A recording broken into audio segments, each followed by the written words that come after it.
Hey everyone, I'm here today to tell you how we can make America healthy again. And the first thing you need to do is get one of these hats, and we need everybody walking around and wearing it everywhere they go. But that's not going to be nearly enough. That's why I'm partnering with President Donald Trump to transform our nation's food, fitness, air, water, soil, and medicine. Our big priority will be to clean up the public health agencies like CDC, NIH, FDA, and the U.S. Department of Agriculture. Those agencies have become sock puppets for the industries that they're supposed to regulate. President Trump and I are going to replace the corrupt industry-captured officials with honest public servants. We're going to steer resources to meet our nation's biggest health challenge, chronic disease. We're going to identify its root cause, and we're going to eliminate those exposures. We're going to get toxic additives and pesticide residues out of our food. We're going to support the tens of millions of Americans who choose alternative and complementary medicine. We're going to become, once again, the healthiest nation on earth. That's what we mean by MAHA, Make America Healthy Again. If you want to support this vision, you can buy MAHA merch or donate to our website at mahanow.org. Make America Healthy Again.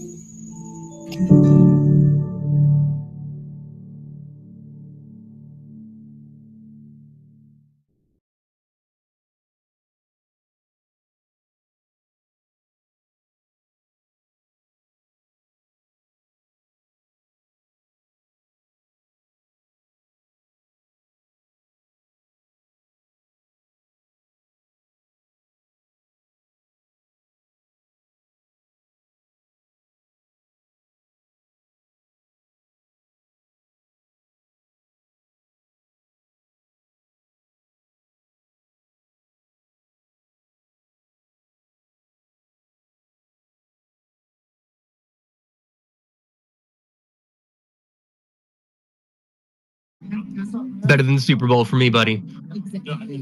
JP, Kim, how we doing, guys? GM, MAHA, baby, let's go! Let's go, MAHA, MAHA, MAHA. Oh man, this is going to be some amazing political theater. I'm always tempered in these hearings because I feel like the senators have already made up their minds and they're just performing in mass political deception and theater. But it's fun to watch. Let's see how it goes.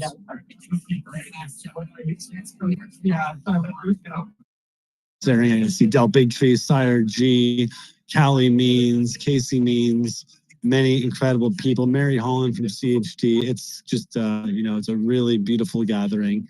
I'm about to enter the hall and will not be able to participate. But Damon, can we make American Mission the host? And they have been invited to co-host. They just need to accept. All right, brilliant.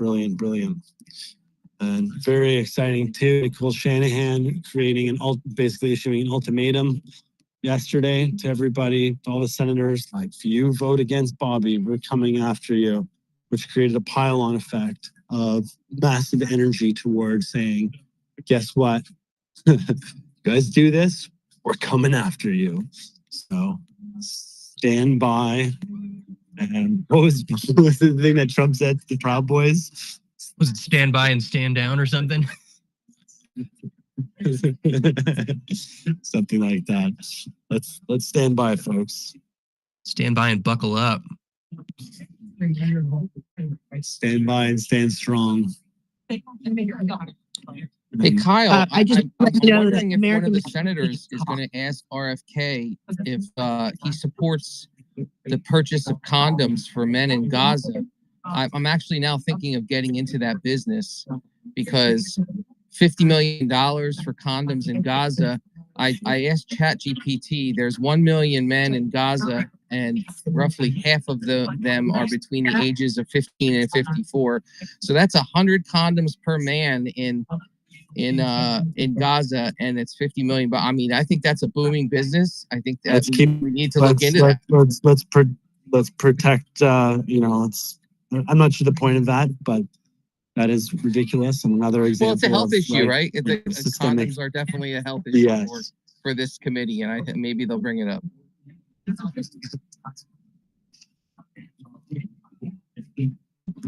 Jen, are you behind American Mission? Welcome, American Mission.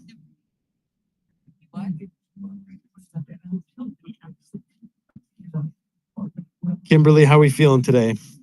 I can't hear if someone's speaking.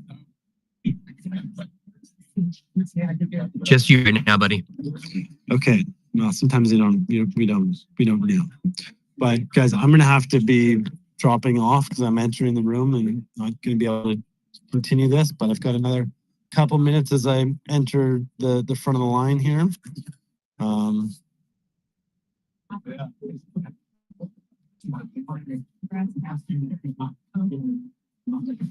See where Dustin is.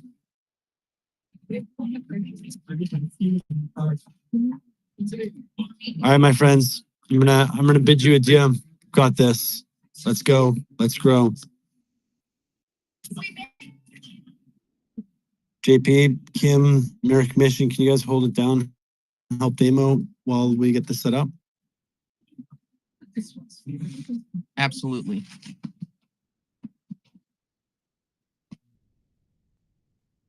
Good morning, everyone. We're getting ready for the Senate confirmation hearings for RFK Jr. We're hearing that there are about 4 Republican senators that may be holdouts on his nomination. And the makeup of the Senate is 53 Republicans, 47 Democrats. So that means we can only lose 3 Republican votes to get a 50-50 tie, which J.D. Vance as vice president could then break the tie. So we are going to see if RFK can swing any votes, win any votes. We hope that the senators haven't already made up their mind and have decided to use these hearings as just a way to sway public opinion or justify their votes. But I'm sure there's going to be some fireworks today. RFK Jr. has never held back in his responses because he really is committed to everything that he has been fighting for. He believes in it. He has a mastery of the knowledge of every single issue. I feel like he knows more about the science than the people that were purported to be the science in Washington, D.C. for some time. And I look forward to just some amazing answers and him schooling the senators. JP, I gotta say, man, that was one of the things that really stood out to me about Bobby is he is extremely well educated on all these issues, and it's straight talk. Never sounds like a politician. It sounds like someone really trying to tell us what's going on and what we should do about it. This feels like, I know we're only on week 2, but this feels like one of the most important moments of this entire administration. And I just can't wait to see how Bobby holds it down and shows the American people and the Senate what's up. It's almost like he risks, offending the senators by making them seem so lacking in the knowledge about the things, and perhaps RFK's biggest flaw as a nominee for this position is his commitment to facts and common sense, as opposed to the dollars that need to flow through this behemoth of a bureaucracy. And that seems to be all that Washington, D.C. cares about anymore, is maintaining the status quo as it relates to the ever-increasing budgets and bureaucracy. And that's what he threatens. So let's keep that in mind today. RFK and the Trump presidency is a threat to the ever-expanding bureaucracy. That's what's at stake here today. Absolutely. Hey, America Mission, how are we doing on getting a live feed going so that we can all listen to this together today? So America Mission can't speak right now because she's actually streaming out to the different outlets. But so this space isn't a video space. So I think that we cannot pipe in video if it's not a video space. Right. We just need audio. Okay. Then let me get with her and oh wait. Okay, so Kyle, you're saying that we could relaunch as a video space?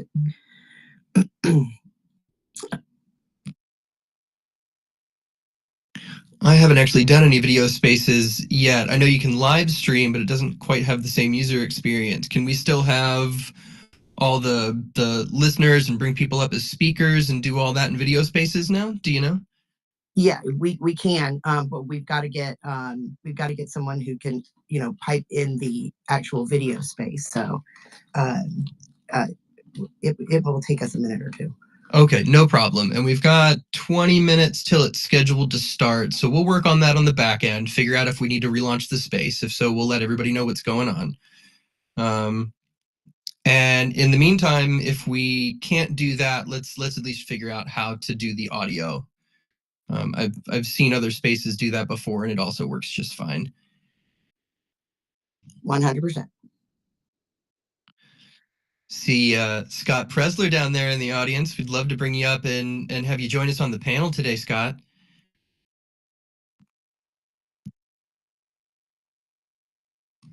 So I know we're here for the RFK hearing. Pardon me for asking, but is the Tulsi Gabbard hearing also starting today? Does anybody know?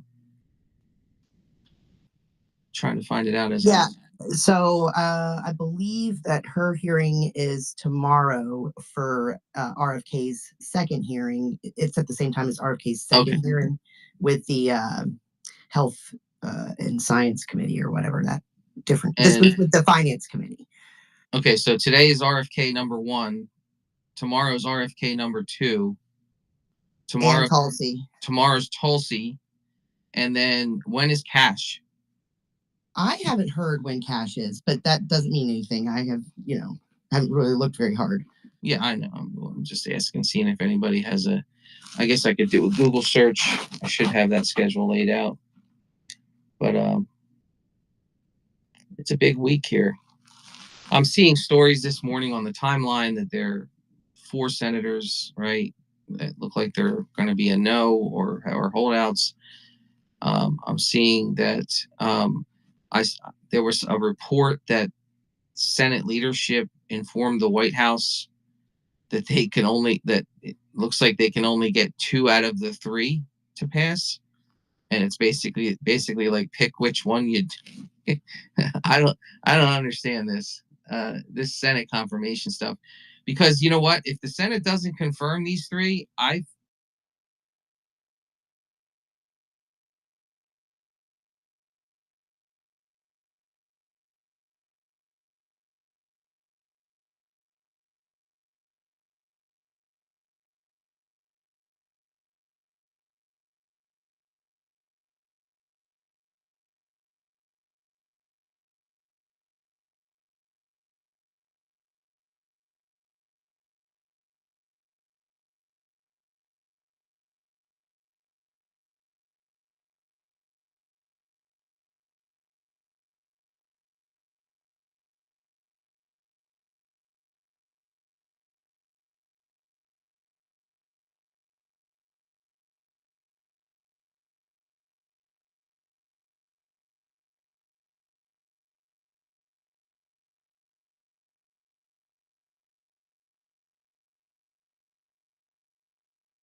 And I'll say from a purely honest take, not everything is perfect or exciting to me, but my position really changed after listening to Bobby and then being on the campaign trail for Bobby and then for MAHA, getting to hang out with and spend a lot of quality time with some deep MAGA folks. I mean, people who like Dustin, who have been on the road for him for years and years, and it really changed my view.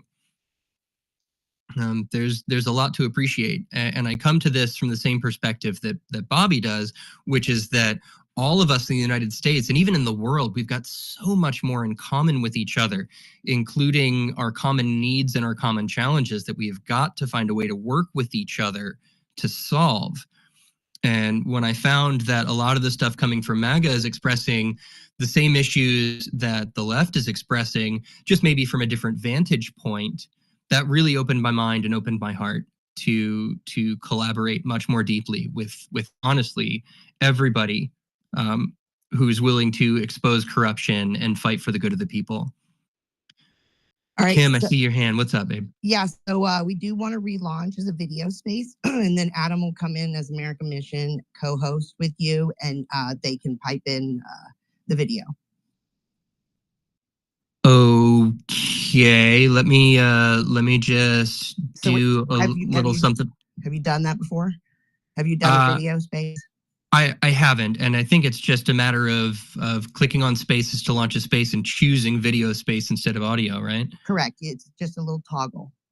Okay, well, everybody hang out here for a few more minutes. We've still got 15 minutes until it's supposed to start. I'm going to shoot some messages on the back end, make sure that we're all ready and feeling good about that move. And yeah, hang tight, folks. Oh, by the way, JP, I looked it up and it looks like Cash's hearing is tomorrow, 10 a.m. In front of the Judiciary Committee. Now, obviously, we're going to be here hanging out, listening to Bobby and talking about that, but hopefully someone will keep tabs on the Cash hearing and we can check in on that every once in a while too. Absolutely. I may have to toggle between two spaces then, or have multiple devices going, because I'm involved in a pro cash project. Yeah, look at this. I'm watching. I've got Fox News on my TV across the room, and in the last 5 minutes, there have been 2 very long pharmaceutical company advertisements for drugs while we wait for the RFK Jr. hearing. Oh, it's so funny. It's so appropriate. I've never seen so many commercials for drugs before. I haven't watched much TV in the past couple of years. I find myself just doing other things, either on X or trading my crypto or with the family. But when I do turn on the TV, it's amazing to me how these ads are so consistent. To that point, I'm actually working on a project for my in real life job. And they want to go out and get pharma money, and I've got to give them research on that. And I got to tell you, I'm having a really, really like existential crisis of like, I'm looking at the data to see what people have, and it's like, this feels yucky. It just feels gross. I don't even understand it. I mean, I grew up going to the doctor, and what you needed, the doctor would prescribe you. And usually it was generics. I've never had to really use any kind of fancy pharmaceuticals or anything, but I mean, you get a script and it's a generic, and you go to the pharmacy and you pick it up and you get better. Why all the advertisements for drugs? Is it expected for people to go into their doctor and say, "Give me this," and then the doctor just basically says, "Yeah, you can have that"? I don't. It's. I think they're working both ends. I think they raise awareness for the products with the American people by inundating them with advertisements, and then they incentivize the doctors to prescribe it.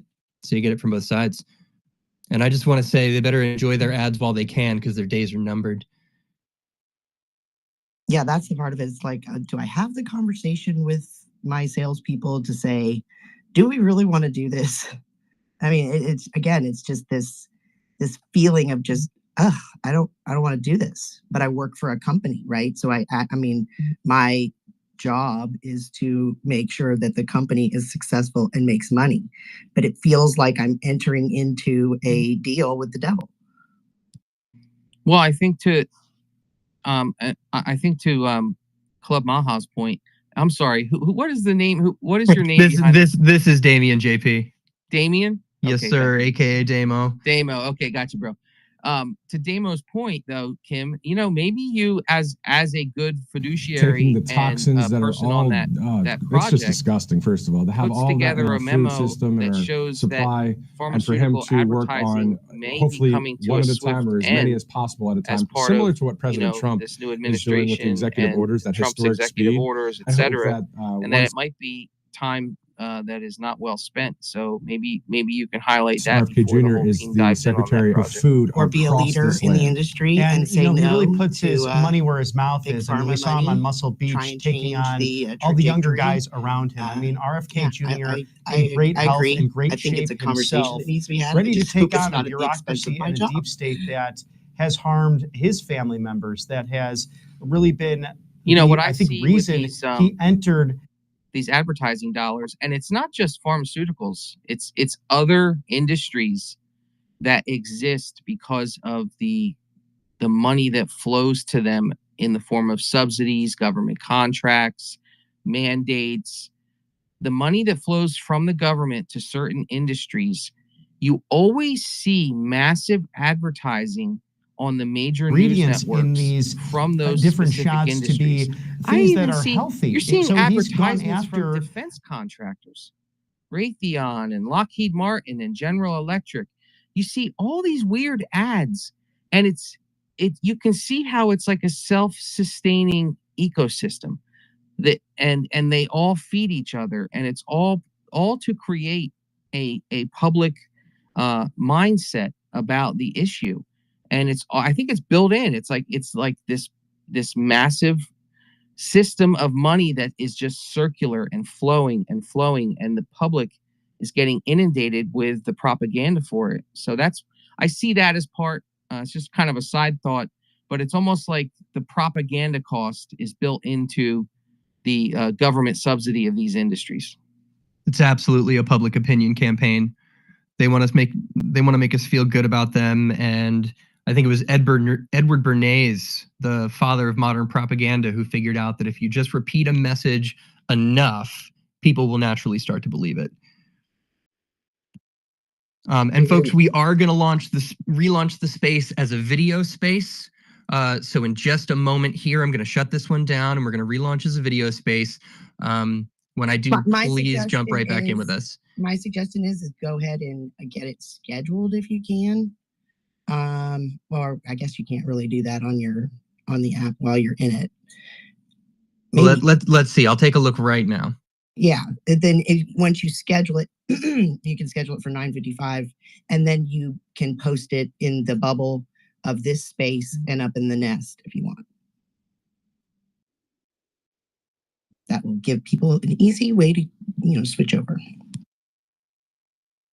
Looks like I cannot do that unless somebody knows how. When I click the spaces and I click start space, it just puts me back into this one instead of giving me the prompt to start a new one. Okay, so we'll just shut it down, and then you guys, make sure you follow Club MAHA, and you can just hop right back in there once he gets it started. Fantastic. Thank you all so much. We'll see you in just a minute. All right, thanks. Bye.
Okay, folks, we're just getting the right people in place to host the video feed, get the right people up here on the panel, and we will be rocking out in just a moment. Thank you so much for rejoining us.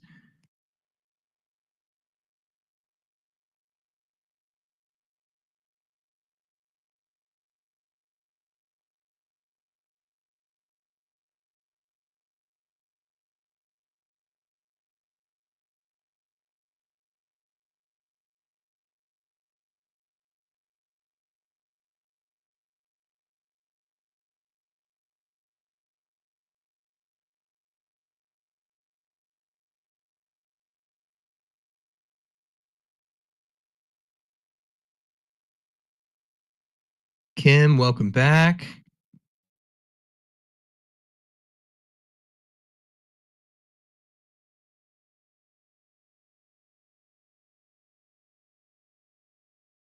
What's up, guys? So I'm Hey. only gonna be a speaker for a few minutes. I've got to drop down to listener, but I think Adam is up here and ready to go. Adam under the American Mission profile? Correct. Great. I've got him up here as a co-host. Adam, whenever you're ready, you can plug in the live feed.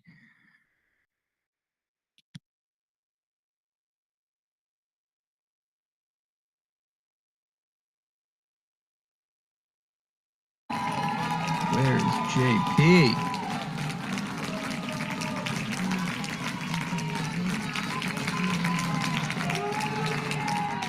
I'm gonna grab Adam on the back channels and see if I can help out. Excellent. Thank you so much, Kim. Really appreciate your help today.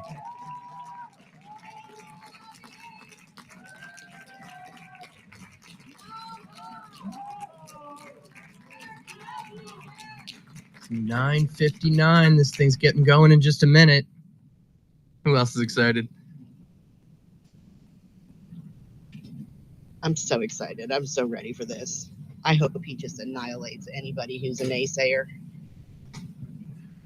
I just can't wait for him to have responses, you know, because they're going to pull out some BS and he's just going to knock it down. You know he is, because he's just so well informed.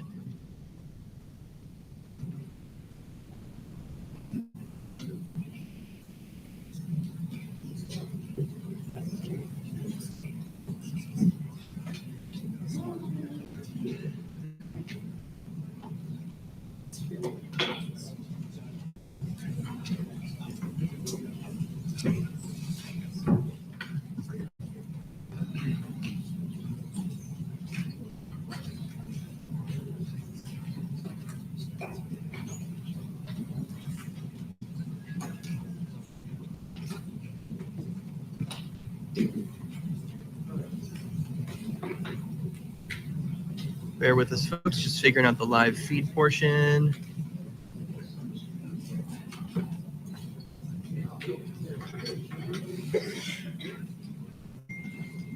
That's crazy that the co-host can't screen share. Yeah, that's kind of what I was worrying about. Well, you used to be able to co-host with screen share. In fact, at one point, even the speakers could screen share. Huh. Well, that is unfortunate. Okay, we might have to do one more little tap dance here and launch another space. But I'll tell you what, if we do it that way, we'll hang out right here until we've got that one going. We'll share the link here, and then we'll all just move over one by one. Perfect. Yeah.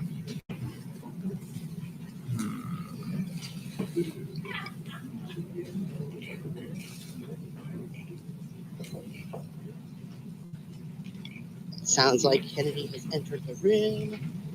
We'll be seeing his beautiful face here in no time. Okay, yeah, totally. Someone give us the play-by-play. Right?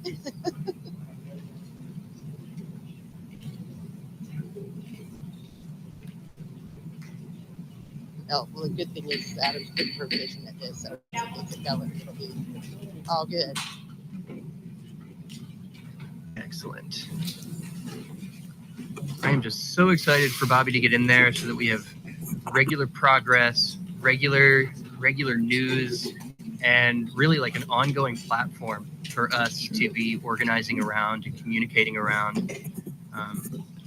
You know, a lot of us in the morning. MAHA organizing space This have hearing will talked a come to lot order. about how much we need to be sharing our health I journeys. thank my colleagues. You know, and we're all Mr. we're all Kennedy on for journeys being here trying today. to figure out what's going on, Mr. Kennedy, how to get healthier, congratulations on your nomination. how to have healthier bodies, families, Throughout communities, this process, Mr. Kennedy, you have and not been just physical health accessible to either. We're members talking and about staff on politics. both We're sides talking of about the aisle media. and have demonstrated We're talking strong about commitment God, our to clothes fulfilling the and our responsibilities of this our role. infrastructure. It's so dirty. The It's all Department of Health it's and all Human hurting Services us. oversees our nation's largest healthcare But program. with Bobby in place, we can providing really make coverage for this nearly so 2 big in and keep it every going 5 until we Americans. actually are healthy again. Improving And I just can't Medicare, wait for that. Medicaid, and CHIP, among other Best time to be initiatives, alive presents right now. challenges, especially in the face of a rapidly aging population, stubbornly high costs, and persistent barriers to access. It looks like Adam is just However, doing a quick this app also update provides us an opportunity to live so that to he can deliver get everything bold, set up, transformative and then we'll be good to go, solutions. y'all. As a committee, we share a commitment to advancing common sense, bipartisan policies that improve the delivery of healthcare in this country.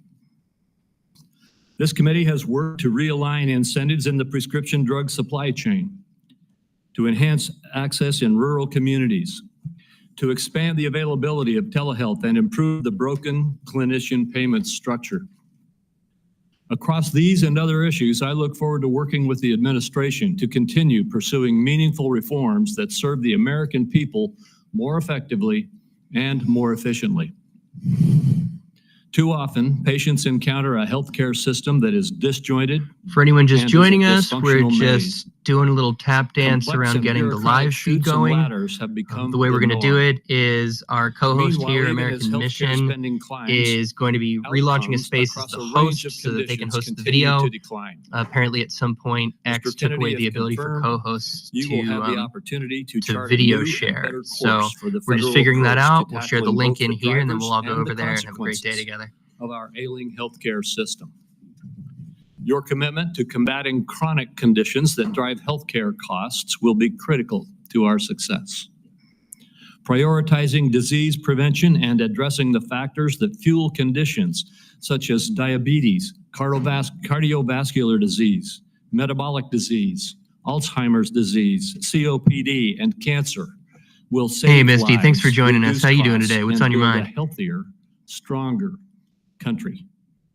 Private sector breakthroughs from groundbreaking I apologize, cancer I was medications to linking curative up gene to therapies also stream on my offer hope. TV so I could watch But and misguided government initiatives and, and market volatility see the people talking. Sorry. risk eroding But American leadership. no, just in here to life-saving support R&D. Robert F. Kennedy.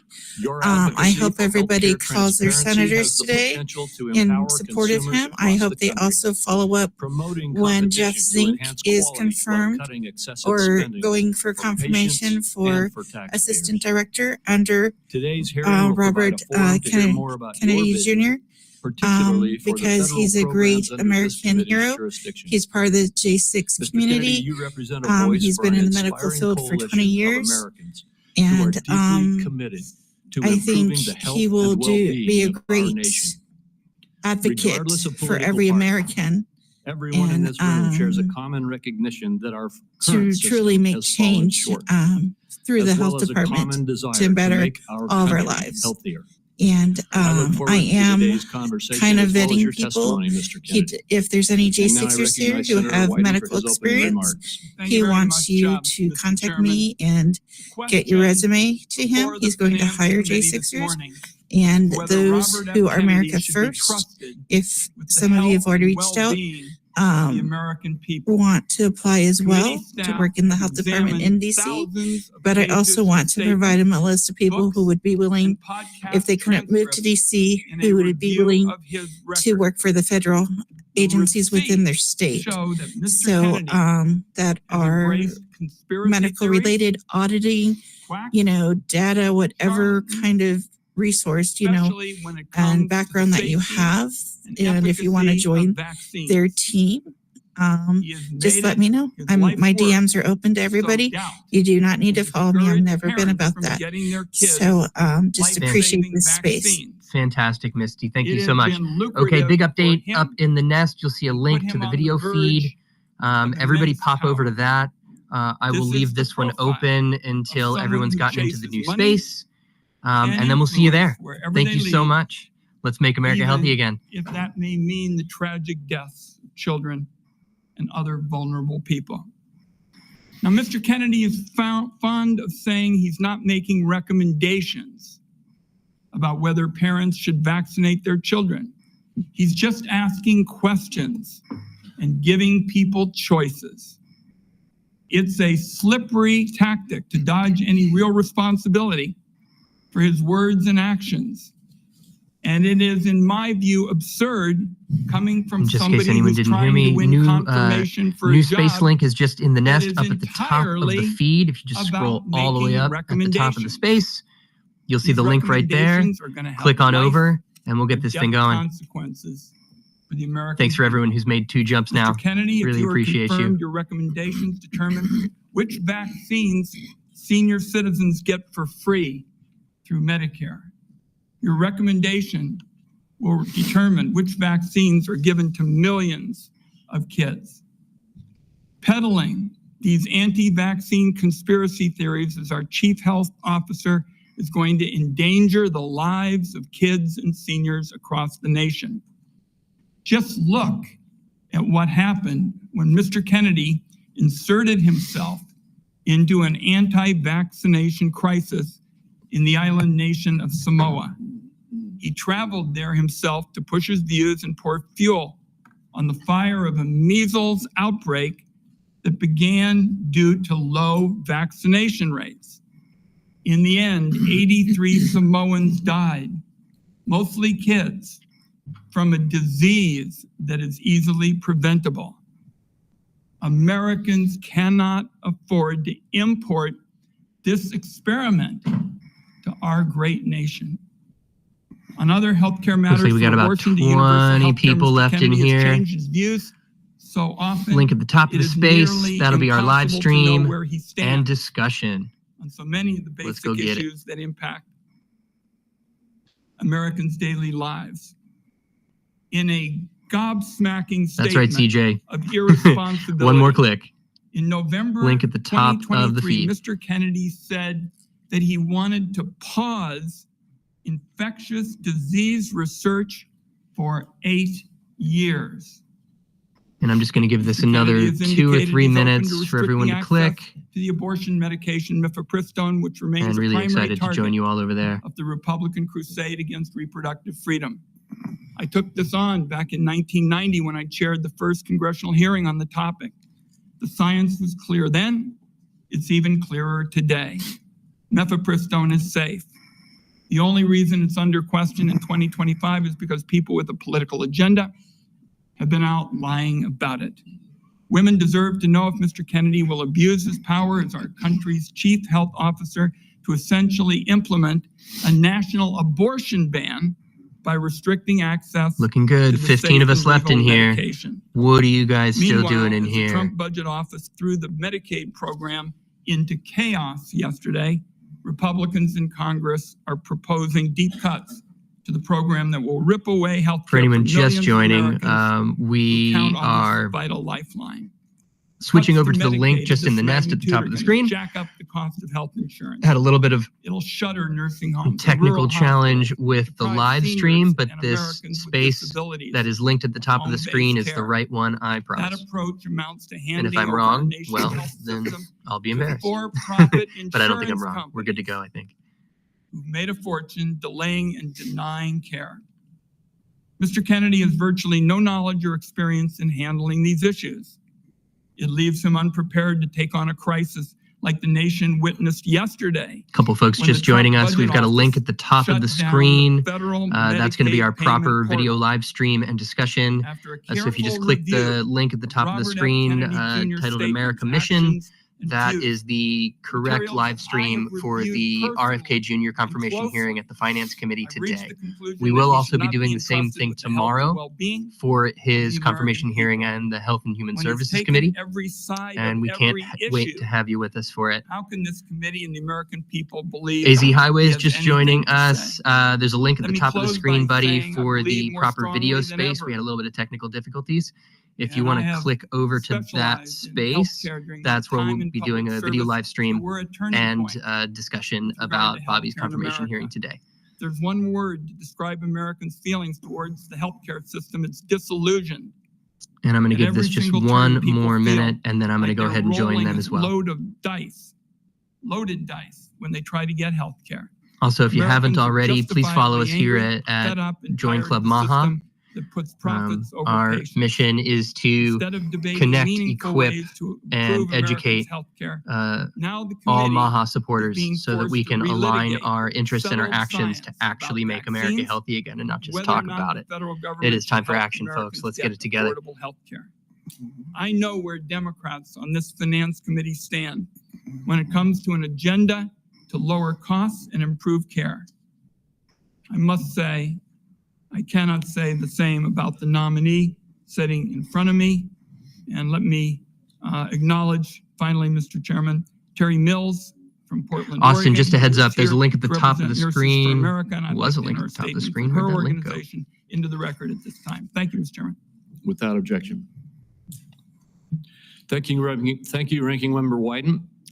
Mr. Kennedy, in a few moments, you will be given the opportunity to Okay, make I'm going to your go ahead and opening shut this one down, statement you and guys. respond to these If you attacks click and other on questions America that Mission, this- they're a the members co-host of in this this space. committee If you have. click on their I profile, would say that that with should regard take to you to the right the space. attack on Medicaid, I'm going to go ahead and shut this one down. False attack. It's been proven false overnight. The Medicaid portal is operating efficiently today and was never intended to be shut down. Would gentleman yield since he's mentioned my name?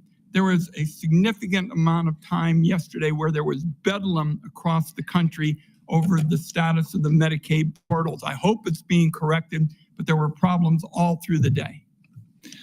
There certainly were attacks yesterday. The problem has been clarified and the Medicaid portal is fully operational as we speak. Mr. Kennedy, before I turn the time over to you to share your opening statement, I would like to give you a brief introduction. The son of Senator Robert F. Kennedy and nephew of President John F. Kennedy, Robert Kennedy Jr. has been an advocate for consumers since 1985. After graduating from Harvard University, Mr. Kennedy studied at the London School of Economics and received his law degree from the University of Virginia Law School and a master's degree in environmental law from Pace University.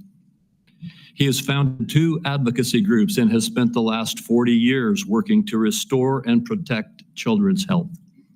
He was a former independent candidate in the 2024 presidential election, and President Trump nominated him this year to be in November of 2024 to be the HHS Secretary. In announcing his nomination, President Trump stated, "Mr. Kennedy will restore these agencies to the traditions of gold standard scientific research and beacons of transparency and end the chronic disease epidemic." Hey everyone, and make I'm America here today great to tell you and how we healthy can make America again. healthy again. And the first Before you give your opening statement, Mr. Kennedy, I have 4 obligatory questions that we ask all nominees before this committee. First, is there anything that you are aware of everyone, I'm here today to tell you how we can make America healthy again. And the first thing you need to do is get one of these hats, and we need everybody walking around and wearing it everywhere they go. But that's not going to be nearly enough. That's why I'm partnering with President Donald Trump to transform our nation's food, fitness, air, water, soil, and medicine. Our big priority will be to clean up the public health agencies like CDC, NIH, FDA, and the U.S. Department of Agriculture. Those agencies have become sock puppets for the industries that they're supposed to regulate. President Trump and I are going to replace the corrupt industry-captured officials with honest public servants. We're going to steer resources to meet our nation's biggest health challenge, chronic disease. We're going to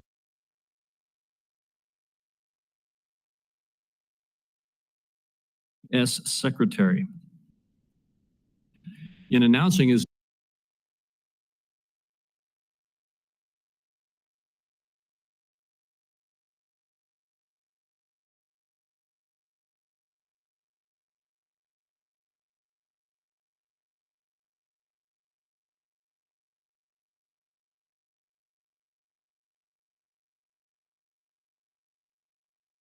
services. I want to thank President Trump for entrusting me to deliver on his promise to make America healthy again. I also want to thank Cheryl and Kik and Bobby and all of my other children who are here today, and all the many members of my large extended family for the love that they have so generously shared. Ours has always been a family that has been involved in public service, and I look forward to continuing that tradition. My journey into the issue of health began with my career as an environmental attorney, working with hunters and fishermen and mothers in a small town in the Hudson Valley and along the Hudson River. I learned very early on that human health and environmental injuries are intertwined. The same chemicals that kill fish make people sick also. Today, Americans' overall health is in grievous condition. Over 70% of adults and a third of children are overweight or obese. Diabetes is 10 times more prevalent than it was during the 1960s. Cancer among young people is rising by 1 or 2% a year. Autoimmune diseases, neurodevelopmental disorders, Alzheimer's, asthma, ADHD, depression, addiction, and a host of other physical and mental health conditions are all on the rise, some of them exponentially. The United States has worse health than any other developed nation, yet we spend more on healthcare, at least double, and in some cases triple, as other countries.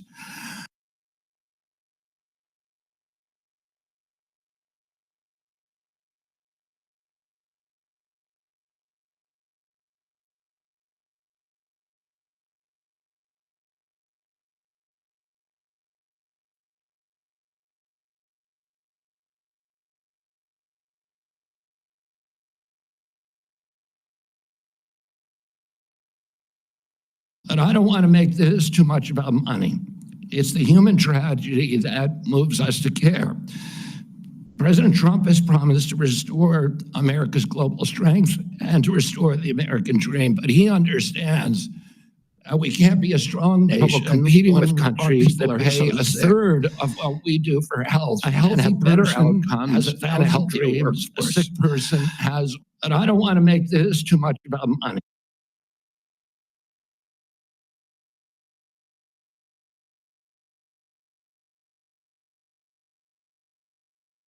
Only one.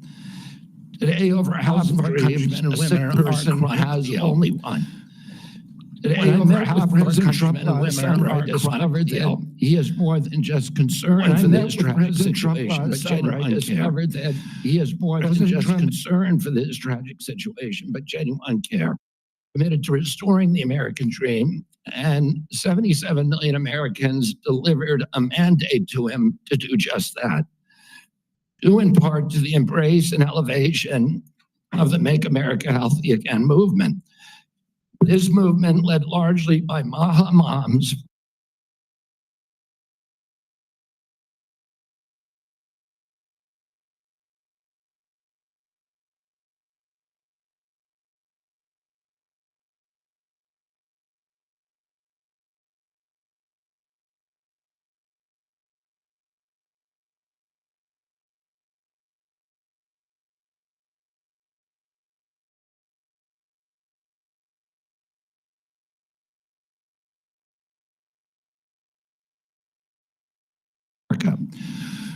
for a long time, the nation has been locked in a divisive healthcare debate about who pays. Well, when healthcare costs reach 20%, there are no good options, only bad ones. Shifting the burden around between government and corporations and insurers and providers and families is like rearranging deck chairs on the Titanic. Our country will sink beneath a sea of desperation and debt if we don't change the course and ask, why are healthcare costs so high in the first place? The obvious answer is chronic disease. The CDC says 90% of healthcare spending goes toward managing chronic disease, which hits lower income Americans the hardest. The president's pledge is not to make some Americans healthy again, but to make all of our people healthy again. There is no single culprit in chronic disease. Much as I have criticized certain industries and agencies, President Trump and I understand that most of their scientists and experts genuinely care about American health. Therefore, we will bring together all stakeholders in pursuit of this unifying goal. Before I conclude, I want to make sure the committee is clear about a few things. News reports have claimed that I am anti-vaccine or anti-industry. I am neither. I am pro-safety.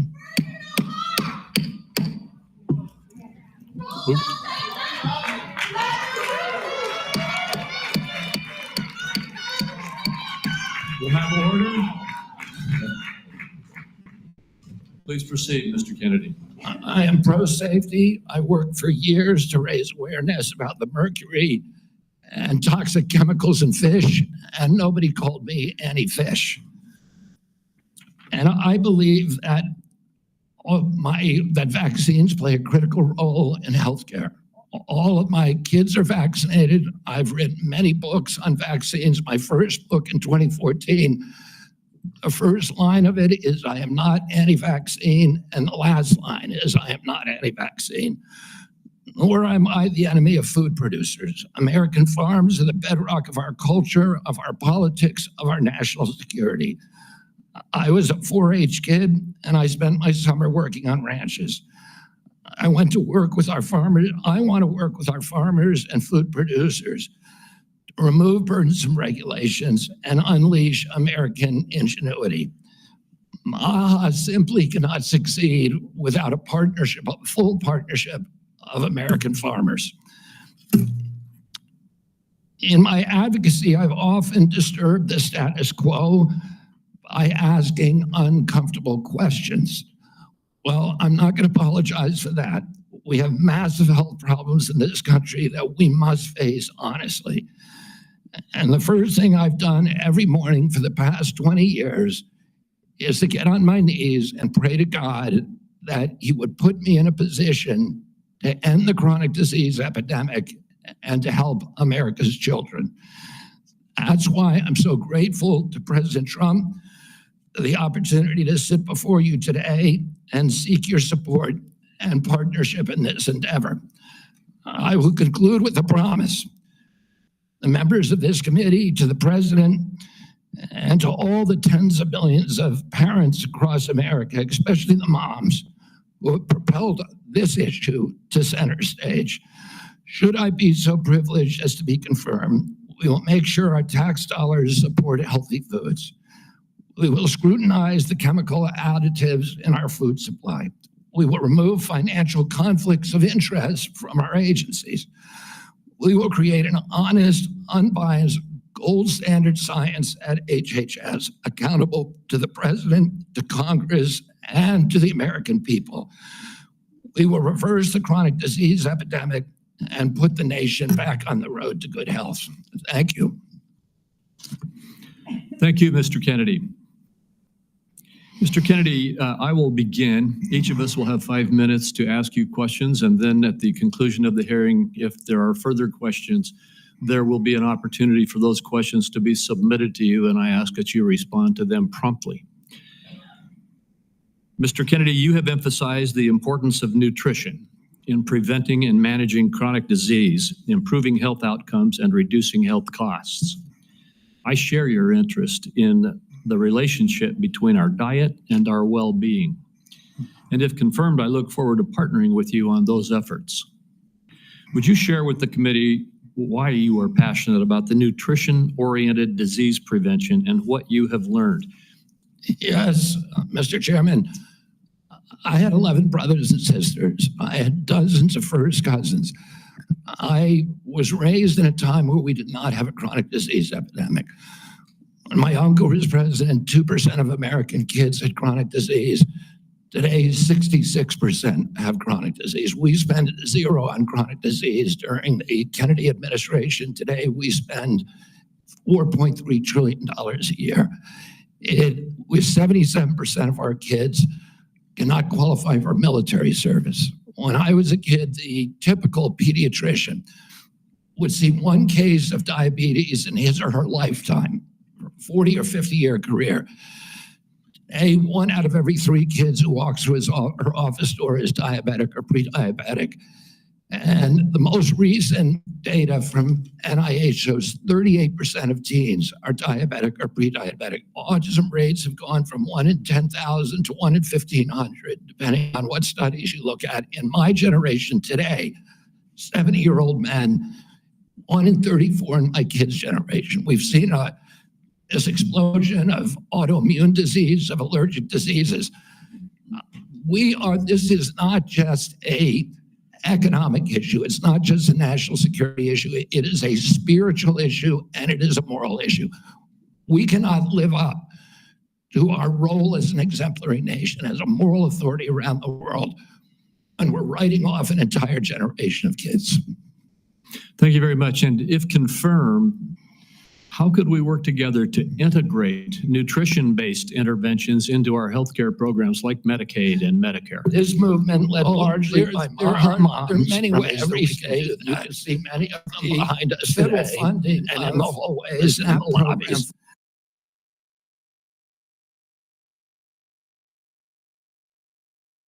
Giving 60% of the kids in school processed food that is making them sick. We shouldn't be spending 10% of the SNAP program on sugar drinks. So we have a direct ability to change things there.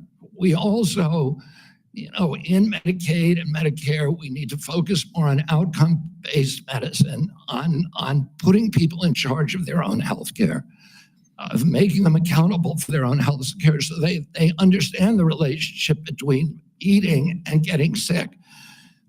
Most importantly, we need to deploy NIH and FDA to doing the research to understand the relationship between these different food additives and chronic disease so that Americans understand it and make sure that Americans are aware. But I don't want to take, if you want to eat away from anybody, if you should be able to do that, but you should know McDonald's cheeseburger, Diet Coke, which your family and on your health. Thank you. Senator Wyden.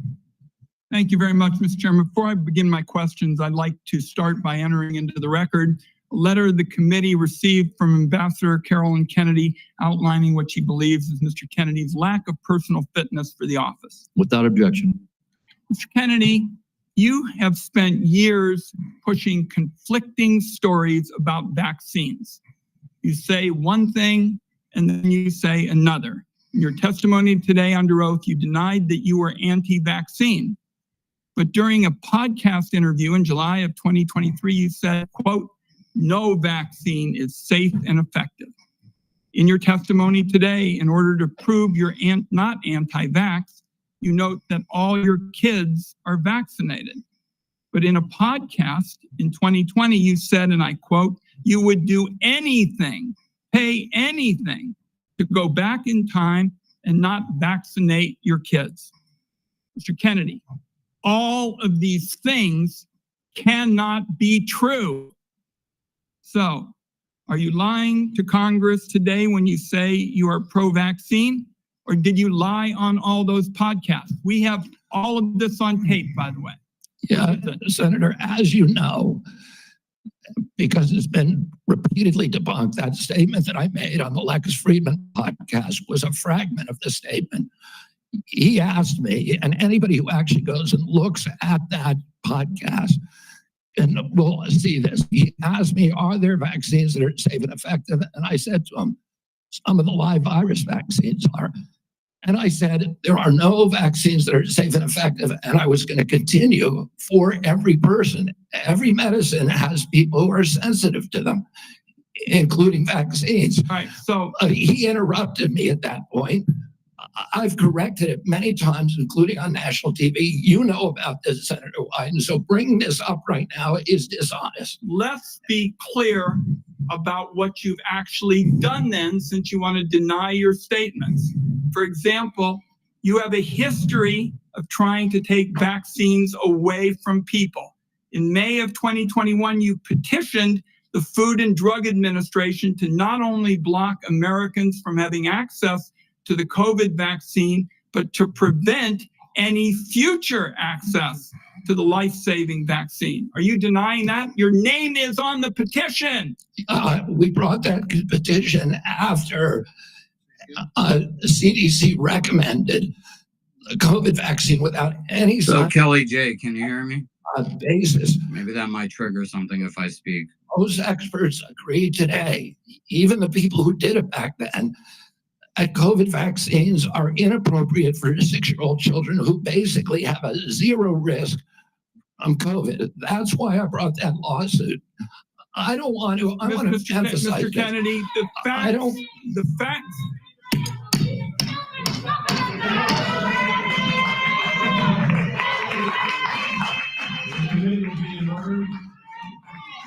And to the audience.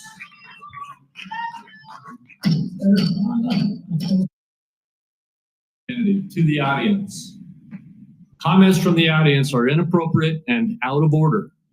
And if there are any further disruptions, the committee will recess until the police can restore order. Please follow the rules of the committee. Mr. Kennedy, you may proceed. I also want to point out that your recitation of what happened in Samoa is absolutely wrong, and you know it's wrong. We'll get to that in a moment. Right now, we're talking about the petition that you filed to block Americans from having access to the vaccine and to prevent any future access to the vaccine. Those facts are on the record. My third question to you is, you made almost $5 million from book deals, mostly promoting junk science. In 2021, in a book called The Measles Book, you wrote that parents had been, quote, misled into believing that measles is a deadly disease and that measles vaccines are necessary, safe, and effective.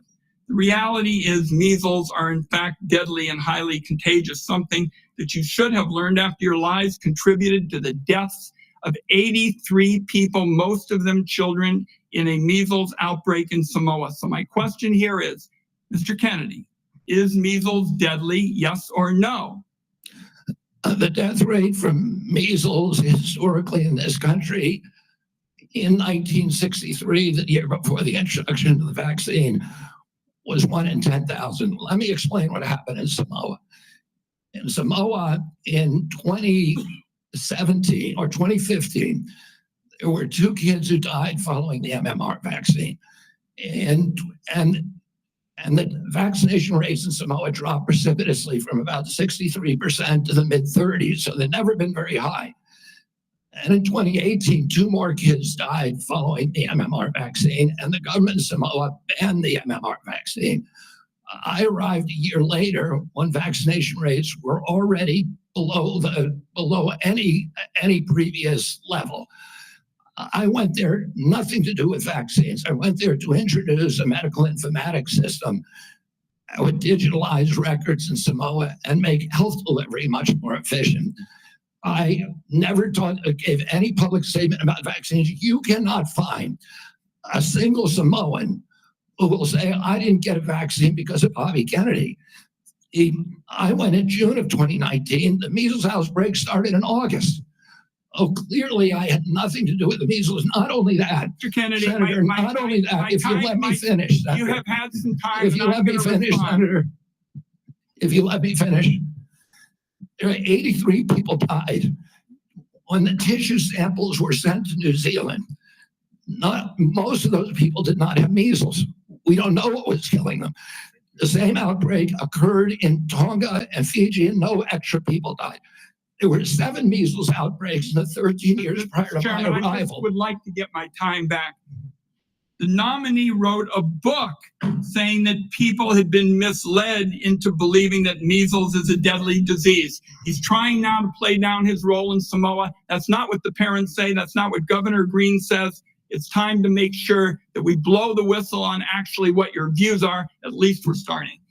We need to move on. I support the measles vaccine. I support the polio vaccine. I will do nothing as HHS Secretary that makes it difficult or discourages people from taking Anybody who believes that ought to look at the measles book you wrote saying parents have been misled into believing that measles is a deadly disease. That's not true. We need to move on. Senator Grassley. Welcome. I'm going to do like I did in my office. I'm just going to make some points to you. I got about 7 I want to quickly get done. And then at the end, I'm going to ask if you disagree with anything I say, and then address those things you disagree with. I'll make sure I save time for you to do that. A key responsibility of each member of Congress is oversight. Oversight allows us to hold bureaucrats accountable to the rule of law, and it helps keep faith with taxpayers. I expect HHS to provide timely and complete responses to congressional oversight. Number 2, PBMs, something you and I discussed in our office. I've been working to hold pharmacy benefit managers accountable in order to lower prescription drug prices. I expect you to work with us to hold PBMs accountable, and that may even ask in your support for legislation that's before the Congress. Drug pricing. Senator Durbin and I have for a while been trying to get a bill passed that requires price disclosures on TV ads for prescription drugs.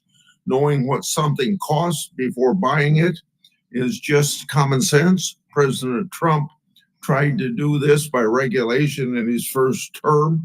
Vice President Vance co-sponsored our bill last Congress. I ask you to support this bill, or if you can do it by regulation, to do it by regulation. On rural health care, the previous administration dragged its feet in opening up slots for rural community hospital demonstration programs. It also ignored concerns from rural pharmacies when implementing changes to Medicare Part D, and ignored rural needs when it comes to distributing physician residency slots. I expect you to prioritize rural Americans' healthcare needs. On agriculture, in our meeting earlier this month, we talked at length about agriculture. You prefaced the conversation by saying you will not have jurisdiction over these issues. I expect you to leave agricultural practice regulations to the proper agencies, and for the most part, that's USDA and EPA. On dietary guidelines, I've sent letters to the Secretaries of Agriculture, HHS, requesting that they provide information regarding conflicts of interest on the Dietary Guideline Advisory Committee to increase transparency. I expect you to provide Congress with confidential financial disclosures from the Advisory Committee before finalizing dietary guidelines, so we know that nobody has a vested interest in it, is having undue influence. Lastly, HHS, Office of Refugee Resettlement Oversight. Last year, I expanded my investigation into HHS's Office of Refugee Resettlement. I wrote 24 contractors and grantees whose job it is to place unaccompanied children as sponsors. In many cases, children have been placed with improper vetted sponsors, placing them at risk of trafficking. The Biden administration's HHS directed these taxpayer-funded contractors and grantees to not respond to my inquiry. This is obstruction by the executive branch. I expect you to produce to me the records and data I've requested and instruct HHS contractors to fully cooperate with my investigation. I also expect HHS to not retaliate against any whistleblowers, including those who identify ORR's failures in vetting sponsors of unaccompanied. You got 45 seconds to respond if you want to. I agree with all of those provisions, Senator. My approach to administration HHS will be radical transparency. If members of this committee or other members of Congress want information, the doors are open. I've spent many years litigating against NIH and its sub-agencies. HHS and its sub-agencies, NIH, CDC, FDA, on FOIA issues, trying to get information that we, the taxpayers, paid for, and oftentimes getting back redacted copies after a year or 2 years of litigation. That should not be the case. And if Congress asks me for information, you will get it immediately. Thank you. Thank you. Senator Cantwell is next, but until she returns, I will move on to down the list, and that would be Senator Cornyn. Mr. Kennedy, welcome to you and your family, and congratulations. I appreciate Senator Grassley raising the issue of the Office of Refugee Resettlement within the auspices of Health and Human Services. I think this may surprise people, but that's actually the responsibility of HHS, the Office of Resettlement Relocation. Under the previous administration, as Senator Grassley alluded, there were roughly 500,000 children, unaccompanied minors, that were placed with sponsors in the interior of the United States. The previous administration took the position that it was not the federal government's responsibility once these children were placed with these sponsors.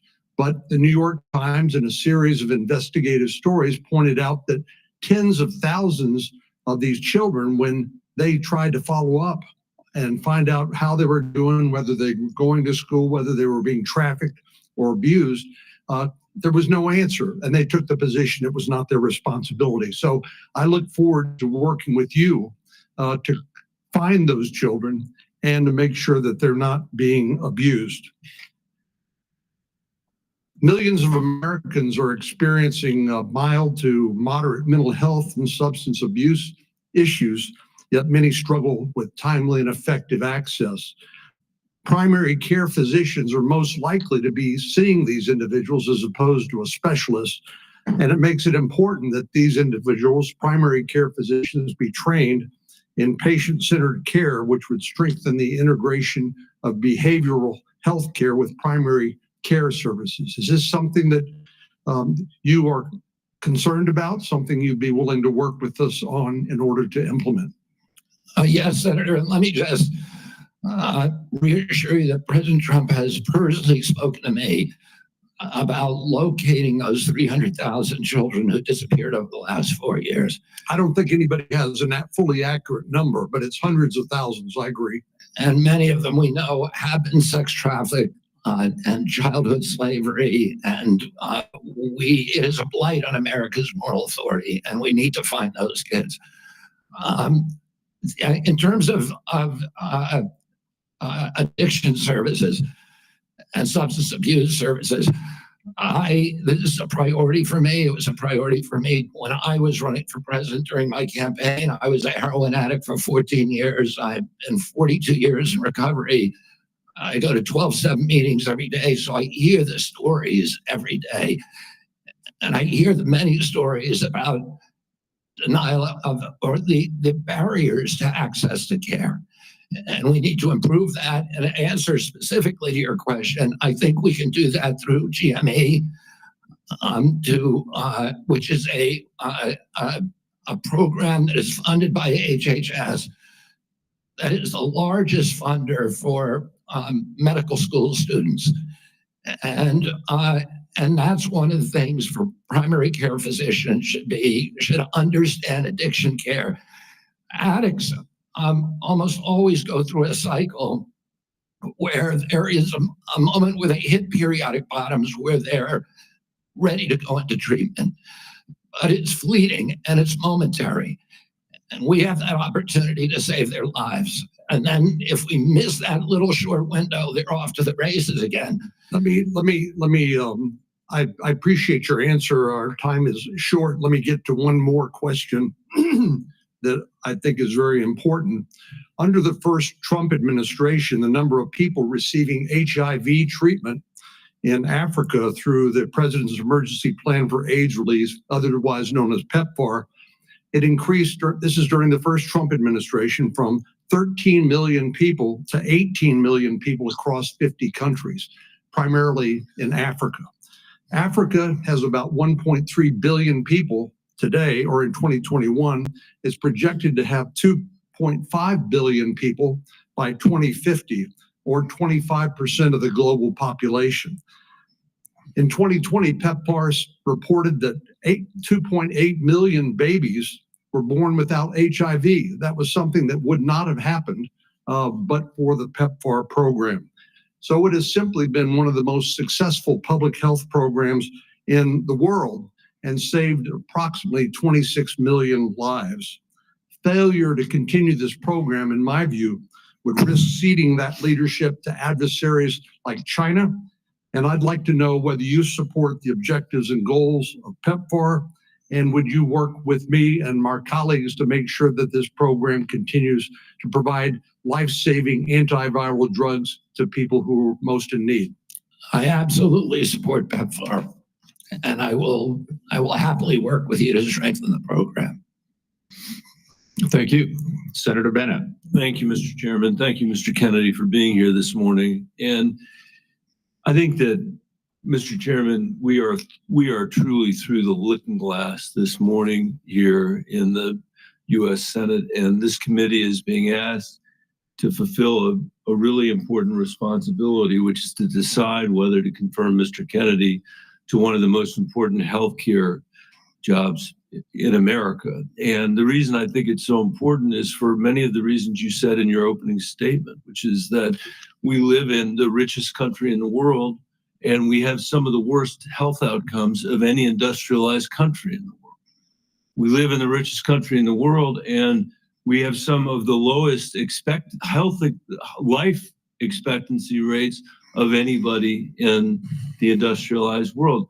I was a school superintendent before I was in this job, Mr. Chairman, and I can tell you that Mr. Kennedy's right, that when I look at the kids in the Denver public schools, if we don't change the way we eat in this country, 40% of them are going to suffer adult diabetes as a result of their diet. And we're, as I said, spending more than any other country in the world, and our families, every single person's constituents in this Senate are facing chronic shortages when it comes to healthcare. My friend from Texas, Senator Cornyn, has been a champion on mental health care. We have an epidemic, as he knows, across this country in mental health care, partly because of what the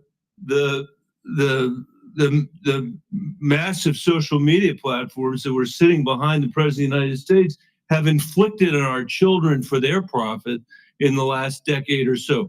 So we have no shortage of challenges to confront, and I even agree with some of the diagnosis of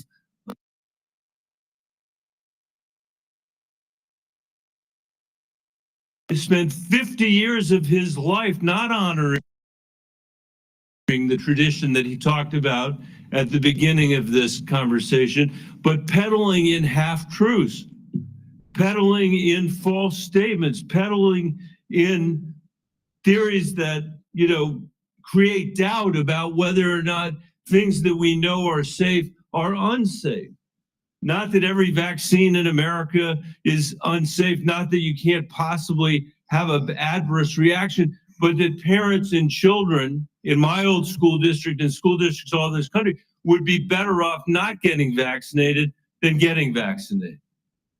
Unlike his own children who were vaccinated, unlike the people he invited to his house in Los Angeles for their party who were vaccinated. For everybody else, it's about peddling these half-truths. And he says it with such conviction that you want to believe him. And Mr. Kennedy, I just have there are many, many things in the record, but I hope that you could answer these questions, yes or no. I've tried to ask these in a manner that's faithful to what you actually said, because I didn't want to have a debate about whether you actually said them. So I'm asking you, yes or no, Mr. Kennedy. Did you say that COVID-19 was a genetically engineered bioweapon that targets Black and white people, but spared Ashkenazi Jews and Chinese people? I didn't say it was deliberately targeted. I just quoted an NIH-funded and NIH published study. Did you say that it targets black and white people but spared Ashkenazi I Jews? quoted a study, Your Honor. I quoted So an NIH study that showed I'll that take that as a certain yes. races I have are to move on. disproportionately. I have to move on. Did you say that Lyme disease is highly likely a materially engineered bioweapon? I made sure I put in the highly likely. Did you say Lyme disease is a highly likely militarily engineered bioweapon? I probably did say that. Did you say that? And that's what the Okay, developer of I Lyme want all disease of our colleagues to hear it, Mr. Kennedy. I want them to hear it. You said yes. Did you say that exposure to pesticides causes children to become transgender? No, I never said that. Okay, I have the record that I'll give to the chairman and he can make his judgment about what you said. Did you write in your book, and it's undeniable, that African AIDS is an entirely different disease from Western AIDS? Yes or no, Mr. Kennedy? I'm not sure if I made that. Okay, I'll give it to the chairman, Mr. Kennedy. And then my final question, did you say on a podcast, and I quote, "I wouldn't leave abortion to the states. My belief is we should leave it to the woman. We shouldn't have the government involved, even if it's full term." Did you say that, Mr. Kennedy? Senator, I believe that every abortion is a tragedy. Did you say it, Mr. Kennedy? This matters. It doesn't matter what you come here and say that isn't true, that's not reflective of what you really believe, that you haven't said over decade after decade after decade, because unlike other jobs we're confirming around this place, this is a job where it is life and death for the kids that I used to work for in the Denver public schools and for families all over this country that are suffering from living in the richest country of the world that can't deliver basic health care and basic mental health care to them. It's too important for the games that you're playing, Mr. Kennedy. And I hope my colleagues will say to the president, I have no influence over him. I hope my colleagues will say to the president, out of 330 million Americans, we can do better than this. Thank you. We need to move on. Senator Cassidy. Mr. Kennedy, President Trump has sworn to protect Medicare. Republicans are exploring reforms to Medicaid that could help pay for Trump administration priorities. With this context, what will you do about dual eligibles? About dual eligibles? Well, dual eligibles are not right now served very well into the system. Those are people who are eligible for both Medicaid and Medicare. I suppose my answer to that is to make sure that the programs are consolidated, that they're integrated, and the care is integrated. I look forward to working with you, Dr. Cassidy, on making sure that we take good care of people who are dual eligible. And how do you propose that we integrate those programs? Does Medicare pay more, Medicare pay less, Medicaid pay more, Medicaid pay less? How do we do that? Well, I'm not exactly sure because I'm not in there. I mean, it is difficult to integrate them because Medicare is under fee-for-service. It's paid for by employer taxes. Medicaid is is fully paid for by the federal government, and it's not fee-for-service. So I do not know the answer to that. I look forward to exploring options with you. Republicans, again, are looking at ways to potentially reform Medicaid to help, pay for President Trump's priorities, but to improve outcomes. What thoughts do you have regarding Medicaid reform? Well, Medicaid is not working for Americans, and it's specifically not working for the target population. Most Americans, like myself, I'm on Medicare Advantage, and I'm very happy with it. Most people who are on Medicaid are not happy. The premiums are too high. The deductibles are too high. The networks are narrow. The best doctors will not accept it, the best hospitals. And particularly, Medicaid was originally designed for a target population, the poorest Americans. has now been dramatically expanded.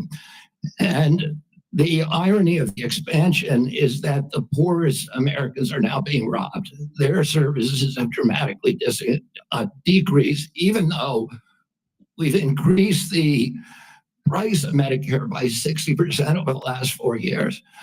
The target population is being robbed. With We need to that figure said, out other options. obviously you thought about that, and I appreciate that. What reforms do you recommend, again, that would improve services, I suppose, but also make it more cost efficient? Well, President Trump has given me the charge of improving quality of care and lowering the price of care for all Americans. There are many things that we can do. I mean, what we want to, the ultimate outcome, I think, is to increase transparency, to increase accountability, and to transition to a value-based system rather than a fee-based system. So rather than a service-based on system. Medicaid in particular, can you just kind of take those kind of general principles and apply it to the Medicaid program? You know, I listen. I think that there are many options with telemedicine, with AI right now, and you know, there's including direct primary care systems. We're seeing that movement grow across the country. There's one of the largest providers. So going back to Medicaid though, and speaking of these specific advances, what reforms are you proposing with these ideas vis-a-vis Medicaid? Well, I don't have a broad proposal for dismantling the program. Of course not saying that. I think what we need to do is we need to experiment with pilot programs in each state. We need to keep our eye on the ultimate goal, which is value-based care, which is transparency, accountability, access. And one more thing, going back to Medicare, you mentioned you're an MA. You mentioned earlier the Medicare fee-for-service. Do you have any kind of thoughts as to whether or not patients on fee-for-service should move into MA, or how should we handle that? Whether patients who are on Medicare fee-for-service, traditional Medicare, yes, that's their choice right now. Well, I mean, we have, I think, 32 million Americans, or 30 million Americans on Medicare, on traditional Medicare, and then another 34 or 34 on Medicare Advantage, roughly half and half. And I think more people would rather be on Medicare Advantage because it offers very good services, but people can't afford it. It's much more expensive. Oh, in answer to your first question, there are all kinds of exciting things that we can be doing, including cooperatives, which President Trump has supported, including health savings accounts, which President Trump has supported.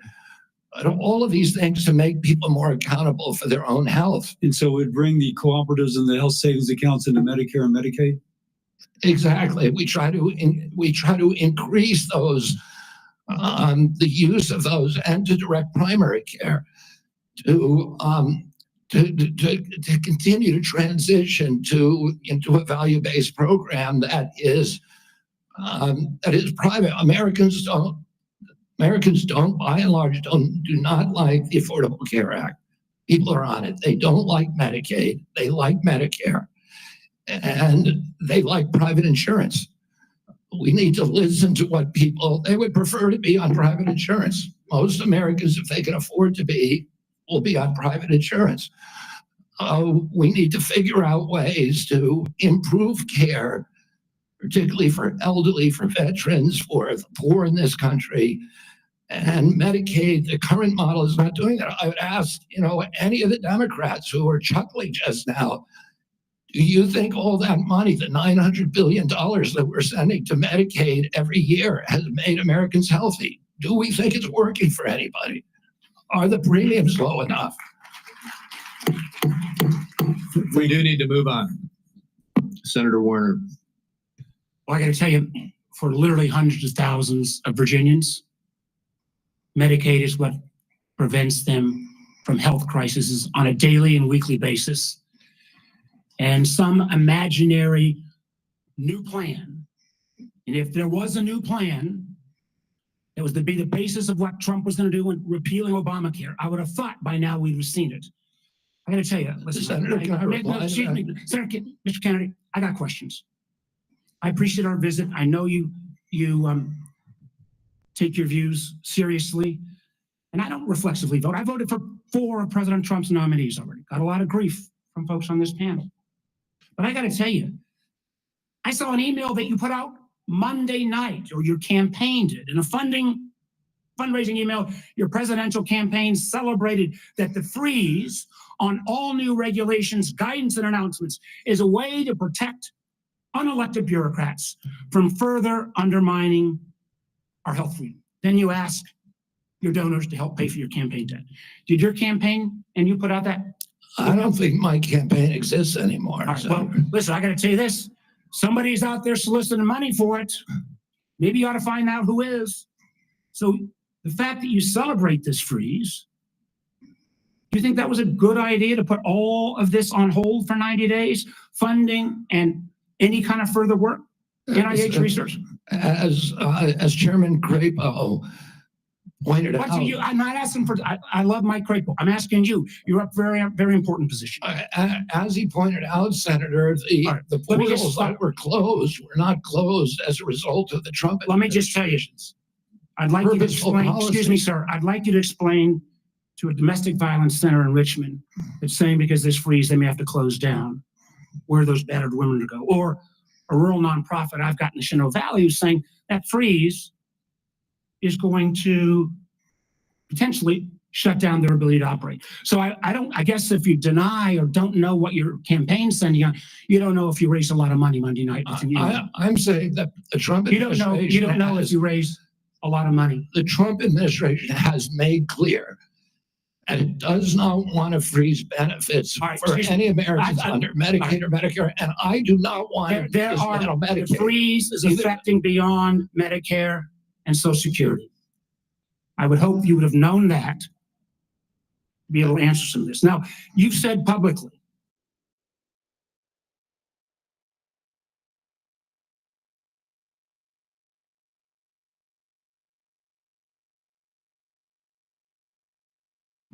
God, Mark Warner is such a fucking scumbag, right?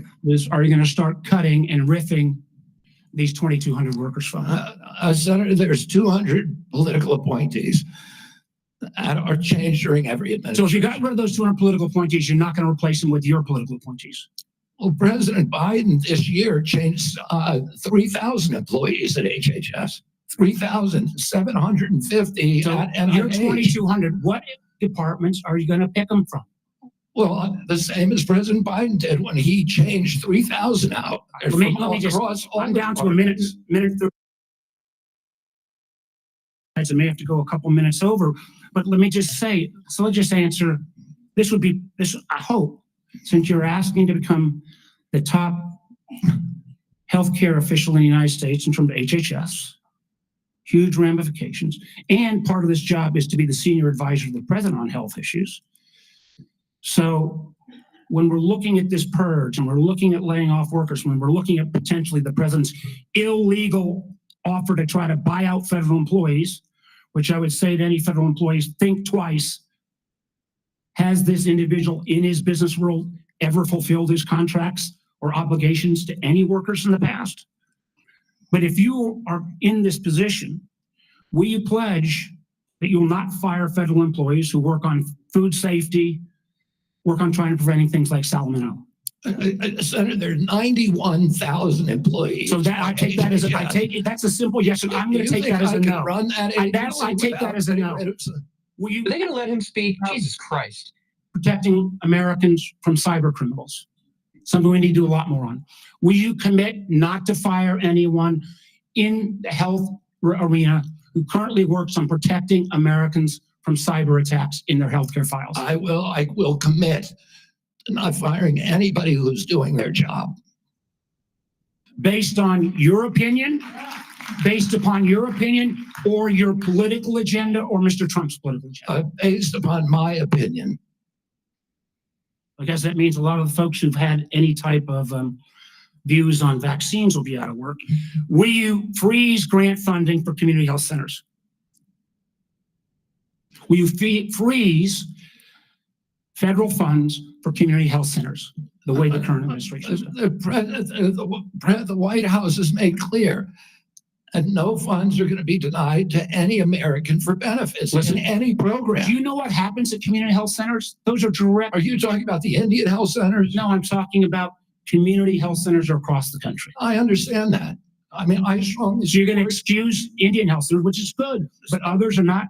They're going to get their funds frozen.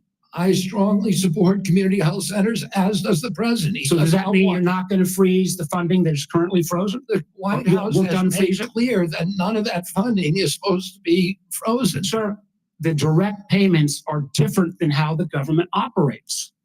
We fund the federal government down to community health centers. As a former governor, there's lots and lots of state programs that are related to healthcare that come from the federal government. They come down to the state, then it goes to local programs.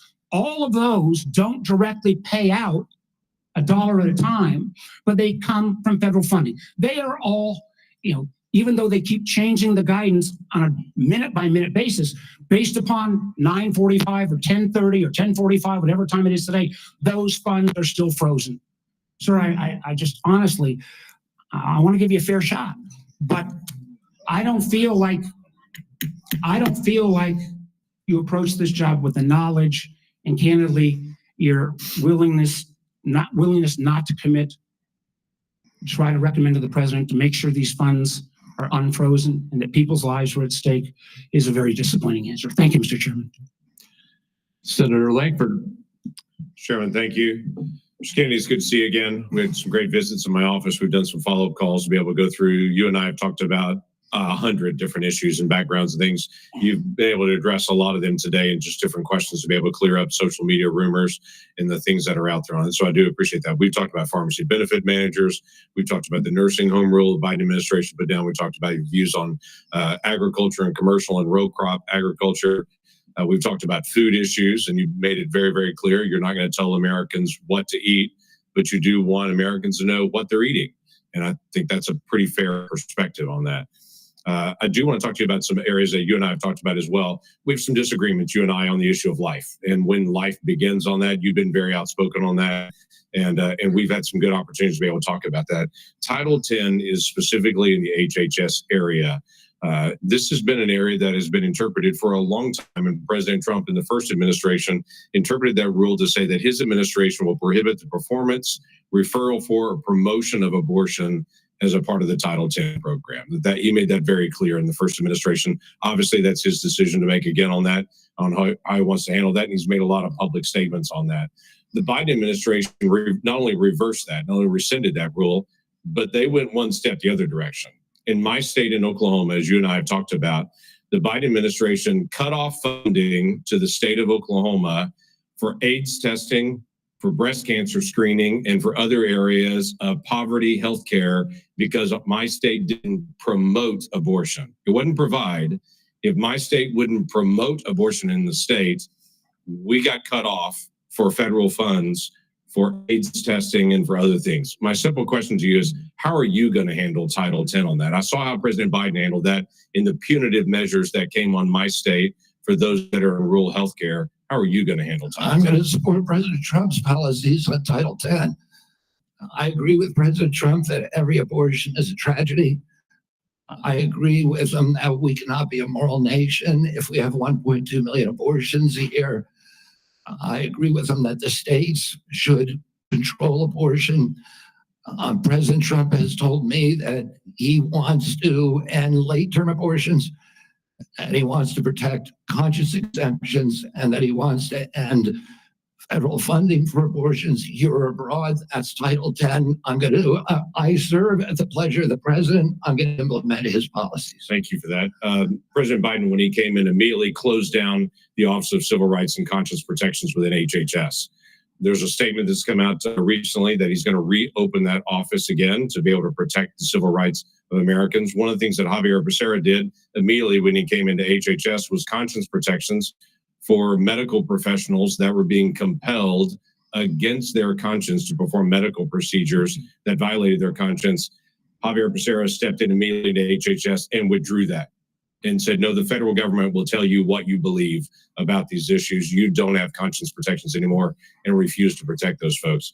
Will you step in and say that healthcare individuals have the right of conscience again, as the federal law allows? Yeah, I mean, the first thing that occurs to me when you ask that question is, what patient would want somebody doing a surgery on them that, you know, believes that the surgery is against their conscience being forced to perform that? I don't know anybody who would want to have a doctor performing a surgery that the doctor is morally opposed to. Listen, I came from a family that was split on life and choice. I have cousins today who believe that abortion at any stage is equivalent to homicide. Now, there are other people who believe the opposite. But the good thing in my family that I really loved is that we were able to have those conversations and respect each other. And I wish that we could do that nationally.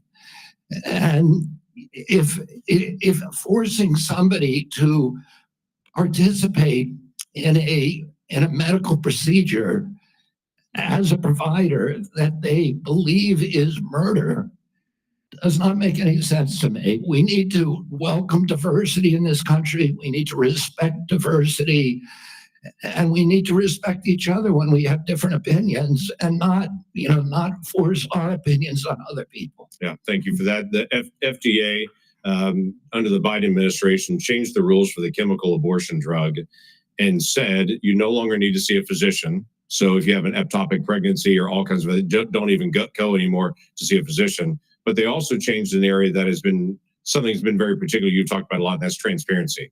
They changed the position and said, don't tell us if there's a side effect on this drug unless she dies.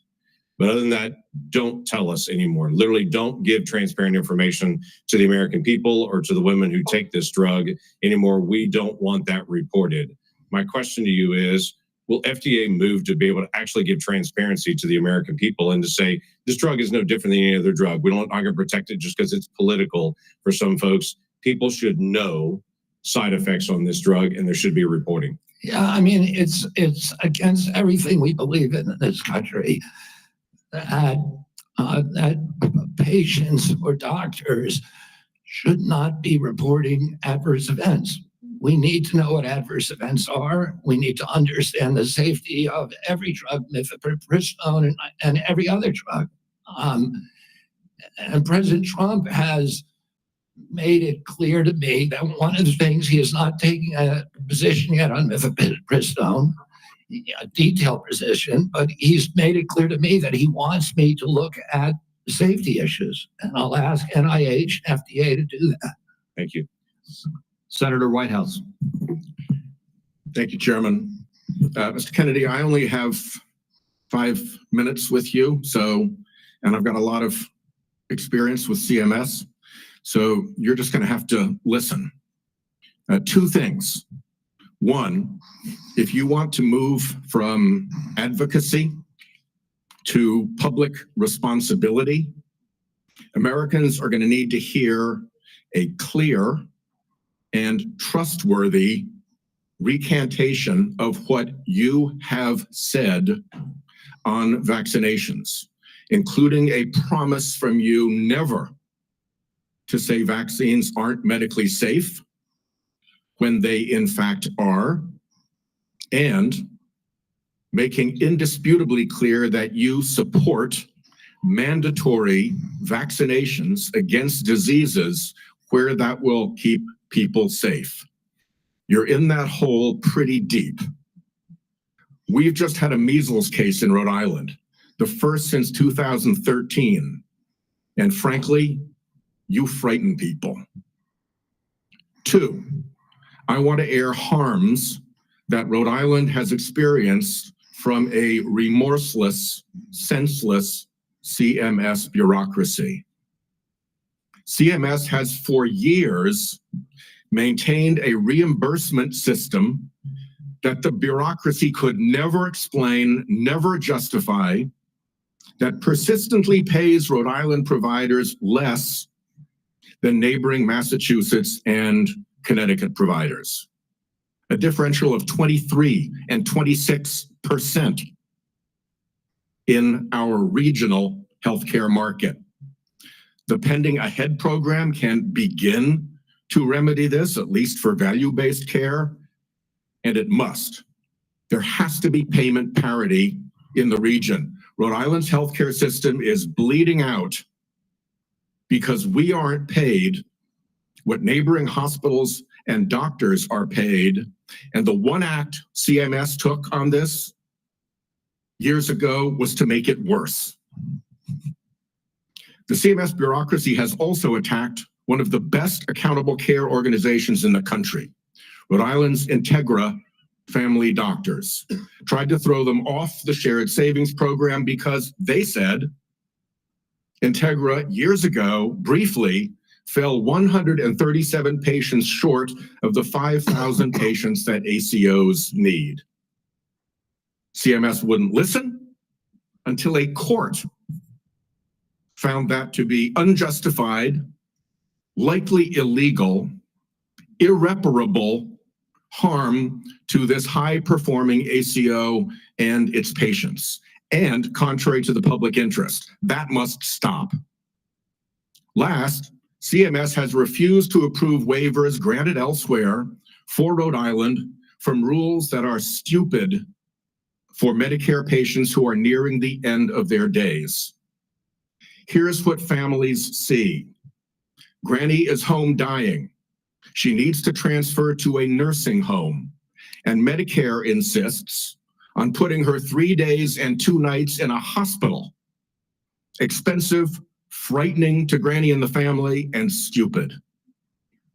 Granny's home dying and can't get palliative and curative care together. Inhumane and stupid. Granny's home dying and can't get home care if she can still get out into the yard or be driven to see the shore, to see Narragansett Beach, say, one more time, to recall childhood memories before she dies. Inhumane and stupid. Granny's home dying and the family's exhausted. And the respite care benefit is not to send a nurse or a caregiver, but to stuff Granny in an ambulance and haul her off to a hospital. Some respite. It's all expensive, frightening, inhumane, and stupid. But the insensate CMS bureaucracy takes a court order to be awakened to the harm they cause. I have had enough. CMS should let Rhode Island try humane end-of-life care through CMMI. Let's see if it works at a state.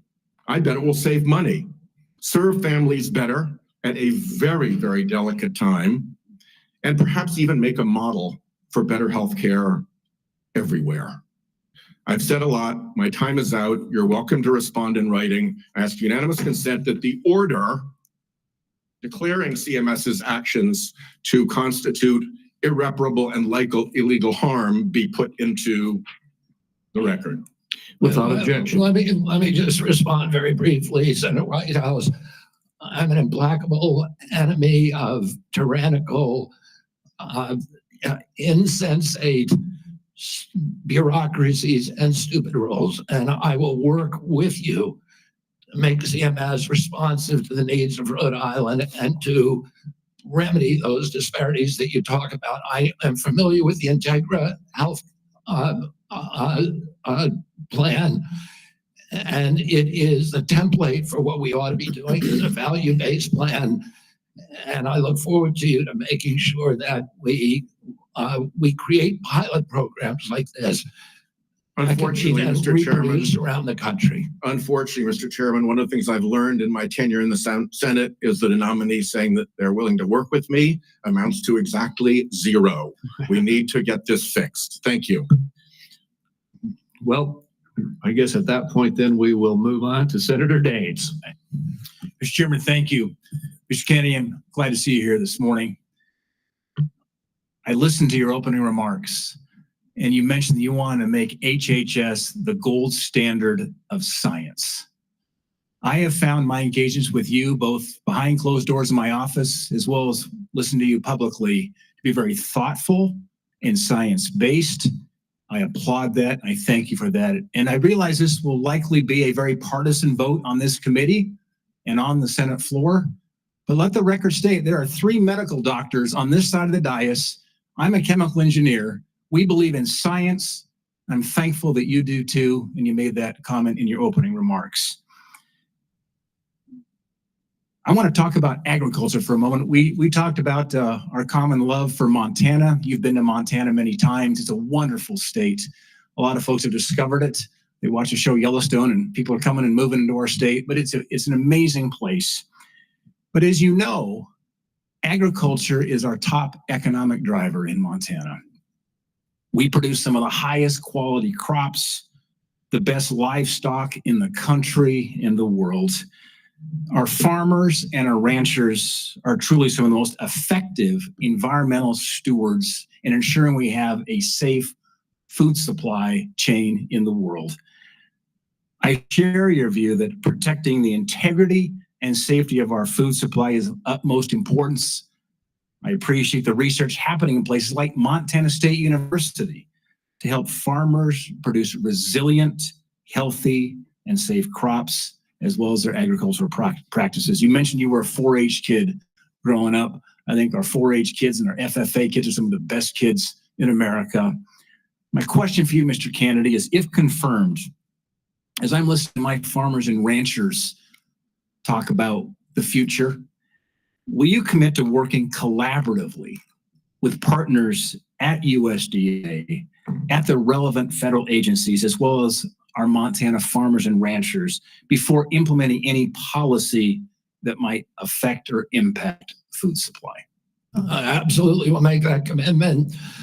I have, as I shared with you, a personal commitment and a long career working with farmers. I want to make sure I understand the very, very narrow margins, the slim margins that American farmers and ranchers are dealing with. And I don't want, under my watch, a single farmer to have to leave his farm for economic reasons or for regulatory or bureaucratic reasons while I serve, if I'm privileged to serve, to be confirmed as HHS Secretary. Even more important, President Trump has a very, very strong commitment to farmers. President Trump is probably historically, in modern history, the best farm president in our history. Farm income spiked for the first time in decades under his last administration. He got solid support from farmers across the country. Farm country is Trump country. Farmers across the country supported him during this election. He has specifically instructed me, and he wants farmers involved in every policy, and that he wants me to work with Brooke Rollins at USDA to make sure that we preserve American farmers, that all of our policies support them. Mr. Kennedy, thank you. And if confirmed, I look forward to having you and Brooke Rollins out to Montana to spend some time with you. Have my commitment to come there anytime, particularly during ski season or hunting season. Deal. I want to shift gears for a moment. As we discussed in the meeting we had in my office, mifepristone was approved in 2000. The FDA has been under scrutiny and brought to court for failure to properly assess this drug, as well as subsequent deregulations Senator Langford described that have occurred over the past 25 years. Some of these deregulations included ending the requirement that these drugs be prescribed by a doctor, ending reporting requirements for adverse events, and allowing these pills to be obtained through the mail. In fact, the FDA's own prescribing label mentioned that 3 to 5% of women taking this drug end up in the emergency room. My question is, if confirmed as Secretary of HHS, will you commit to working with the FDA Commission to review these deregulatory actions that are threatening the safety of women? Sorry, Senator. As I said to Senator Langford, I think it's immoral to have a policy where patients are not allowed to report adverse events or doctors are discouraged from doing that. President Trump has asked me to study the safety of mifepristone. He has not yet taken a stand on how to regulate it. Whatever he does, I will implement those policies. I will work with this committee, make those policies make sense. Thank you, Mr. Kennedy. Senator Hassan. Thank you, Mr. Chair and Ranking Member Wyden, and welcome, Mr. Kennedy, and to your family as well. I want to start with a couple of concerns I have, and just briefly on Medicaid. States share in the funding of Medicaid. Millions of disabled children in this country are alive because of Medicaid. Millions of people with addiction in this country are in recovery because of the services provided to them by Medicaid. And millions of chronically ill people who, until Medicaid expansion was enacted, who couldn't get health care and therefore couldn't work because they were too sick, got health care through Medicaid expansion, then went back to work, and now they're on private insurance. So those are some facts about Medicaid that you might want to brush up on. Now, I'm also extremely concerned about your endorsement of radical fringe conspiracies that, if implemented at HHS, would put American families' lives at risk. Vaccines are one of our greatest public health triumphs. And you don't need, I'm not talking about abstract medical science. One of the people who helped raise me was my grandfather, who was a pediatrician. He practiced medicine in this country from 1921 until the mid-1980s. And I heard details about the difference those vaccines made in saving lives in the children who were under his care. Vaccination has helped to eradicate many deadly diseases in the United States, including polio and smallpox, something we should be proud of as Americans.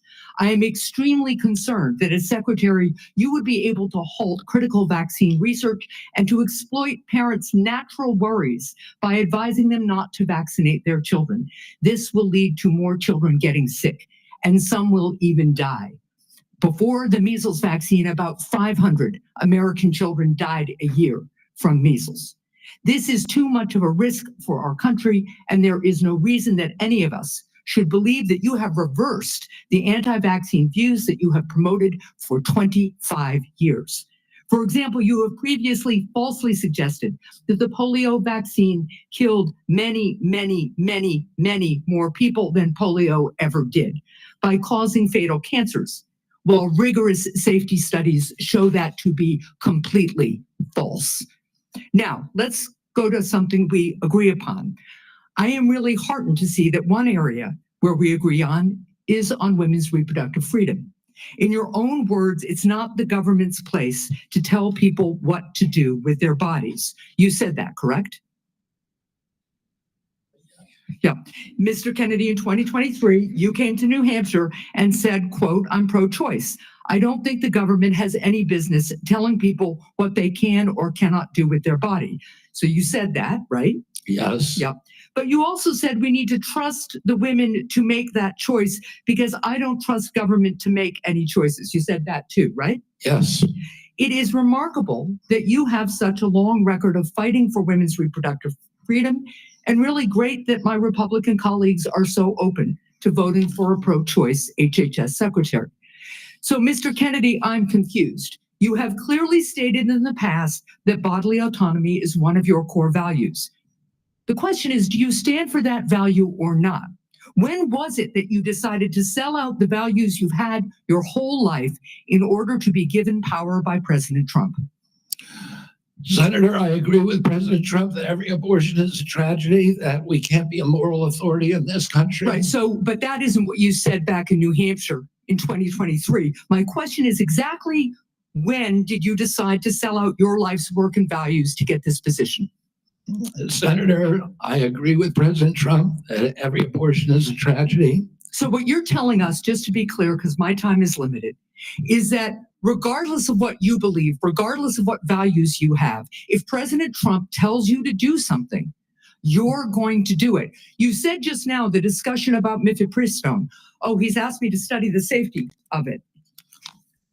Here are the safety studies that tell us mifepristone is safe and effective. And I asked Mr. Chair that these about 40 studies be admitted to the record by unanimous consent. Without objection. So the studies are there. The safety is proved. The science is there. But what you're telling us is if President Trump orders you to take action to make it harder for women to get direly needed health care, you'll follow his order. If Mr. Trump, as he did yesterday, orders a halt on Medicaid payments that are essential for taking care of people with disabilities all around this country, you're going to follow that order because you are willing to sacrifice your values, your knowledge, if President Trump tells you to do that. That to me is unacceptable in a Secretary of Health and Human Services.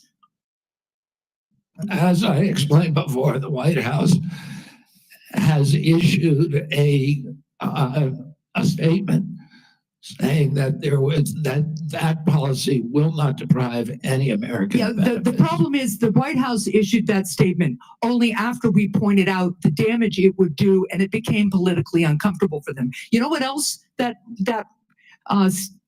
freeze on federal funding did? It halted funds for critical research that could cure pediatric cancer. So if the president tells you to do that, you're going to stop that too. That's enough. Thank you. Senator Cortez Masto is next. Thank you.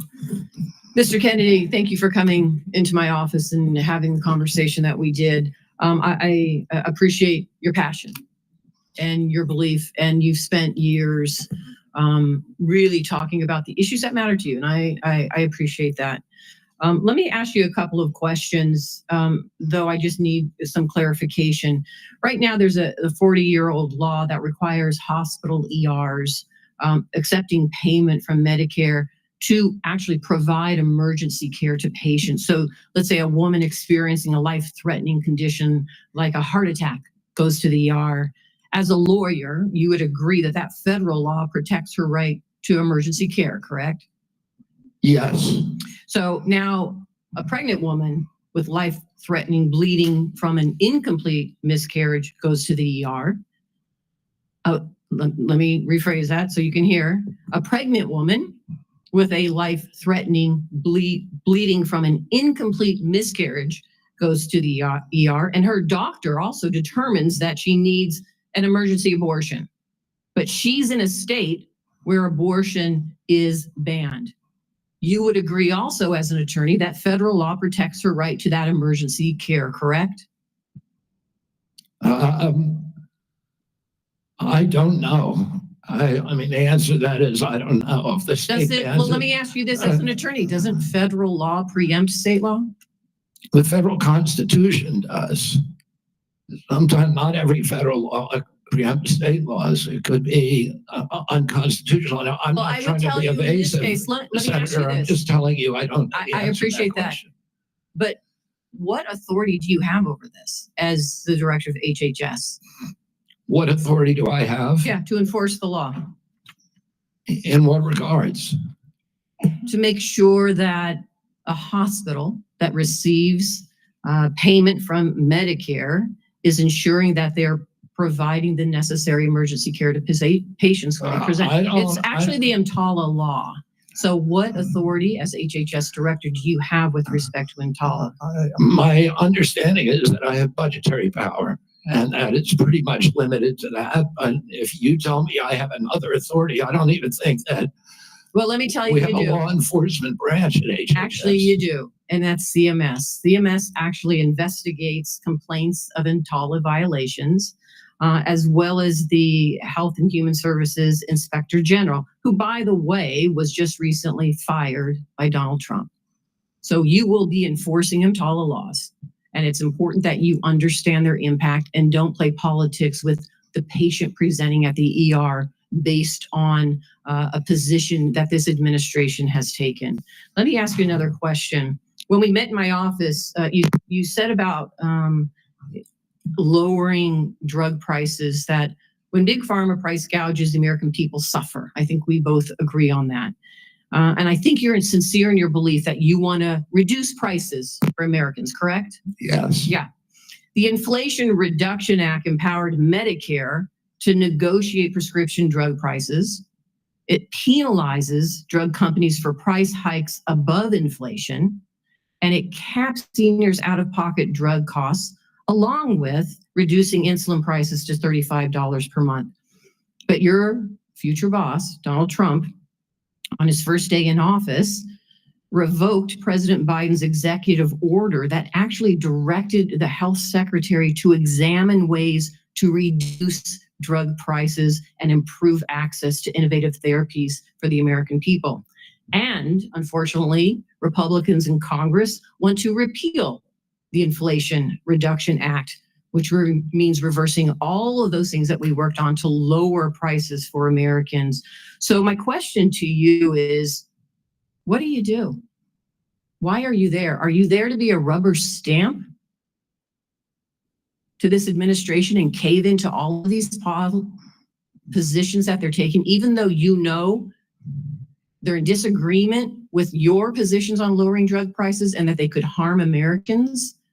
How do you handle that as HHS director? Senator, my understanding is that the White House issued an executive order, I believe today, supporting the drug negotiations under the IRA.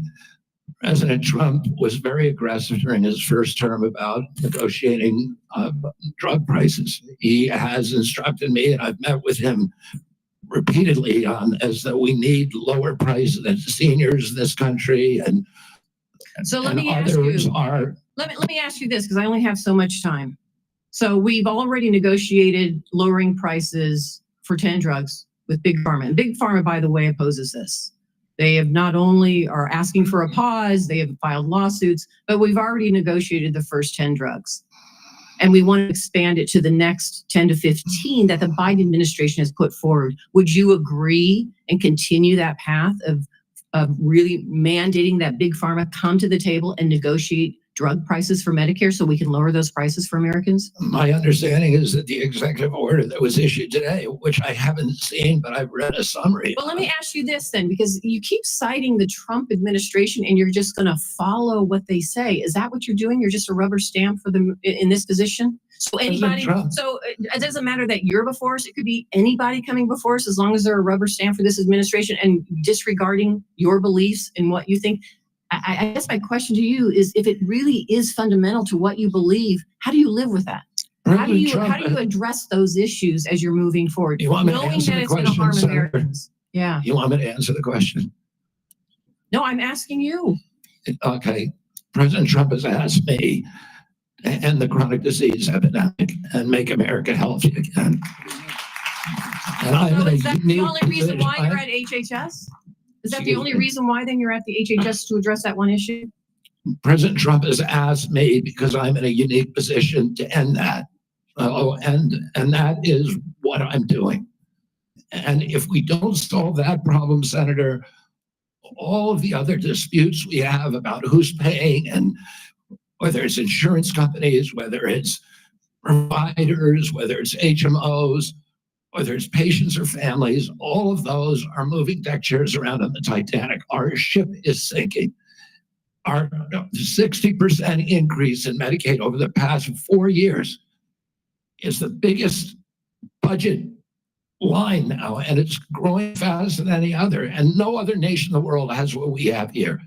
No other nation has a chronic disease. We have the highest chronic disease burden of any country in the world. We had, during COVID, we had 16% of the COVID deaths in a country. We only have 4.2% of the world's population. We had a higher death count than any country in the world. And when CDC was asked why, they said it's because Americans are the sickest people on earth. The average person who died from COVID, American, had 3.8 chronic diseases. This is an existential threat economically, to our military, to our health, to our sense of well-being. And it is a priority for President Trump. And that's why he asked me to run the agency. And if I'm privileged to be confirmed, that's exactly what I'll do. Senator Barrasso. Thanks so much, Mr. Chairman. Mr. Kennedy, thank you for taking time to visit with me in my office prior to today's hearing to talk about a lot of the important issues affecting healthcare in my home state of Wyoming as well as the nation. And I appreciate your willingness to serve our country. During our meeting, we discussed the challenges that healthcare providers and patients are facing in rural America. Financial obstacles facing rural hospitals, workforce shortages, issues of OBGYN, and then new regulations that are painful that have come out of the Biden administration are hurting our ability to provide nursing home staffing. So let me start, if I could, with rural hospitals and the closures of hospitals like that. There are a lot of challenges facing hospitals in rural communities and frontier areas. We have 33 hospitals in Wyoming. 26 are really located in areas, locations, often hard to get to. Weather impacts them. 6 of the hospitals are at risk of closing. 2 are at immediate risk of closing in the next 2 years. 10 have had to cut available services. And this is a concern of rural hospitals, both Republican and Democrat states, either way, bipartisan. Critical that the workforce challenges, financial challenges that we're facing are addressed. Can you commit to working with us on a plan to address the critical nationwide issue of rural health care? Yes, yes, Senator. And I would say that during my visits, I visited almost 60 senators so far. And the most common unifying, I would say, issue among both Democrats and Republicans, there were 2. One was PBM reform, and the other is rural hospitals. And our nation made a commitment over 100 years ago to put a hospital within 30 miles of every American. We generally succeeded in doing that. It's absolutely critical. It's life-saving. And rural hospitals are closing at an extraordinary rate right now. They not only provide important health care for the localities, but also they're economic drivers for localities all over this country.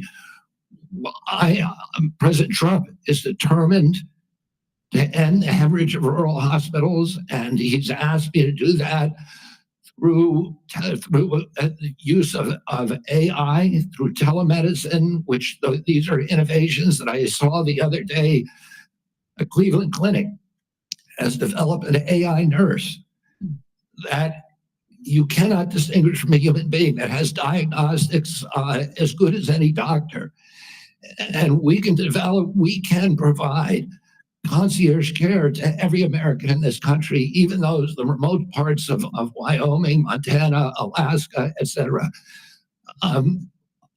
We also have opportunities at HRSA and at the GME to finally live up to GMA's mission of providing personnel to rural hospitals. And I intend to use all of my power, because I've seen the priority that is given by both Democrats and Republicans on this committee.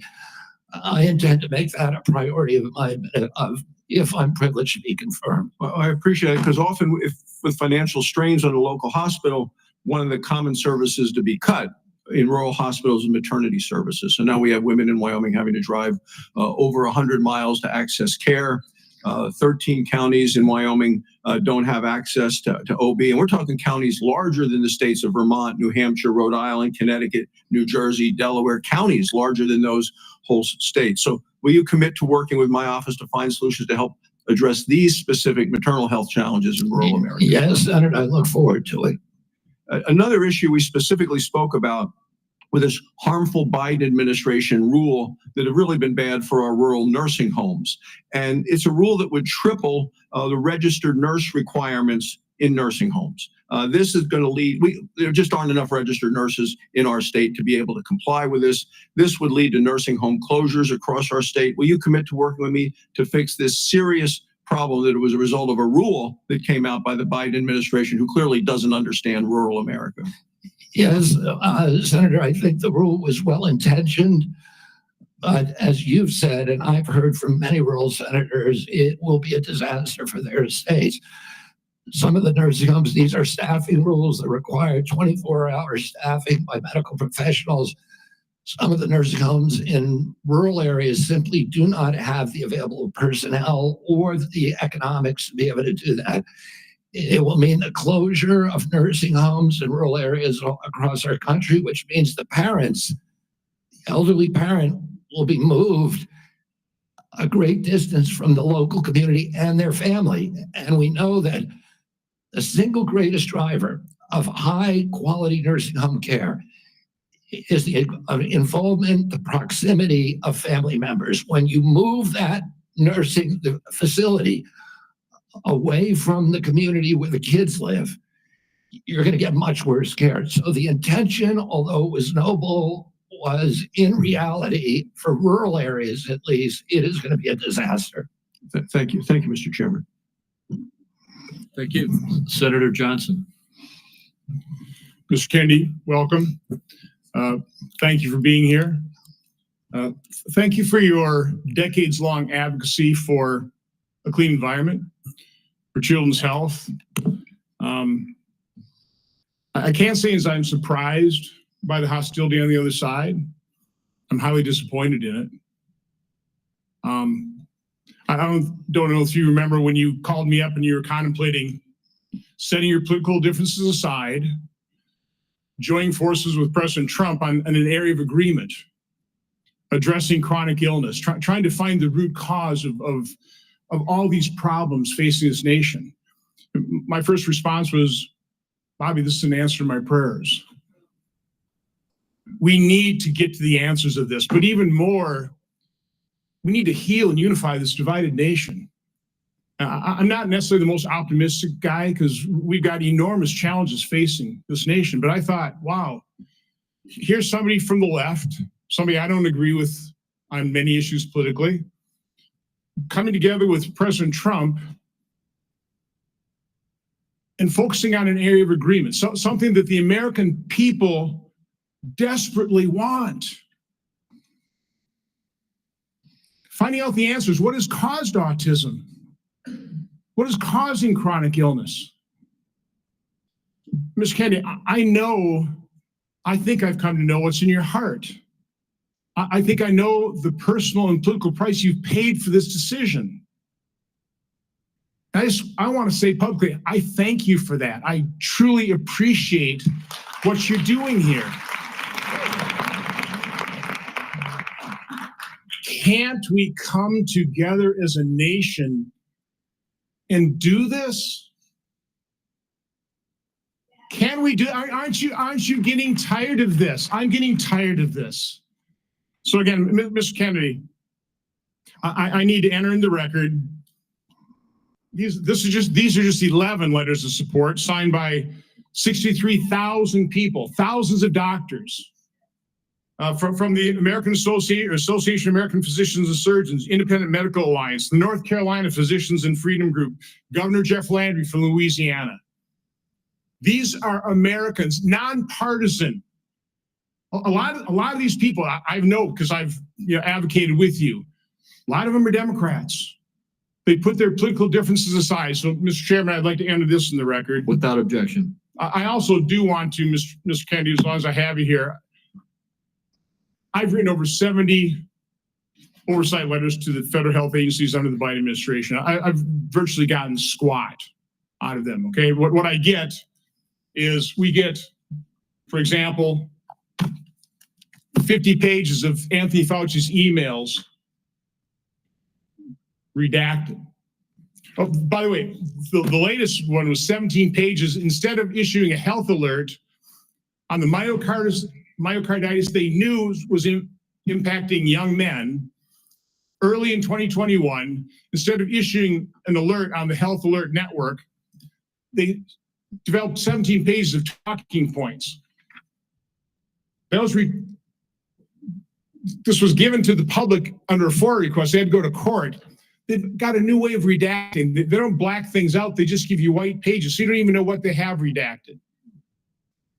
So again, I've issued a subpoena now to cover the information I've requested in 70 oversight letters. My question to you is, as Secretary of HHS, will you honor these requests from Congress and will you make HHS transparent?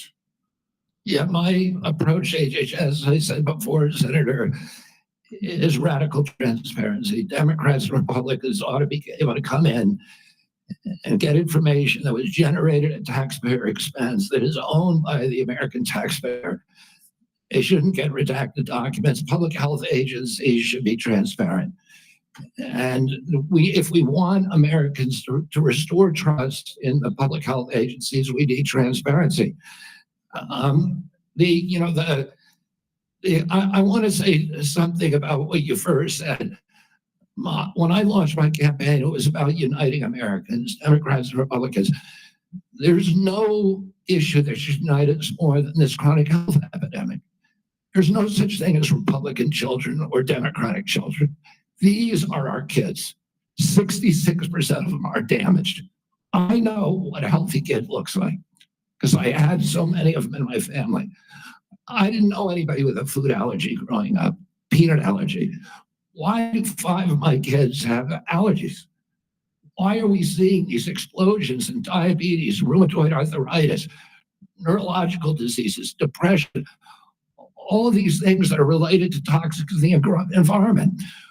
Why can't we just agree with each other to put differences about so many issues, intractable issues aside, and say, we're going to end this? I don't think anybody is going to be able to do this like I have because of my peculiar experience, because I've litigated against these agencies. When you litigate against them, you get a PhD in corporate capture and how to unravel it. I've written 6 books about these agencies. I know a lot about them and I know how to fix it. And there's nobody who will fix it the way that I do because I'm not scared of vested interest. I don't care. I'm not here because I want a position or a job. I have a very good life and a happy family. This is something I don't need. I want to do this because we're going to fix it. And the other thing is we are attracting now a caliber of people to HHS like never before in history. And they're entrepreneurs, they're disruptors, they're innovators of immense talent that are walking away, many of them from growing concerns. They're not coming there for position. They're coming there because they want to save our country. And they're from across the political spectrum. And all these Democrats are opposed to me for partisan issues. They used to be my friends. Agreed with me on all the environmental issues that I've been working on for my whole career. Now they're against me because anything that President Trump does, any decision he makes, has to be lampooned, derided, discredited, marginalized, vilified. We need to move on. Senator Warren.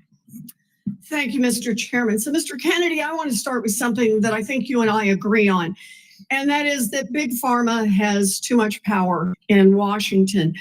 You said that President Trump asked you to, quote, clean up corruption and conflicts. Sounds great. You've said that you will, quote, slam shut the revolving door between government agencies and the companies they regulate. That also sounds great. So here's an easy question. Will you commit that when you leave this job, you will not accept compensation from a drug company, a medical device company, a hospital system, or a health insurer for at least 4 years, including as a lobbyist or a board member? Can you just repeat the last part of the question? Can I commit? You're not going to take money from drug companies in any way, shape, or form. Who? Me? Yes, you. Oh. I'm happy to commit to that. Okay, good. That's what I figured. I said it's an easy question to start with. And I think you're right on this. I don't think any of them want to give me money, by the way. Let's keep going. You're right because to say yes, because every American has the right to know that every decision you make as our #1 health officer is to help them and not to make money for yourself in the future. So I want to talk more about money. I'm looking at your paperwork right now. In the past 2 years, you've raked in $2.5 million from a law firm called Wisner Baum. You go online, you do commercials to encourage people to sign up with Wisner Baum to join lawsuits against vaccine makers. And for everyone who signs up, you personally get paid. And if they win their case, you get 10% of what they win. So if you bring in somebody who gets $10 million, you walk away with $1 million. Now, you just said that you want the American people to know You can't be bought. Your decisions won't depend on how much money you could make in the future. You won't go to work for a drug company after you leave HHS. But you and I both know there's another way to make money. So, Mr. Kennedy, will you also agree that you won't take any compensation from any lawsuits against drug companies while you are secretary and for 4 years afterwards? Well, I'll certainly commit to that while I'm secretary. But I do want to clarify something because you're making me sound like a shill. I put together that case. I did the Science Day presentation to the judge on that case to get it into court. Mr. After Kennedy, hearing. Mr. Kennedy, it's just a really simple question. Yeah, You've taken in $2.5 million. I want to know if you will commit right now that not only will you not go to work for drug companies, you won't go to work suing the drug companies and taking your rake out of that while you're secretary and for 4 years after. It's just I'll commit to not taking any fees from drug companies while I'm secretary. No. I'm asking about fees from suing drug companies. Will you agree not to do that? You're asking me to not sue drug companies, No, and I'm not going to agree to drug that, Senator. companies as much as you want. I'm not going to agree to not sue drug companies or anybody. So let's do a quick count here of how, as secretary of HHS, if you get confirmed, you could influence every one of those lawsuits. Well, let me start the list. You could publish your anti-vaccine conspiracies, but this time on U.S. government letterhead, something a jury might be impressed by. You could appoint people to the CDC vaccine panel who share your anti-vax views and let them do your dirty work.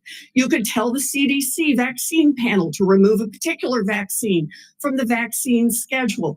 You could remove vaccines from special compensation programs, which would open up manufacturers to mass torts.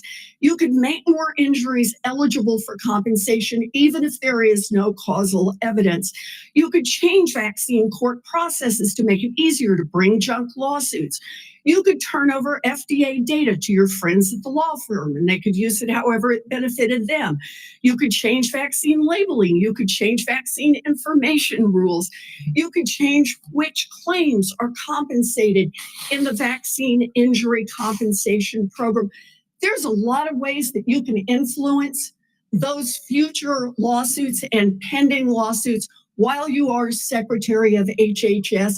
And I'm asking you to commit right now that you will not take a financial stake in every one of those lawsuits so that what you do as secretary will also benefit you financially down the line. I'll comply with all the ethical guidelines. That's not the question. You and I, you have said You're asking me, Senator, you're asking me not to sue vaccine pharmaceutical companies.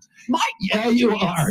That's exactly what you're doing. No, look, no one should be fooled here. As secretary of HHS, Robert Kennedy will have the power to undercut vaccines and vaccine manufacturing across our country. And for all of his talk about follow the science and his promise that he won't interfere with those of us who want to vaccinate his kids, the bottom line is the same. Kennedy can kill off access. Kids might die, but Robert Kennedy can keep cashing in. Senator, I support vaccines. I support the childhood schedule. I will do that. The only thing I want is good science, and that's it. How about then say you won't make money off what you do as secretary of HHS? Before we go to Senator Tillis, I think would be important for me to make it very clear that Mr. Kennedy has gone through the same Office of Government Ethics process as every single other nominee in the Finance Committee this year and in previous administrations. In addition to listing his assets, including the items that you've identified, he has signed an ethics letter that has been reviewed by the Office of Government Ethics concerning any possible conflict in light of its functions and the nominee's proposed duties. And we have a letter from the Office of Government Ethics that he hasn't complied completely with all applicable laws and regulations governing conflicts of interest. Mr. Chairman, point of information here. Have we had a single nominee come through who's made $2.5 million off suing one of the entities that it would be regulating and plans to keep getting a take of every lawsuit in the future? Have we had that before? I haven't reviewed the past documentation of every other nominee's financial interests. And so, no, but I know that every single time we get a nominee, their financial interests are attacked. That's why we have the Office of Government Ethics. That's why they've reviewed everything that's in his record. And that's why he has even, I think, and I don't know that I want to ask him to get into it, but he has listed his assets and has gone through a discussion of the responsibilities under our ethics laws and is complied with all of those requirements. Senator Tillis. Thank you, Mr. Chairman. Mr. Kennedy, how's your morning going? So far, so good. Good. You came prepared. I'm glad that you did. You, I believe, addressed to my satisfaction a question about Title X and the president's priority with respect to Planned Parenthood. Can you just affirm that you are 100% behind the president's policy on Title X and the implementation? I'm 100% behind it. Thank you. It's amazing to me that people, well, first off, you need to understand I was in a judiciary hearing this morning. It's very clear to me that some of these nominations are going to be shirts and skins. So no matter what you answer in the affirmative, they're going to ask you one more question so that you won't be able to answer in the affirmative. That's just the way the game gets played when we have nominees like yourself. So I think you're handling yourself well. I got a real quick question for you. Are you a conspiracy theorist? That is a pejorative, Senator, that's applied to me, mainly to keep me from asking difficult questions of powerful interest. I was told that I was a conspiracy theorist. That label was applied to me because I said that the vaccines, the COVID vaccine, didn't prevent transmission and it wouldn't prevent infection, when the government was telling people, Americans, that it would. I was saying that because I was looking at the monkey studies in May of 2020. I was called a conspiracy. Now everybody admits it. I was called a conspiracy theorist because I said red dye caused cancer. And now FDA has acknowledged that and banned it. I was called a conspiracy theorist because I said fluoride lowered IQ. Last week, JAMA published a meta-review of 87 studies saying that there's a direct inverse correlation between IQ loss. All right, so I'm going to assume I can go on for about a week. Is there any one of them that you can say, you got me? That really was a conspiracy theory, or are you in a position to submit for the record? I think it'd just be helpful for every one of these narratives for you to submit that maybe for the record. You said something about SNAP lunch. I was in the State House in North Carolina before I came here, and anytime I'd go visit an elementary school, the first thing I would do is go to the trash cans in the cafeteria. And what we have now are kids that are not eating the food because the dictates of the federal government have made it something that they don't want. But they say, well, it's a healthy alternative. It has processed materials in it, and it's not particularly attractive to them. So they throw it away. Trash cans full of food that these kids didn't eat. So then what do? They go eat snacks, or they go eat or they drink a sugar drink.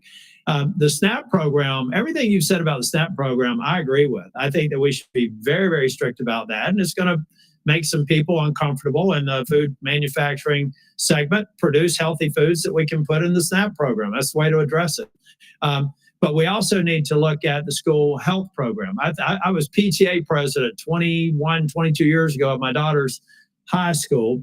And I feel like we've got these kids that need help. We've got to guide them through a process. Many of them are probably on Medicaid, and Medicaid's failing them. Everybody here says Medicaid is sacrosanct. Nobody's admitted that Medicaid is not producing positive health outcomes. Is that your problem, Medicaid, right now, in the program, or the outcomes? Is the outcomes. We're spending $900 billion, and our people are getting sicker every single year. Yeah. So And President Trump wants people to have it, Americans to have a high quality insurance. Anybody who's building a case for the status quo of Medicaid is by extension saying that they're happy with the outcomes. I think it's unacceptable. I do have a question for you on Project Warp Speed. We supported the CARES Act. We had 97 people in the U.S. Senate vote for it. Everybody here. There's only one member of Congress that voted against it, I believe. And Project Warp Speed had CDC, FDA, NIH, and BARDA very much in the mix. Now, some people think that you're going to come in here and insert yourself into those agencies in a way that's never been done before. Let's say that they're a part of a future Project Warp Speed. Is it your intent to go in and do something that's never been done before, based on my staff's research, and insert yourself in a discussion that the scientists are dealing with in those different agencies? No, Senator. What I want to do is, I'm not a scientist. I want to empower scientists. I want to make sure that science is unobstructed by vested or economic interest. That's good. I got that culture, and I'll just say about Operation Warp Speed. It was an extraordinary accomplishment, demonstration of leadership by President Trump. When he promoted Operation Warp Speed, he was looking at all of the different remedies, including vaccines, therapeutics, everything. Therapeutic, ivermectin, hydroxychloroquine, famotidine, even chlorine dioxide. And he was not looking at shutting down our country for the year, forcing people to wear masks for a year, forcing all social distancing that did not have any scientific basis, which Dr. Fauci has now acknowledged. He said we took it out of thin air. But all of those changed during the Biden administration, and it became very narrowly focused. We ended up with the highest death count of any country in the world. Mr. Chair, if I can just ask one final question, and I think it's a one-word answer. I've heard a lot of people complaining about healthcare delivery, Medicaid. On the other side of the dais here, who's been responsible for healthcare policies over the last 4 years? The Biden. I mean, the president, the Biden. Okay. Yeah. So I'd like to have heard more of those in oversight hearings over the last 4 years. I haven't, but I'm glad that there's an acknowledgement that you're inheriting a problem that needs to be fixed. Thank you. Thank you, Senator. Senator Sanders. Thank you, Mr. Chairman. Mr. Kennedy, thanks for being with us. I very much like the slogan that you coined, Make America Healthy Again.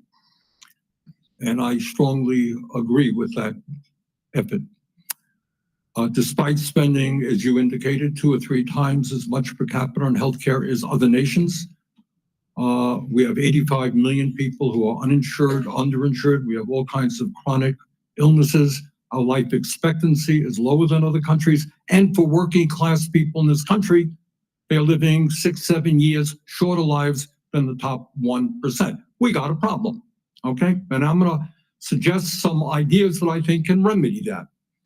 Last year, the insurance industry in this country made over $70 billion, while at the same time, 85 million Americans are uninsured or underinsured.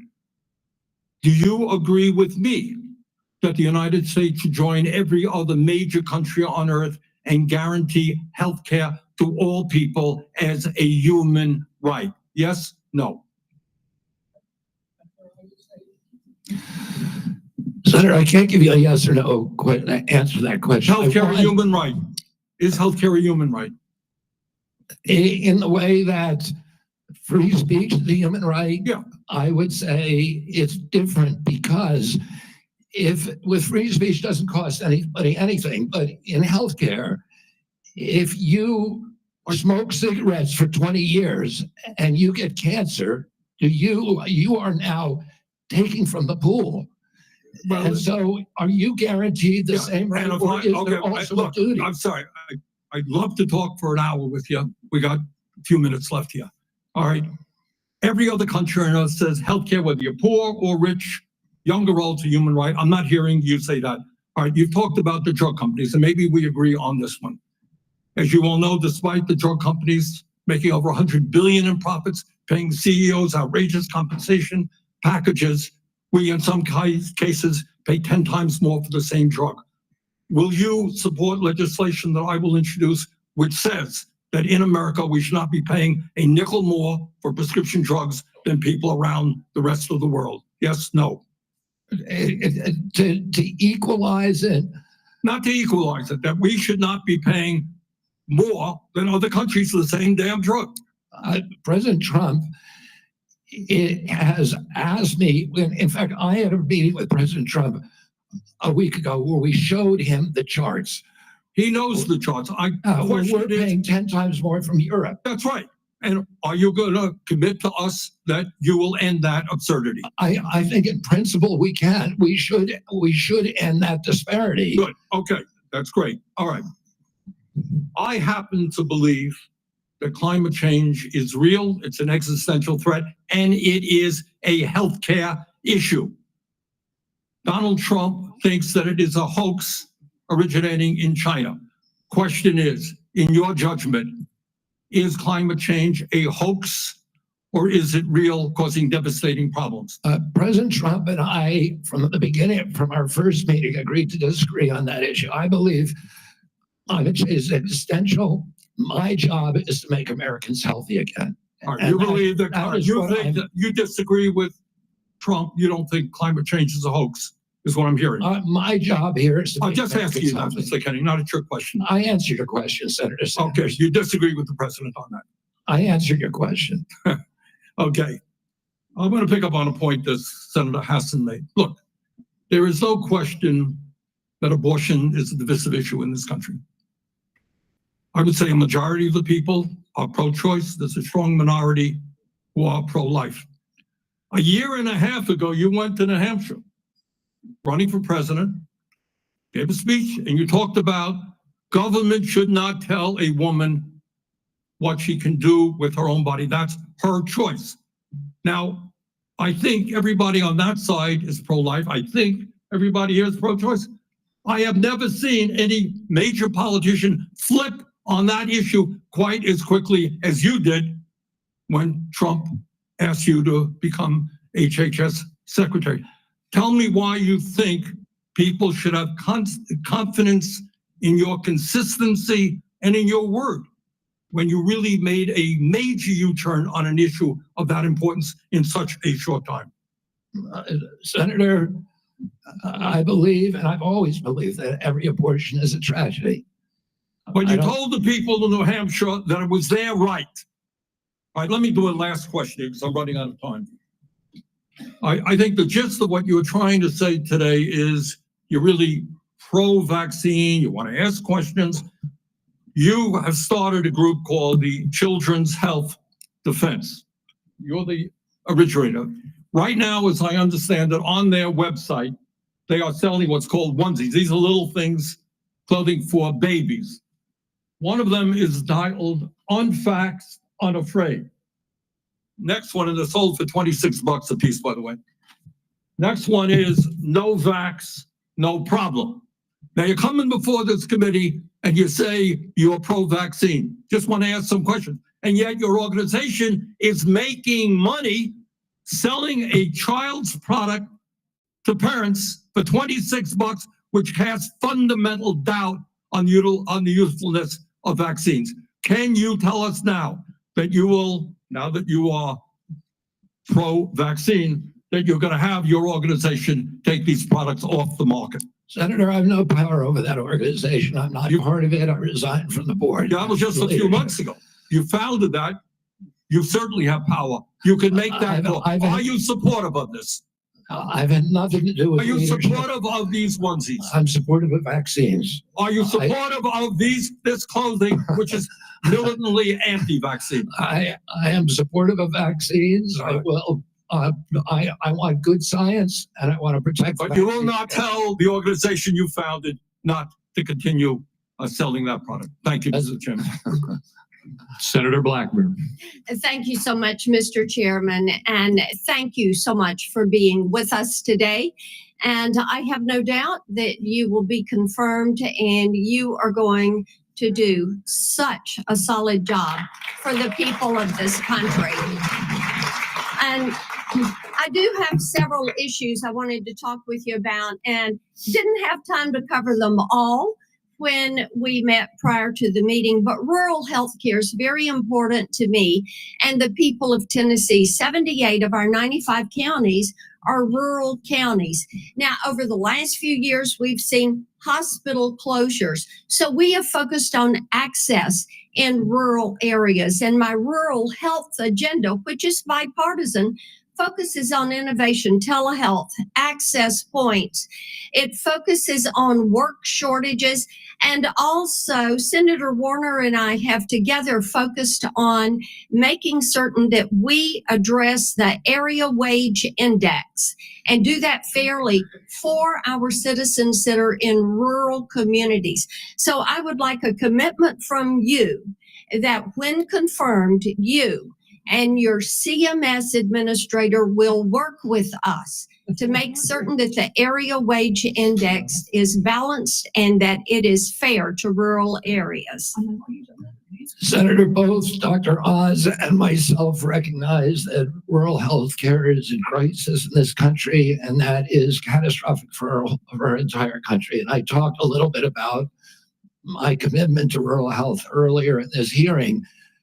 The regional price points, as you know, are set by Congress and not by HHS. I will certainly, and I know Dr. Oz will certainly work with you to make them sensible. We look forward to that. Also, you and I, before you came forward as the secretary, the nominee, we had talked in years past about over-medicating youth and concerns over that. And I was looking at a report from TennCare, which is our Medicaid program in Tennessee. And I was concerned when I saw a number that TennCare had spent $90 million in 2024 alone on ADHD. This was 417,000 of our children. And $90 million. To me, that is heartbreaking, what is happening there. So how will you prioritize oversight of prescribing practices while promoting alternative solutions such as counseling, behavioral therapies, community-based interventions for our youth? Exactly, and that's the solution. 15% of American youth are now on Adderall or some other ADHD medication. Even higher percentages are on SSRIs and benzos. We are not just over-medicating our children, we're over-medicating our entire population.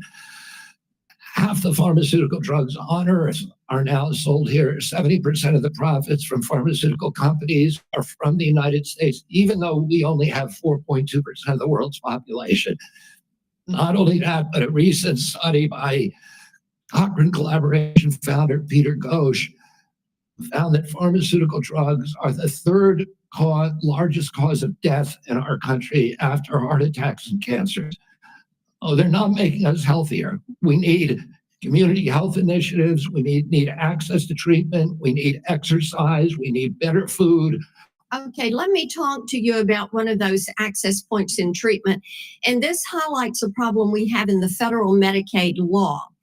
Since Medicaid's enactment, states have been prohibited from using Medicaid funds for care provided by institutions for mental disease. We refer to them as IMDs. These are psychiatric hospitals, residential treatment facilities with more than 16 beds. This is a discriminatory exclusion, and it denies payment for medically necessary care based on the illness that is being treated, and it has perpetuated unequal coverage in mental health care. So if you're confirmed, when you're confirmed, will you commit to working with me on repealing this discriminatory exclusion and ensuring equal access to mental health care for Medicaid beneficiaries? Yes, Senator. Thank you so much. I've got a question on PBM reform, one on artificial intelligence in healthcare. In the interest of time, I will yield back. I look forward to seeing you help make us healthy again. Thank you, Senator.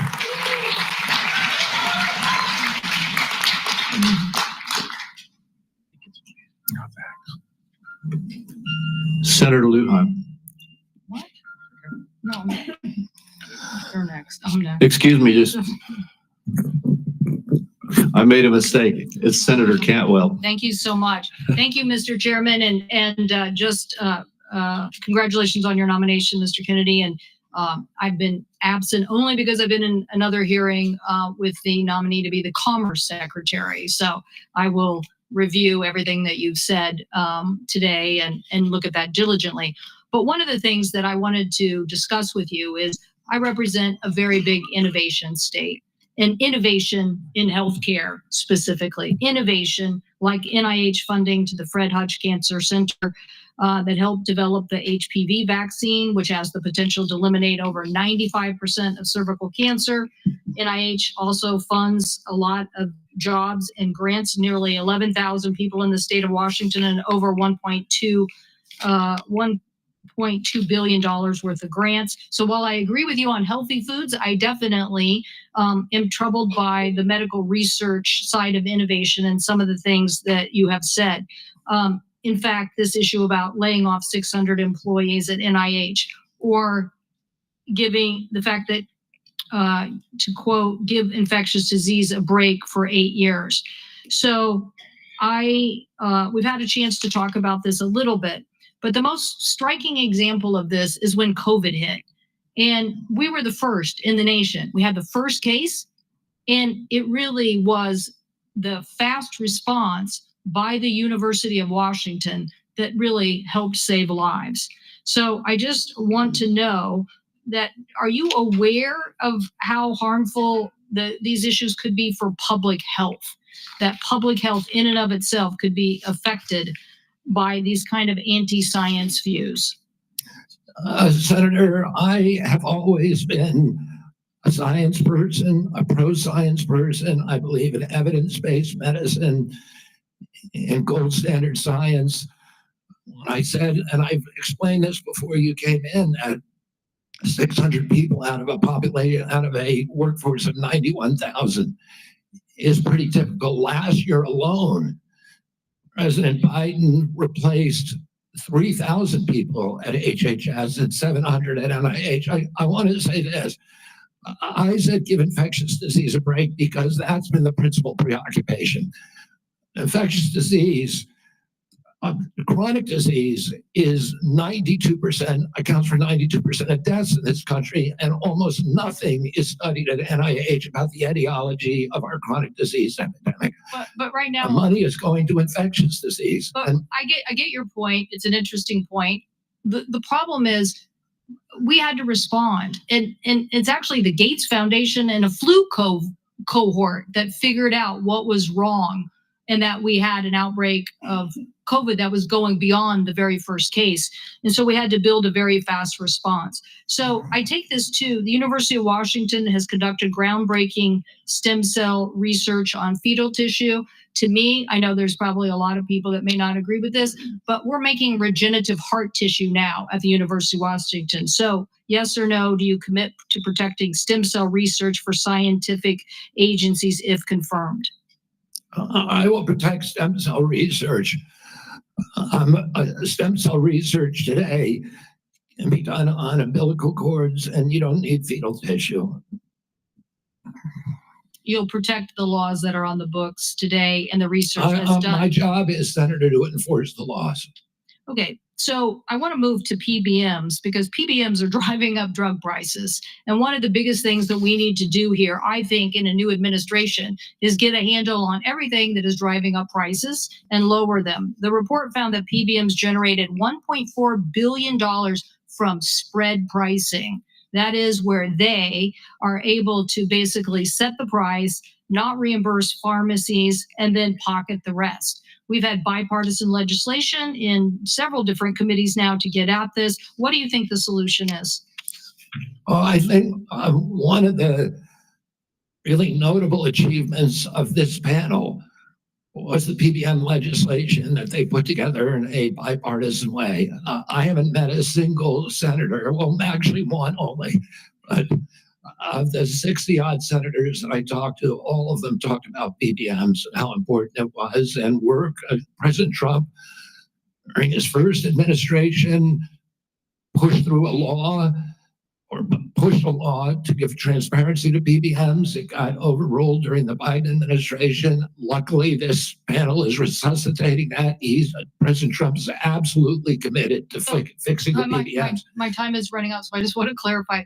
You believe that we should pass these laws that now have been proposed in the Senate? I haven't read the entire law, so I don't know, but I think that we need to reform the PBMs. I think we need But to get rid of all of these vested interests that are draining money from the system. Okay, somebody suggested though that you thought you should convene the PBMs and talk to them about some sort of self-regulation. So I am trying to distinguish between these people who basically are doing illegal activities and ripping off, really they're creating pharmacy deserts in my state. So I'm asking you whether you believe that we have to legislate in this area.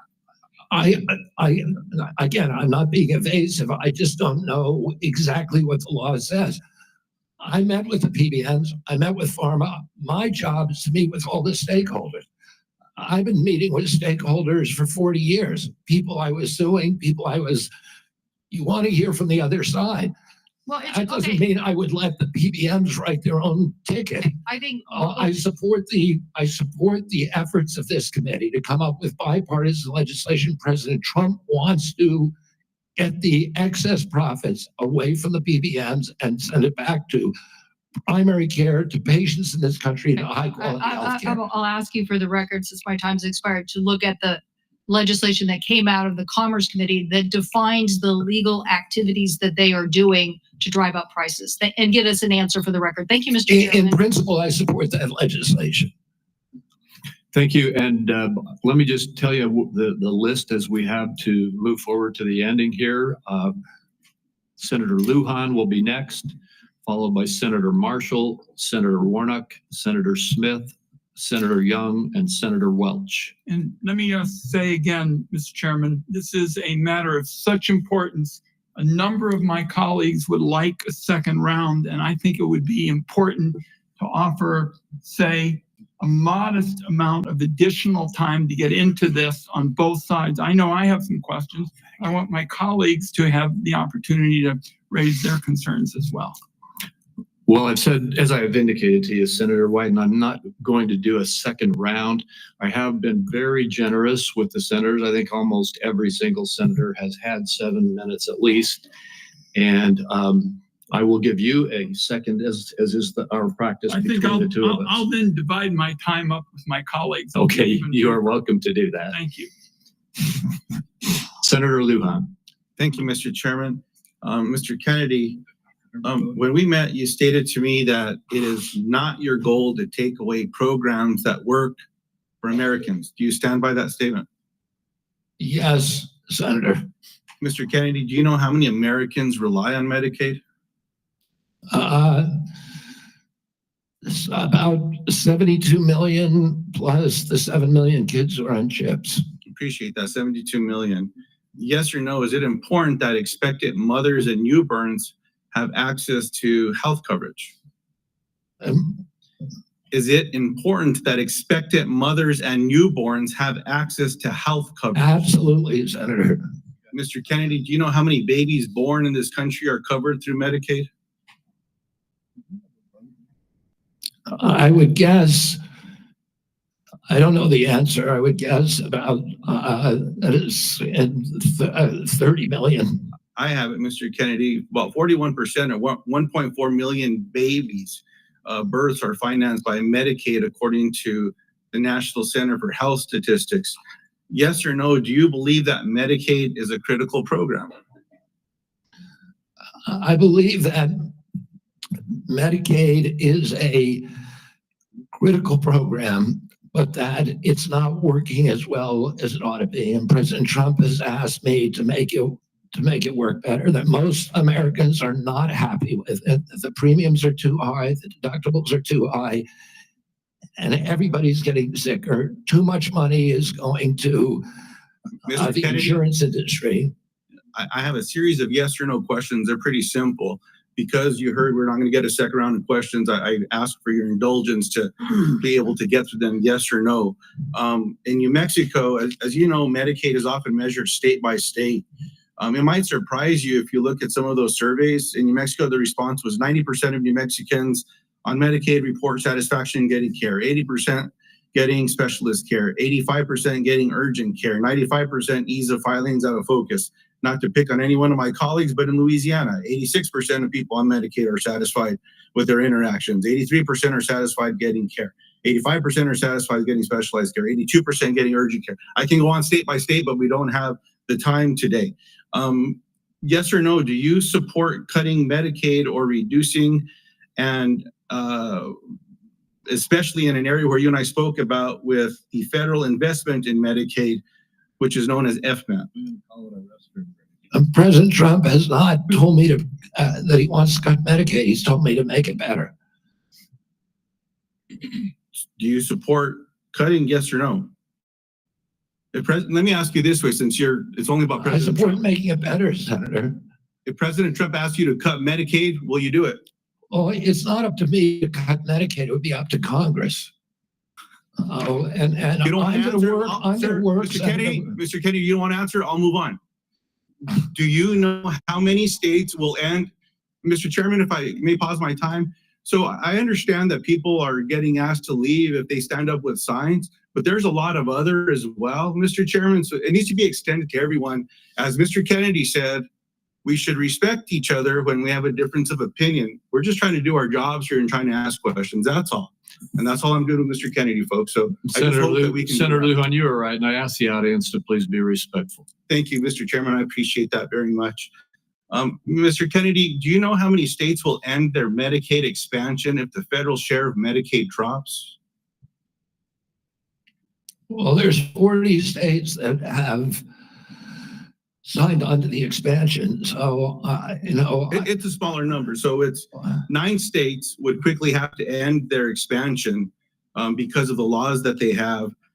That's about 4 million folks across the country. And in New Mexico, Iowa, and Idaho, they have triggers that it would immediately have to go into effect if, in fact, that gets cut. The reason I'm asking those questions is there's been a lot of chatter and conversations around Medicaid. Now, I agree we can always do better, and we must be doing better in America.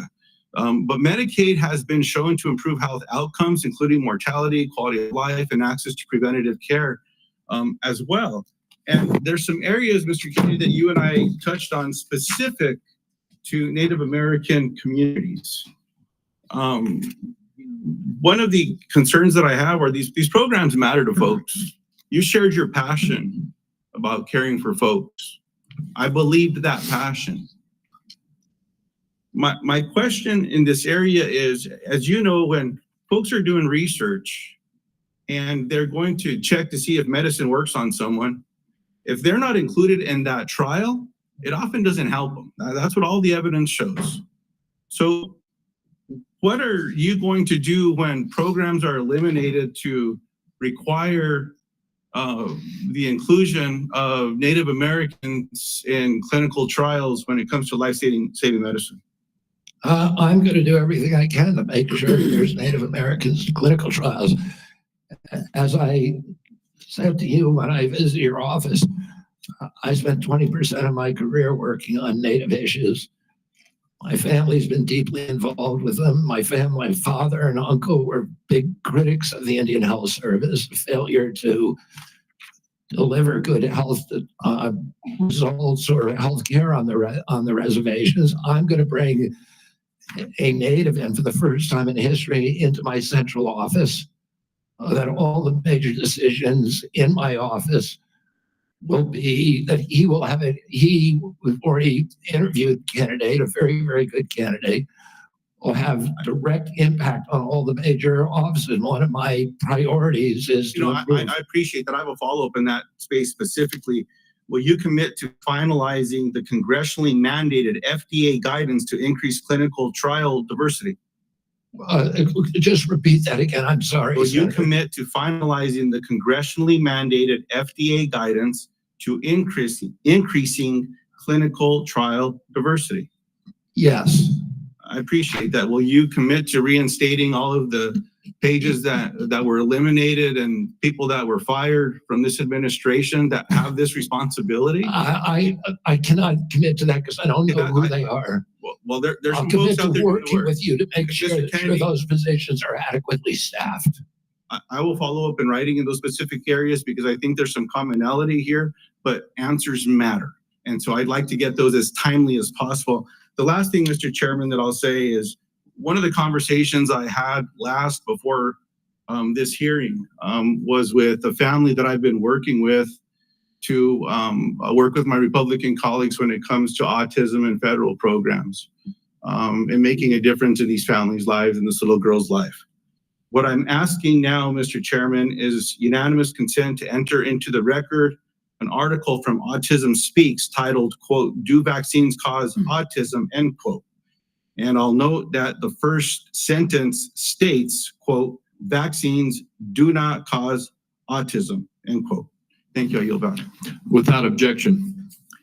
And before we move on, we've had a request from several quarters for a quick restroom break. We will take a 5-minute recess. I'm sorry to those remaining 5 or 6 senators who must wait a few minutes, but we will have a quick break. We will be back as soon as we can. All right, pause the video.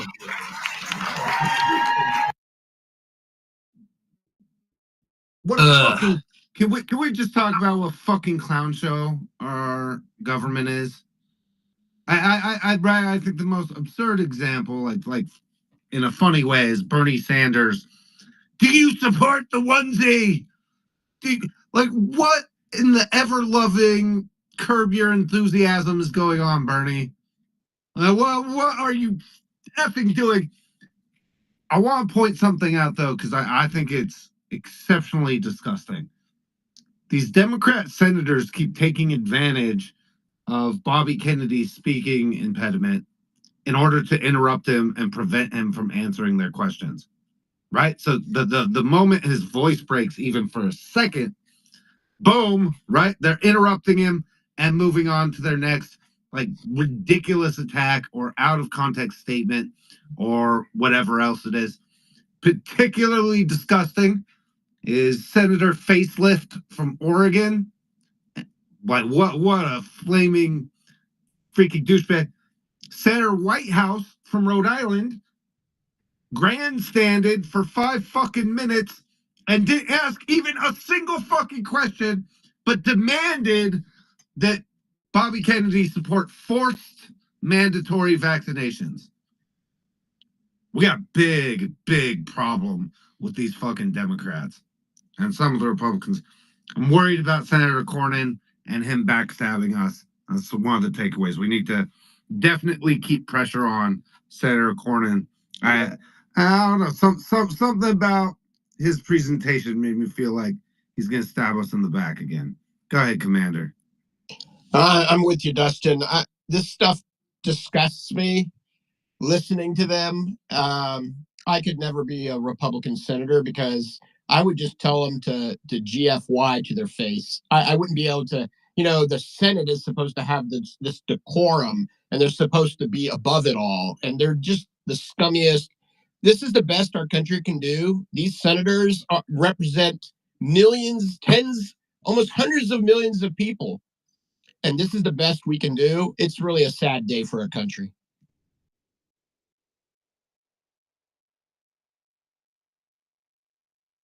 It's embarrassing, that's for sure. And it definitely is shining a light. And I'm really hoping that the American people are watching this and like realizing that, he wants to work and serve at the pleasure of our president that we voted to have put in there and the mandates that we have, put forth. So I'm thinking, if they don't vote correctly, 2026 for those that are up in 2026 is going to be a real problem for them.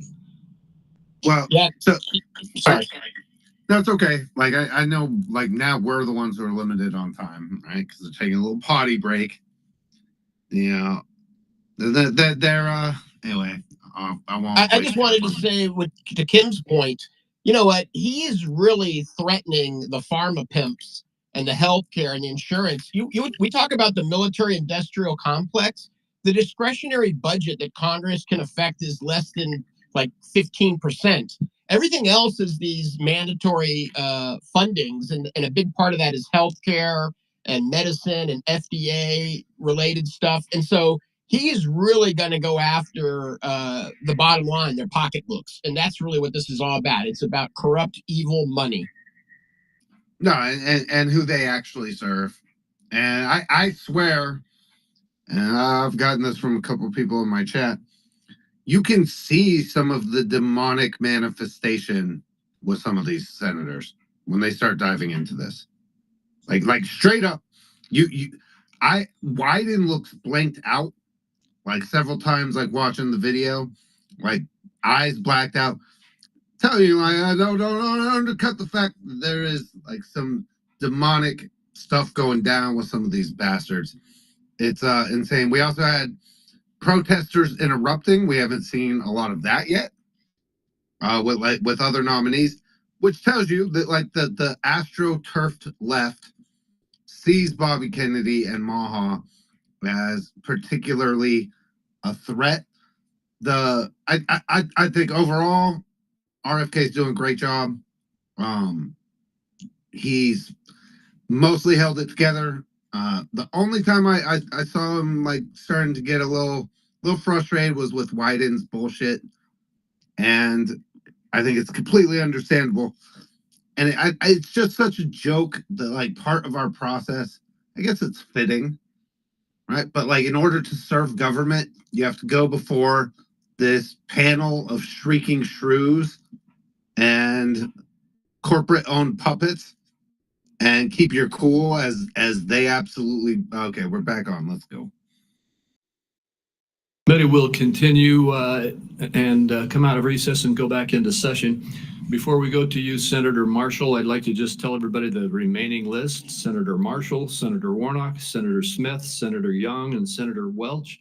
And then I did indicate earlier that I would give another 5 minutes to Senator Wyden. I understand he has distributed that 5 minutes to a few of the other senators.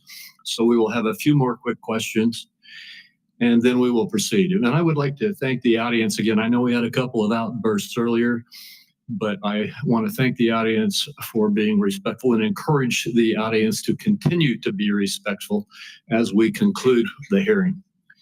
With that, Senator Marshall. Thank you, Chairman. Obesity, diabetes, heart disease. Obesity, diabetes, heart disease account for probably 80% of health challenges in America. You know how many times I heard my friends across the aisle mention any three of those? I don't know if we've lost the forest for the trees here. Vaccine is a critical issue. I understand that.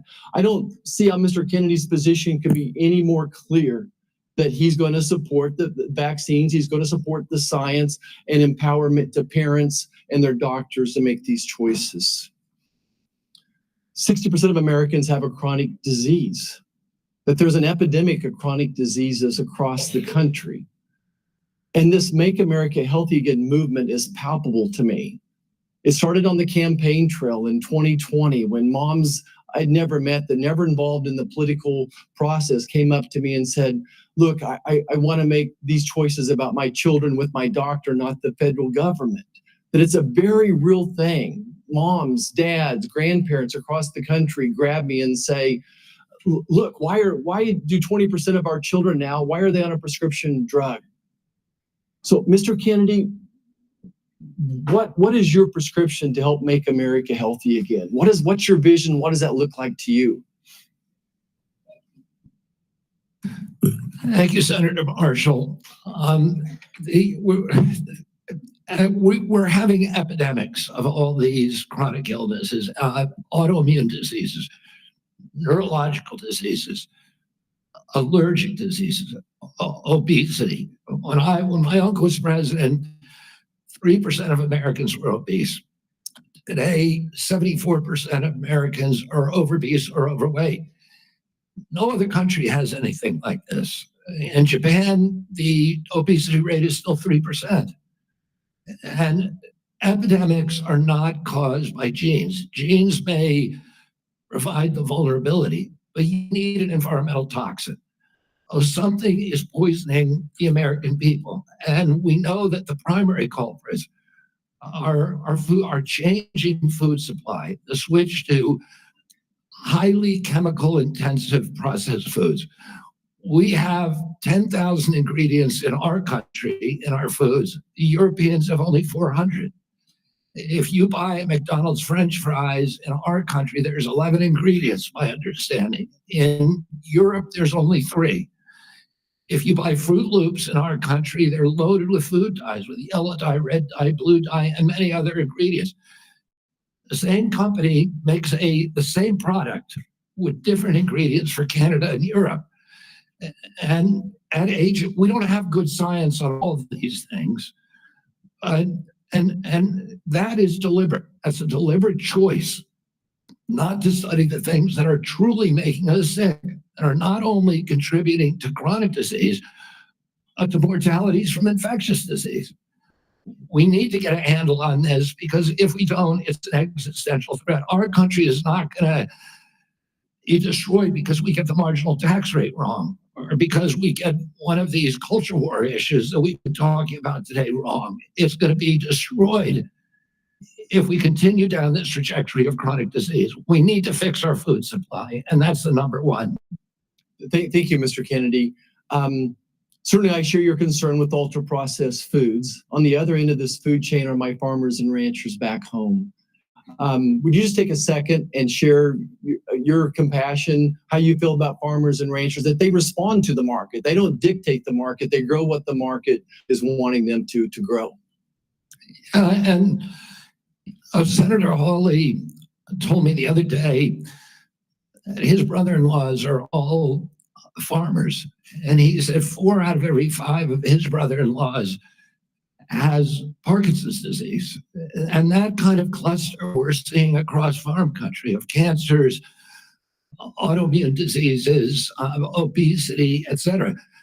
Oh, it's and we can now not export American food to Europe because the Europeans won't take our food.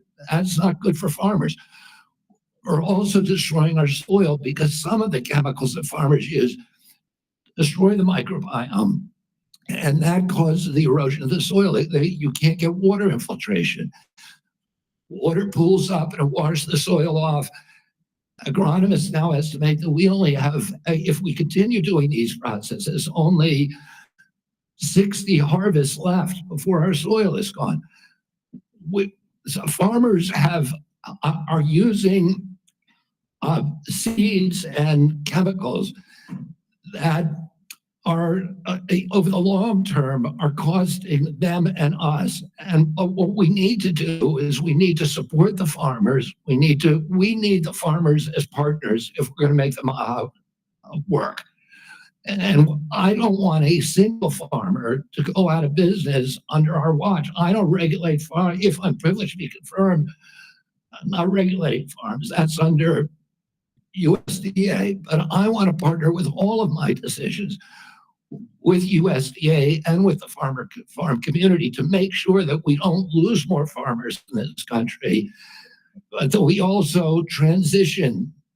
We offer and incentivize transitions to regenerative agriculture, to no-till agriculture, and to less chemically intensive. And by the way, I've also met with the chemical industry and the fertilizer and herbicide companies, and they want to do the same thing. Oh, and I think we're on the trajectory to do that, and we need to incentivize initiatives to accelerate that trajectory. Mr. Chairman, if I could, the great news is that my farmers in Kansas are selling products to Europe. That today's regenerative practices, soil health, all those things are priorities for Kansas farmers. Many of us are doing many of those things already. We just need it to be more widespread. If I could just wrap up my remarks, though, is that again, going back to the big picture here, 60% of Americans have a chronic disease. Mr. Kennedy, I believe for such a time as this that you're not just one of 300 million people. I think that you are the person to lead HHS to make America healthy again, that God has a divine purpose for you. And I look forward to your confirmation and working with you to make America healthy again. Thank you, Senator. Thank you. Senator Warnock.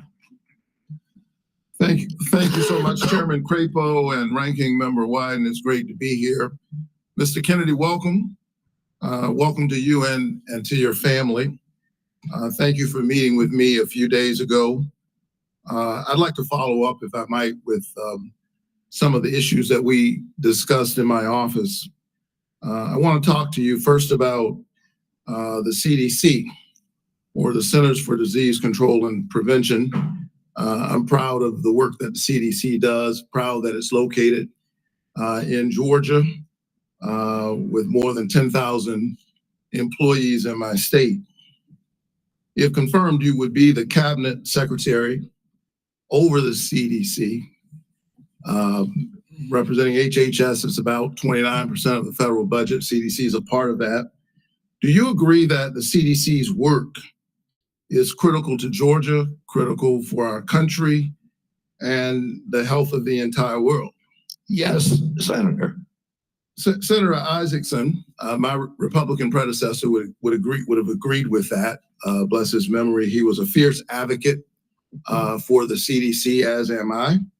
The CDC is an agency filled with hard-working, dedicated public health servants. They wake up every single day working to keep us safe. I think we don't think often enough about their work, because it's easy not to celebrate the folks who are protecting you from that which doesn't appear because of the work that they're doing. So grateful for the work that the CDC employees do. Some of them are members of my church. I saw that deep commitment firsthand when I visited the CDC just last summer. Mr. Kennedy, you have compared the CDC's work to Nazi death camps. You've compared it to sexual abusers in the Catholic Church. You've also said that many of them belong, this is a direct quote, many of them belong in jail. For me, those are disturbing characterizations of the CDC workers that I know who are trying to keep the American public safe every single day. And as you are presented as the nominee for this position, I need to know, do you stand by those statements that you made in the past, or do you retract those previous statements? Senator, I don't believe that I ever compared the CDC to Nazi death camps. I support the CDC. My job is not to dismantle or harm the CDC. My job is to empower the scientists if I'm privileged to be confirmed. So you retract those statements? I'm not retracting it. I never said it. Well, actually, I have a transcript of me saying that it's a Nazi death camp. Let me read your words. It says that the institution CDC and the vaccine program, your description of their work, is more important than the children that it's supposed to protect. And you know, it's the same reason we had a pedophile scandal in the Catholic Church. It's because people were able to convince themselves that the institution of the church was more important than these little boys and girls who were being raped. That's pretty provocative language. You said in another statement to me, this is like Nazi death camp. I mean, let me finish. I'm just reading your words. I mean, what happened to these kids? 1 in 31 boys in this country, their minds are being robbed from them. Yeah, I was not comparing the CDC to Nazi death camps. I was comparing the injury rate to our children to other atrocities. And I wouldn't compare of course, the CDC to Nazi death camps to the extent that any statement that I made has been interpreted that way. Yeah, I don't agree with that. In 2003, the United States Congress Government Oversight Committee ended an over a year investigation of the CDC and used almost that same language. They said that the CDC, just one division, one branch, the Immunization Safety Office, had put institutional self-interest and pharmaceutical profits ahead of the welfare and health of American children. So that was a conclusion by Congress. And I repeated that. I'm asking you because you're the nominee for HHS. It sounds like you stand by those statements. Senator, my objective is to support the CDC. There's nothing I'm going to do that is going to harm CDC. I want to make sure that our science is gold standard science, and it's free from that same Government Oversight Investigation Committee found that the panels, the ACIP panel within the CDC, I think 97% of the people on it had conflicts. I don't believe that that's right. I think we need to end those conflicts and make sure that scientists are doing unobstructed science. So I want to enter this statement, by the way, into the record without objection. Without objection. Last week, the White House gagged HHS and the CDC, preventing them from communicating all important public health information to anyone, including all of our allies, including our allies in the United States and global disease prevention. Can you just answer yes or no, because I'm running out of time? Do you agree with that action? I was not consulted on it, but that's pretty much standard operating procedure for incoming administration. So you agree with the action that gagged HHS and CDC from communicating important public health information? That directive made sure that no public health and only non-essential travel and mass communications were temporarily suspended pending the confirmation of a new HHS secretary. This is standard operating procedure for every administration. I get it. I don't think what we've seen over the last several days is standard operation for new administration. I think we're seeing some unprecedented actions, but you agree with it. Last night, members of the CDC, along with other federal employees, were actually invited to resign, these buyouts. And I got text messages and folks I know work from the CDC, for the CDC, that do this important work, who got that note. And it's really important because my experience is that when you send out that kind of note, the folks who resign are the folks who you least likely want to see resign. They got other options. They're gifted folks. They got a lot of expertise. They have options. A lot of them are doing this work because of their patriotism, because of their commitment. Do you agree with the buyouts that were presented to CDC employees just last night? I agree.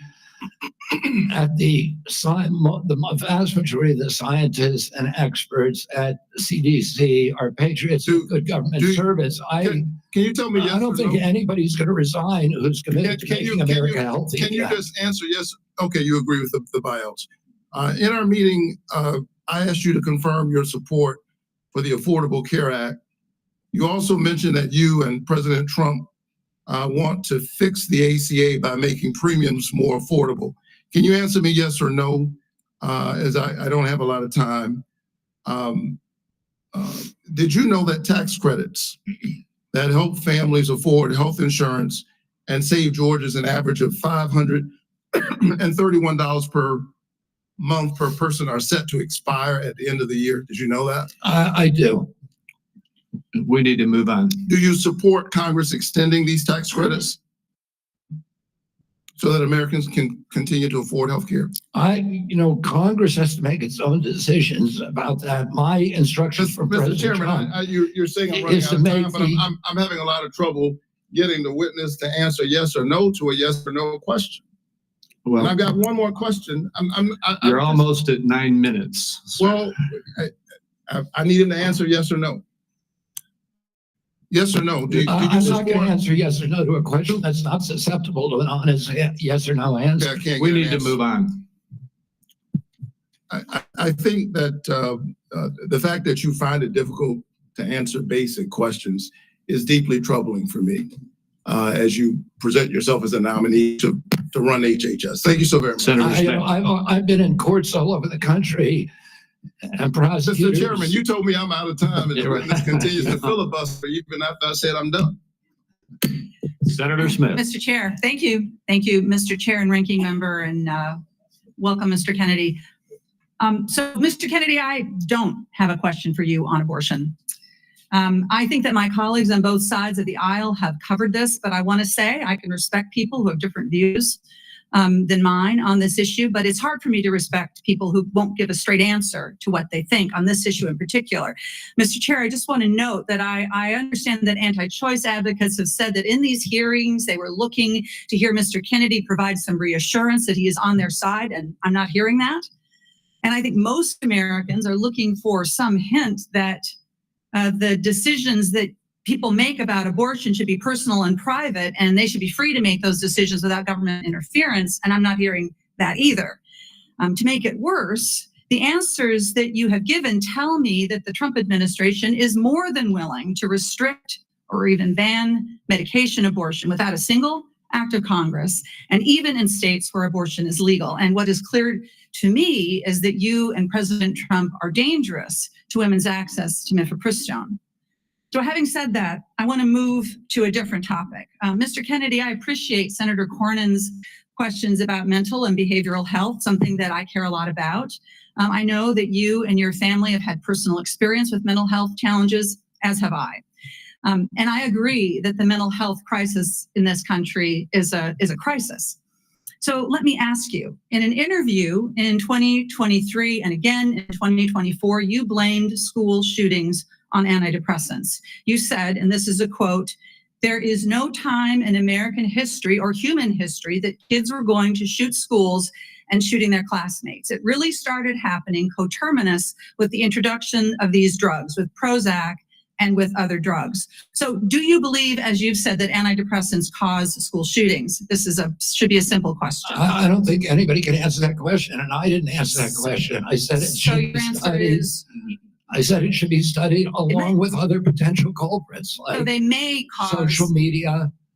But I don't know. I would never make, because there's no science on that. Well, Senator. there is, Senator. There is, Mr. Kennedy. Thank you for the promotion. The science shows that there is no link between school shootings and antidepressants. And in fact, most school shooters were not even treated with antidepressants. And of those that were, there was no evidence of association. You know, I don't think you my can question say that, is, Senator, because of HIPAA rules, nobody knows. well, that is, Mr. Kennedy, do you think that people who take antidepressants are dangerous? I think, listen, I'm not going into HHS if I'm privileged to be confirmed with any. So you can't say that people to impose any preconceived ideas that I may have. I just want to have good science. So you're not saying that they aren't dangerous, which means that they could be right. dangerous. Let me ask you this. That's not true. You've described Americans who take mental health medications as addicts who need to be sent to wellness farms to recover. Is that what you believe? No, of course I didn't say that anybody should be compelled to do anything. No, but you said they should be sent. I said they should be available to them. I didn't say they should be sent. You said that folks kicking and that take screaming. antidepressants are like addicts. That I can provide that. Oh, I think they should have the availability. Listen, I know people, including members of my family, who've had a much worse time getting off of SSRIs than they did than people have getting off heroin. It's the withdrawal period is, I mean, and it's written on the label. I have some This is experience very with well this documented. myself, Mr. Kennedy. This is personal for me. When I was a young woman and I was struggling with depression, thankfully, I had the resources to help me get through it, including a new generation of SSRI uptake inhibitors, which helped to clear my mind, get me back on track to being a mom and a wife and a productive, happy person. And I'm really grateful for that therapy. So I have some experience with this, and I think that everyone should have access to that care. And your job as secretary is to expand access to care, not to spread lies and misinformation. And, you know, the things that you say, Mr. Kennedy, they live on. They have impact.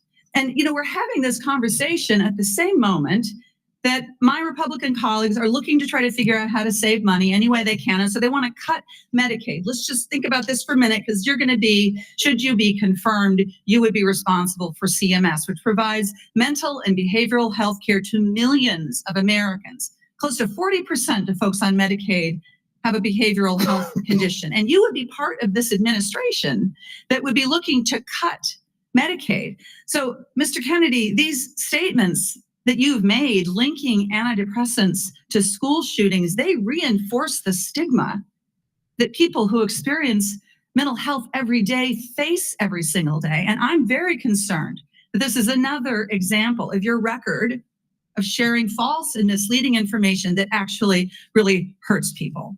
Senator, you're Thank you, Mr. mischaracterizing my statements. I am only putting into the record what you have said, Mr. You're Kennedy. mischaracterizing my statements, and I'm happy that you had a good experience on SSRIs. Many Americans have very good experience on it. Others have That would not. be an issue between them and their physicians, and not for And the exactly. future head of HHS to be just putting out misinformation Exactly. about the dangers of SSRIs and other antidepressant medication, spreading the stigma and the fear that we're actually trying to overcome. Do you think physicians, when they make that prescription, ought to have access to good science? Of course they do. And Right, I that's don't all think I that, believe too. And you and I are in agreement, Senator. and to your point that you made when you made these statements, it was not based on good science. I don't know what it was I based was saying on. the science needed to be done. I was saying these are potential culprits.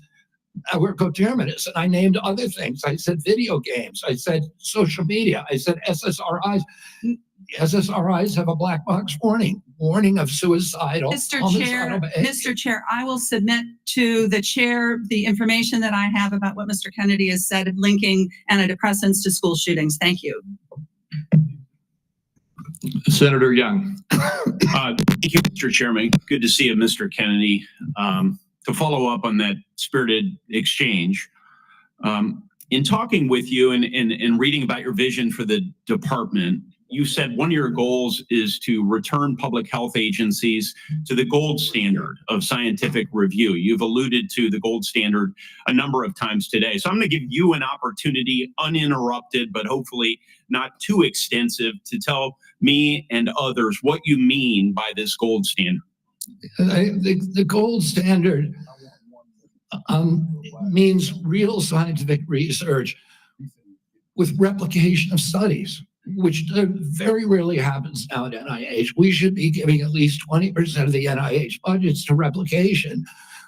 We should make sure that all the science is published with the raw data.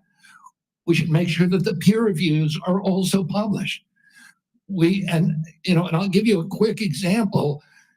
20 years ago, NIH scientists did a study on Alzheimer's, which they said it was caused by amyloid plaque.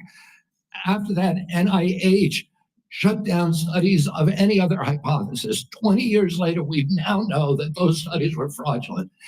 NIH has funded 800 studies on a fraudulent hypothesis. And we've lost 20 years in figuring out how to a cure for Alzheimer's. And that's just one example. I could give you hundreds. We need to end that. We need to end the old boy system. We need to have replicatable science and be completely transparent about raw data. Thank you, sir. In recent years, particularly during the COVID pandemic, there's been a lot of skepticism about our public health institutions.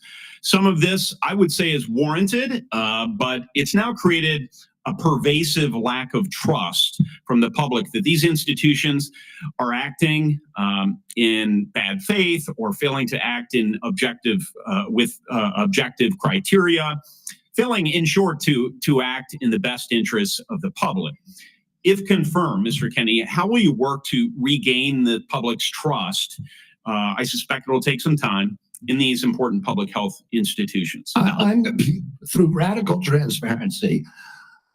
I'm going to make the reason people don't trust the public health agencies is because they haven't been trustworthy. And you gave the example of COVID. At the beginning of COVID, everybody was rushing to get that vaccine. We had over 90% vaccination uptake. Yes, sir. CDC's most recent recommendation is that Americans take the 8th booster. Only 23% of Americans are complying. That means 77% of Americans no longer trust CDC, and that is the problem. Yes, sir. In the absence of full information, might it, I think agree with you, but I want your response. Might it make sense to share that absence of full information with the American people, that uncertainty. I think one of the things by observation and experience that I saw during the pandemic, because we had certain prominent doctors appear on television and indicate, no, you absolutely must not wear a mask. 2 weeks later, it's yes, you must wear a mask. But they were certain. And they even demonized people for not following the latest science, knowing there's a high level of uncertainty in that science. Would a measure of humility and, as you say, radical transparency demonstrates humility, help rebuild trust over a period of years? Absolutely. We need to tell Americans what we don't know. We need to make sure studies that reach a null hypothesis are also published. And that doesn't happen. Sir, I think you are right about why healthcare costs are so high in the first place. The answer is indeed chronic disease. 90% of our healthcare spending goes towards managing it, as you say in your open statement. It's not in the main because of waste, fraud, and abuse, although we know some exist. It's not in the main because we have greedy executives at innovative world-class companies. It's not in the main because we haven't yet adopted an unsustainable Medicare for all scheme. It's because of this. So I'm encouraged that you intend to make that a point of emphasis as it pertains to your future leadership. I will say, with respect to COVID, it's not over for a lot of Americans. It's not over. I know the mission accomplished banner was convenient for the last administration, but as we continue to navigate the ongoing impacts of the COVID pandemic, we have many individuals here in the United States and around the world who are suffering from long-term health effects that significantly impact their quality of life, work, and daily activities, and they've been largely ignored. Funding for long COVID research was appropriated by Congress in December of 2020, followed by additional funding directed by the Biden administration in February 2024. Patient groups and industry publications have criticized the slow pace of clinical trial design and enrollment. If confirmed, will you collaborate with healthcare providers, researchers, and effective communities to better understand and mitigate long COVID's impact? Yes or no, please? Absolutely, Senator. There's 16 million Americans. Will you commit to prioritizing long COVID research and integrate this work into broader healthcare policies? Yes or no, please? Yes. Patient groups, experts, and industry publications have raised concerns around existing long COVID funding being spent on observational research. In particular, criticism was directed towards recover funding being used to duplicate existing findings instead of funding trials for potential treatments or diagnostics. If confirmed, Mr. Kennedy, will you work with Congress so that going forward, long COVID funding will be directed primarily towards trial or novel research directions and not replicating existing observational research? Yes or no? Absolutely, Senator, with enthusiasm. Thank you so much. If confirmed, how will you create a balance between your personal priorities of chronic disease and healthy lifestyle and the ongoing critical work of the department in areas that are focused on incentivizing and advancing innovation in modern medicine and pharmaceutical discovery? I think innovation is going to be the key to public health. And we have a unique opportunity now in history because of AI, because of telemedicine, and because of the quality of people that are now coming to HHS to actually save public health. But it's all going to rely on innovation. And I don't want to do anything that inhibits or impairs the pace of innovation. That's encouraging. From approving AI algorithms to determining Medicare coverage, we certainly need more innovation, and we need good people in the department to assist with that effort. So I'll follow up with a question about how you're going to attract and retain good people. Thank you, Chairman. Sorry to shut you down a little faster than I did the others, Senator. And we are up against a vote deadline here, and we have one more senator who gets his full time. I hope you'll keep it as close to 5 minutes as you can, Senator Welch. Okay, and then I've promised Senator Wyden, 5 more minutes? To be divided 1 minute with my colleagues. And then if we can do that, we can get over to vote before they call the vote on the floor. Thank you very much. Thank you, Mr. Kennedy. And as you know, I'm a big, have great reverence for your family from Massachusetts. When I got out of college, I was in the first class of Robert Kennedy Fellows, the memorial created by your family to honor the service of your father. I do community organizing in west side of Chicago. And I certainly admire your energy in your effort here and desire to serve. You know, there's a couple of things that are really important here. This is not just about a debate on vaccines. It's a debate about the qualifications, experience, and priorities as to the person that will head Health and Human Services. And it's not just about what your answers are today or what the questions are. It obviously has a lot to do with your whole record and your whole history. You know, your sister in her letter, or pardon me, your cousin in her letter said, you've always been charismatic, able to attract others through the strength of your personality, willingness to take risk and break rules. That's, I guess, an attribute, but it can be a danger. The question I fundamentally have is whether your willingness to disrupt and maybe break rules is going to be dangerous and destructive. The character questions we didn't go into here, but there's some sketchy things. You've acknowledged your history with heroin. You've gotten over that. But there's incidents that do, I think, concern the question of whether the stability is there to be in charge of this major organization. And that's compounded by my concern that you don't have any experience managing a large organization, that you don't have any experience in government. So those are things that have to be taken into account. But the issue for me is also priorities. A lot of your engagement in health has been on vaccines, big important issue. You actually disagreed, as I understand it, with President Trump about Operation Warp Speed. I think President Trump deserves a lot of credit for Operation Warp Speed. He knew we had to get a vaccine. And these other issues about a mask and whether you should wear it, whether when you got your groceries, the bag had to be left outside. Remember that in the very beginning? Those are incidental to the core question that the president believed we had to have a vaccine. And you contested that. That worries me. That really deeply worries me. The other questions, Senator Cassidy asked you some questions about our healthcare system. I happen to believe that our healthcare system is profoundly broken. And it's not just about the chronic illnesses. That's about our diet. That's about our exercise. But we are getting premium increases in Vermont of 20% a year, 25% a year.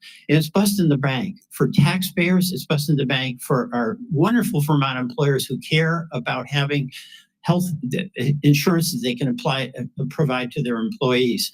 Senator Cassidy asked you a couple of questions about how you would reform Medicaid, and I didn't hear an answer.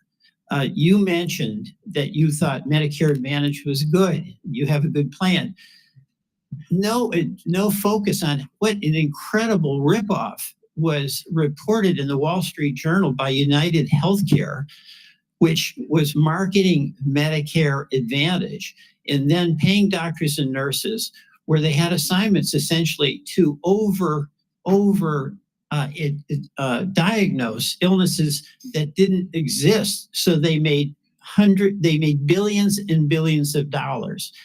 And I've seen nothing coming out of the Trump administration, and I've seen nothing coming out of your advocacy that is going after what is a rampant abuse by the insurance companies and overcharging people and not doing the job. And by the way, the United Healthcare people, when they did that, they overdiagnosed. When the person really got sick, they dumped them. They dumped them. Go to the nursing home on your own. That's a broken healthcare system. We spend the most and get the least. And I think there should be collective anger about this on both sides because all of our people are dependent on that healthcare system. And you're going to be working for a president who's on a lawless rampage right now, okay? He has done something reckless with the pardons to these cop beaters. I'm appalled by that. But that's just reckless. That's not illegal. He's impounded money. So right now, the Medicaid website went down. He's impounded money. So the community health centers that Senator Warner was talking about are up in the air as to what they can do. Do you believe that a president can impound money that has been appropriated by Congress? Senator, let me answer the question about Medicare first.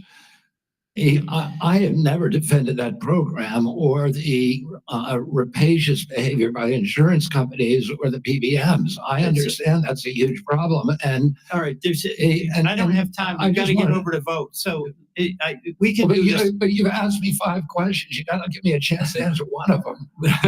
Please be brief. Yeah, I mean, I brought in, if I get confirmed, I've already appointed a general counsel. The first time in history, he's a former prosecutor who prosecuted the biggest Medicare fraud in the case in the state of West Virginia. I brought in a prosecutor for that job instead of a bureaucrat, precisely to address the important issues that you raised here. The only reason I didn't talk about these before is because I wasn't asked about them. What about? I agree with you 100%. Right. What about impounding a president impounding money that, among other things, goes to healthcare? And you're saying that that's illegal? That's correct.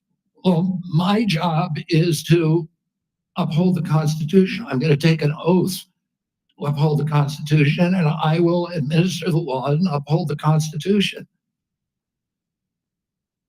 Thank you. Mr. Chairman, I believe under what we've discussed, I control 5 minutes. I'm going to take one and give one to each of my 4 colleagues that remain. All right, and I would just say this vote, they're going to call it in about 8 minutes. Thank you. So we have very little time. 2 hours ago, colleagues, I asked Mr. Kennedy to reconcile his many anti-vaccine statements with his handful of pro-vaccine statements. Instead, he gave us a word salad and ducked the issue. The same was true, Mr. Kennedy, with respect to measles, where you wrote a book playing down the threat of measles, even though American families are very concerned about it. And apparently families are still mourning in Samoa. And my last point would be that Mr. Kennedy said, today really wasn't about him. And I just want to tell him it is all about you, because I find your presentation to be both untrustworthy and unprepared, because my colleagues have been seeing back and forth between Medicare and Medicaid, and it's not clear which program you're using when. So I want colleagues to know there is a lot more information to learn about Mr. Kennedy before we vote. I'm going to urge that to my colleagues on both sides of the aisle to not make decisions on the basis of this session. I thank you for the additional time. And I guess my next minute is Senator Whitehouse, Senator Warren, and Senator Smith. And again, 1 minute each, please. There's been a lot of conversation about late-term abortions here, and I just want to make clear what Rhode Island OBGYN doctors describe as what is almost always happening when a late-term abortion is needed. It is a childbirth gone wrong. The family has painted the room.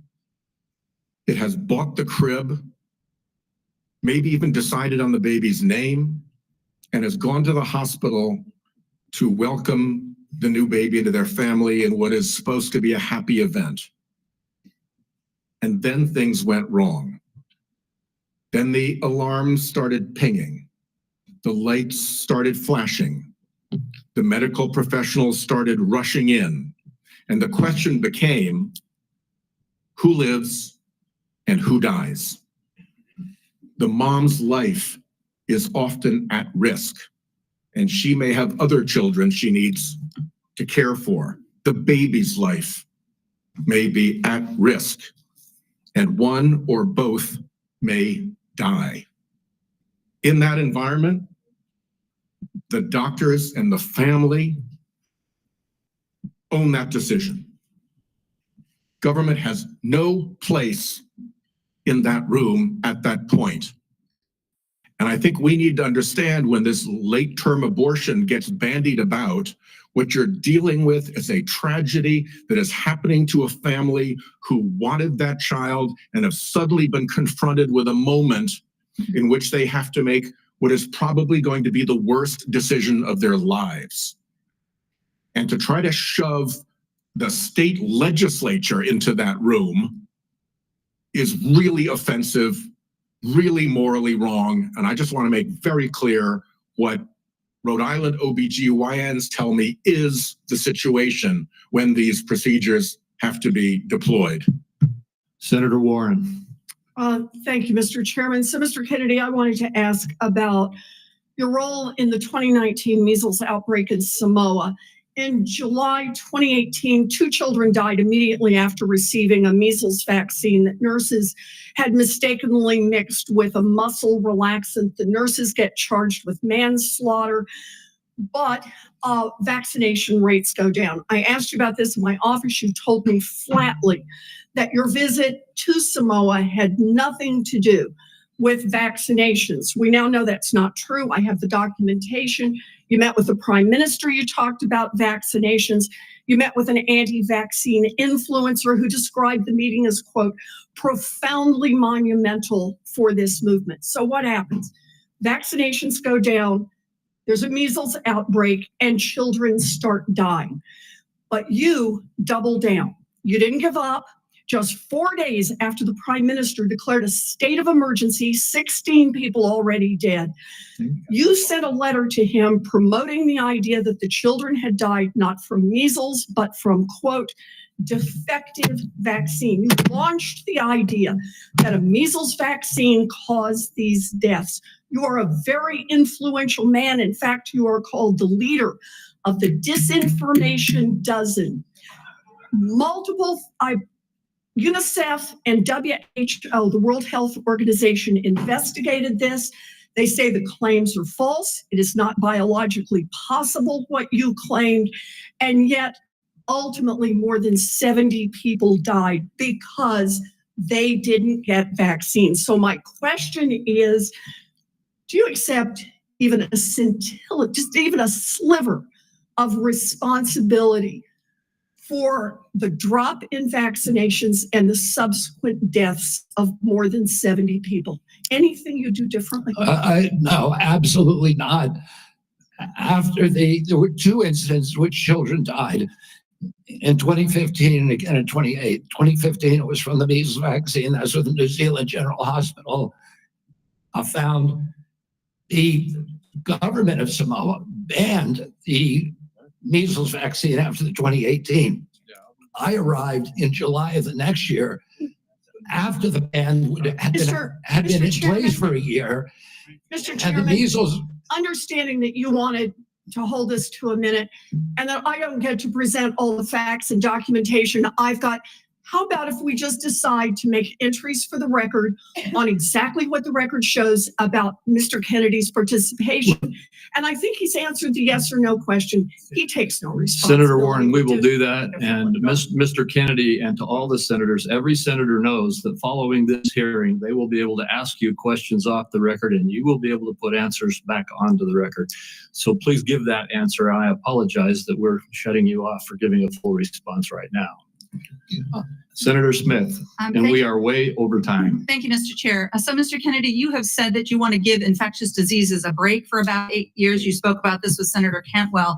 My question to you has to do with avian flu. Over 100 million birds called. The disease has spread to dairy cows, and there are now 67 confirmed human cases and 1 death. So, Mr. Kennedy, do you intend to give research on bird flu a break?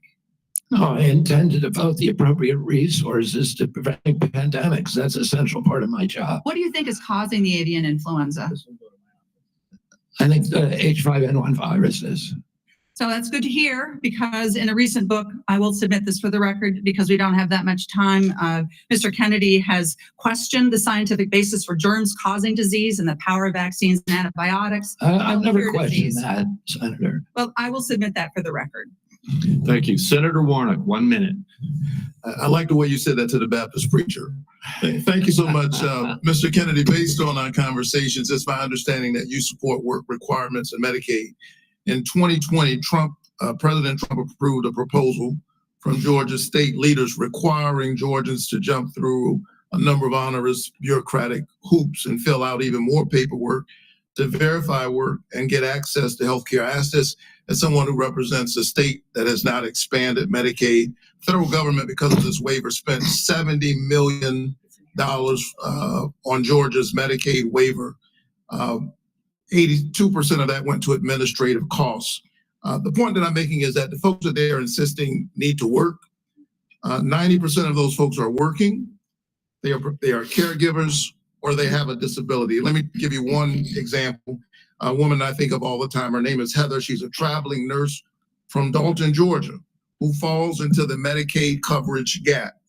Heather experienced a series of small strokes, leaving her unable to work full time. She's dedicated her life to caring for patients, but now she can't afford her own medical care, out-of-pocket costs, because she doesn't make enough to qualify for tax credits to buy private insurance.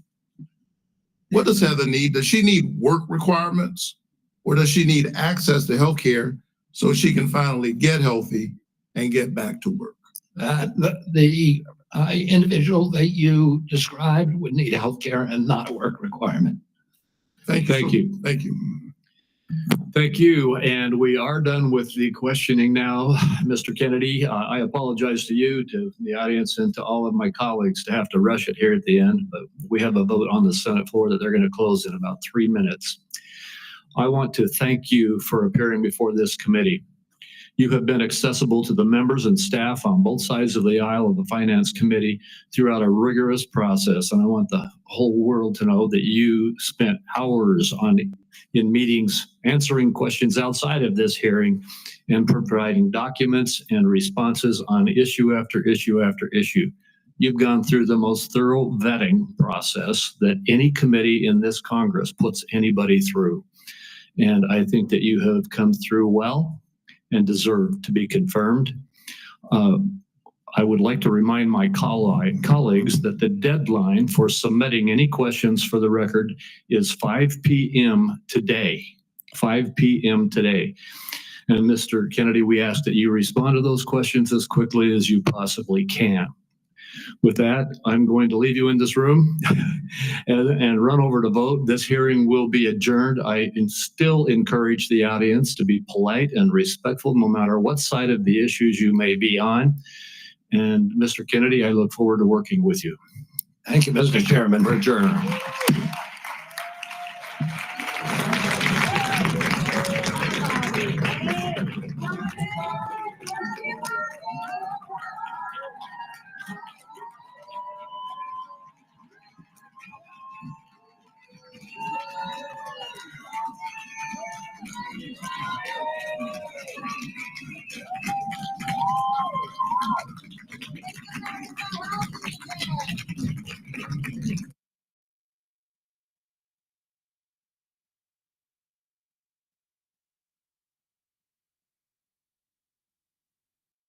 All right, everybody.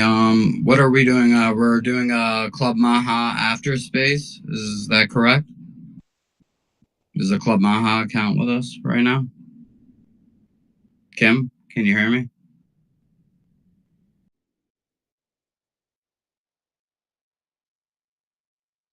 Oh. Club MAHA account is here, but What's does up, have dude? to jump. How's it going? Oh, it's good, man. I do have to jump off here in a moment. I'm heading down to the Virginia State House for a regenerative agriculture meeting with the legislature.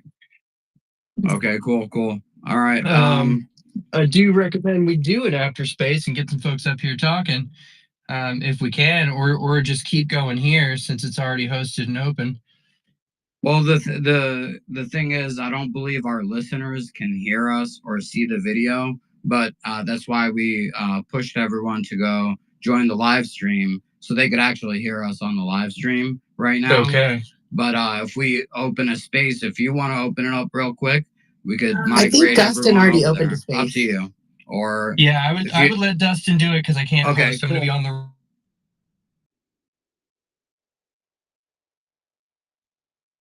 Did it cut out? Yeah. So yeah, Dustin opened up a space, so I can go grab it, put it in here. All right, awesome. We'll get the link going here in this space. So Kelly, if you want to just go ahead and pull up over on that space and pull that up into the stream, we'll get everybody here in this space moved over to there, and then we'll just continue the conversation there. Well, we'll start it up actually. Thank you for joining us. If you can hear us, if you're on computer, you possibly can. Seems XSpaces is, as far as video, has gotten bugged. There's been a lot of updates in the past 2 weeks, so something must have gone wrong, where it's not as stable as it was 2 weeks ago when we did the inauguration stream and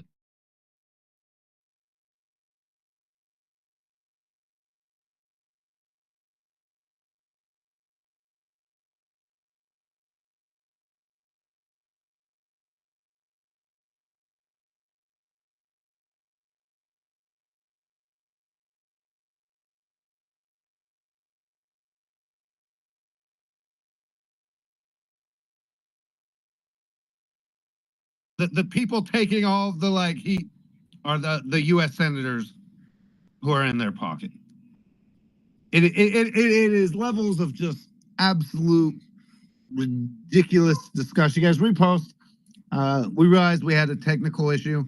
The hard part with X and Spaces is that we were broadcasting to 12 different platforms, and those were working, even though people couldn't really see or hear in the audience in the space. So we kind of got stuck in a weird spot. So we'll get people back in here and keep this thing cooking.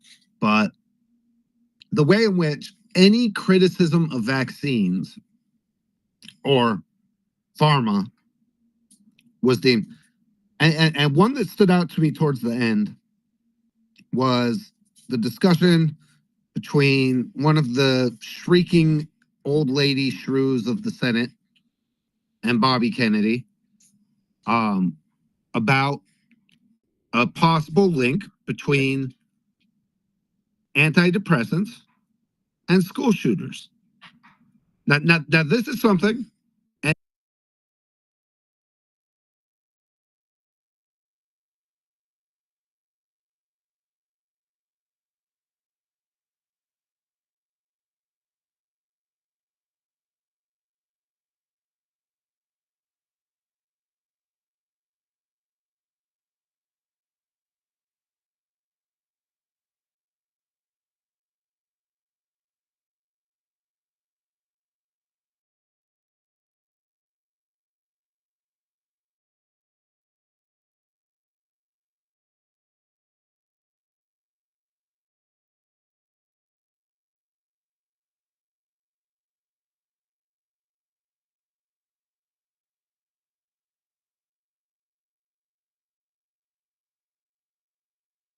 The little psyop manipulation mind games that these scumbag fucking senators play.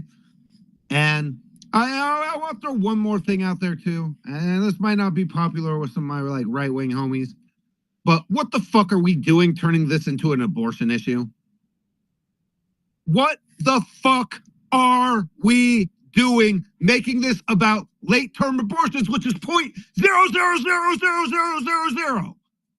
Right? I get it. You're passionate about it. But we're talking about 70% of Americans are overweight or obese. Why do we have to bring up this fucking really 50-50 issue and make it all about that to fucking please some fucking special interest Eric Erickson fat fucking douchebag Republicans? What the fuck, man? Right? And I get it. I get you're passionate about it. I get you're driven.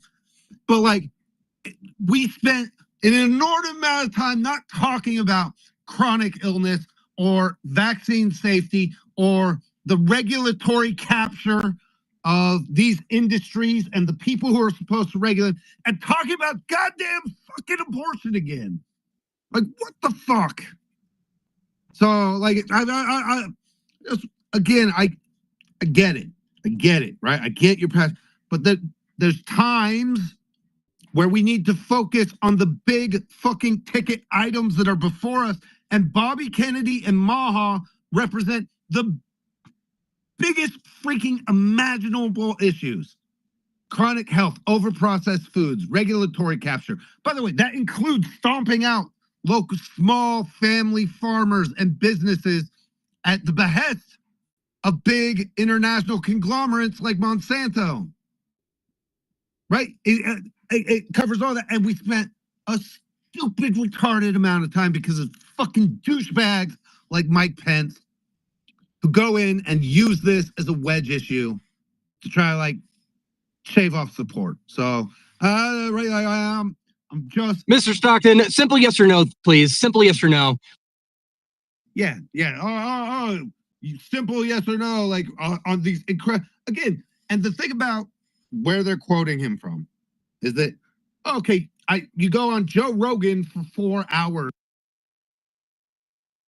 and talk in depth about all of these different issues, and they're gonna pull out 2 sentences with none of the surrounding context about what's happening, and demand you answer yes or no. It's disgusting. I'm so fucking sick of these people. All right, I'm gonna kick it around. Augustus, you want to give your list? You guys repost the space, help people find. We will do some like activations here. Sorry, I'm a little fired up.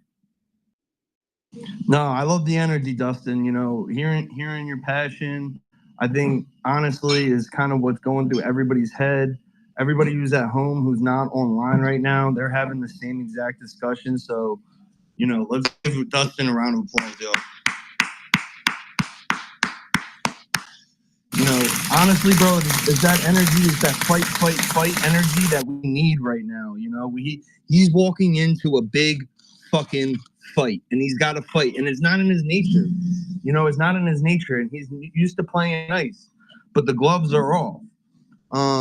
Just some things, you know, I wanted to point out about these so-called senators that, you know, were basically interrogating him, trying to frame him for murder on more than one occasion. Literally, quite literally, was that these people, they're going over their time. They're allowed, what, 5 minutes? Some of them are going 7 minutes. Some of them are going 9 minutes. Some of them are going 10 minutes. They're going over their time. They're breaking their own rules. And then they're making up statements that they claim that he said that he never said. He never said the shit. They're asking him, well, what do you have to say about this time that you said this, that, and the third? And he's like, well, actually, I didn't say this, that, or the third. So I don't know how to answer your question. They're like, it's a yes or no question. So not only are they making up statements, they're also, like you just said, misinterpreting quotes of his. So there's a misinterpretation, there's a fabrication, there's a clear you know, cancellation of their allotted time. You know, then they're asking questions that have no yes or no questions that are not yes or no questions. It's like, what is the meaning of life? Yes or no? Well, to answer the question, what is the meaning of life, isn't a yes or no answer, dickhead. And then here's another observation I made, because these are just notes I've written down, right? They're leaving the room when they're done speaking. So they don't give a flying fuck what he's got to say. They don't give a shit about anybody in that courtroom. They don't, in that hearing room, whatever it's called. They don't give a fuck about any of the millions of people who called their state senators this past 2 weeks and said, we want RFK Jr. To be the next head of HHS. They don't give a flying fuck about you. They don't give a flying fuck about you. These senators. They're asking questions that have nothing to do with HHS. Like, will you cut Medicare? He goes, that's up to Congress. Well, somebody just showed that they're a fucking idiot. I mean, come on. It's not up to the head of HHS to cut Medicare. It's up to Congress. And he says that, and then the guy gets pissed. And he's like, It's a yes or no question. If you're not willing to answer the question, that just shows that you're not willing to actually be the head of HHS. Well, no, you are an uneducated senator who doesn't know what the fuck they're talking about, and you shouldn't have a job. Who voted for you? So Augustus, like I want to give a couple of examples, like just bring out, and then we'll kick it around. Number one, Senator Welch, faggot, Vermont, said, right, like found a way somehow to bring up January 6ers and malign them, right? Like completely, totally off topic. And then literally right afterwards goes, oh, I'm sorry, I don't have time to like let you answer. I have to go vote. Then why are you talking about January 6th, which is totally unrelated to anything HHS? The other thing, the attempts to drive a wedge between RFK and President Trump by Democrats who now all of a sudden are concerned about abortion. Shut the fuck up. Same with the firings. Same with the Senator Warren, Pocahontas, being like, will you promise like not to receive money from suing farm? Like basically, like, will you agree not to like continue these lawsuits? Let's be clear. Even as she laid it out, RFK only receives the financial reward when somebody who was victimized or injured by something that they were given, does he receive some of the compensation back? Just absolute absurdity. Go ahead, JP. The Democrat Party is a death cult. The death cult demons were on full display today. I swear I saw some actual demonic manifestations when RFK Jr. cited in his opening statements that part of the major problem with America's health issues is a spiritual issue. I think I saw eyelids twitching and heads jerking. It was like, how dare you invoke spirituality and morals into how the government abuses and poisons its own people. I've never seen such a disgusting display.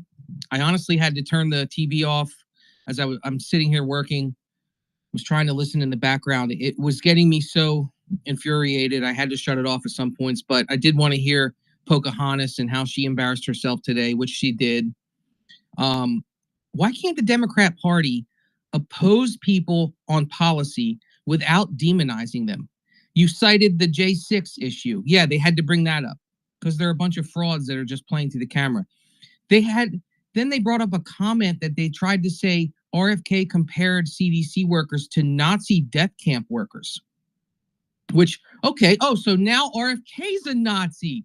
RFK wants to be in the cabinet of a Nazi because he's a Nazi.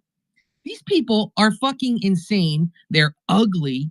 And you know what? I can't get too upset. Like, as I calm down here in the past 20 minutes, this is like, we need to expect that this is who they are. And they actually shoot themselves in the foot. I hope as many people across the country see as much of this video today as possible, because they look like complete idiots and assholes.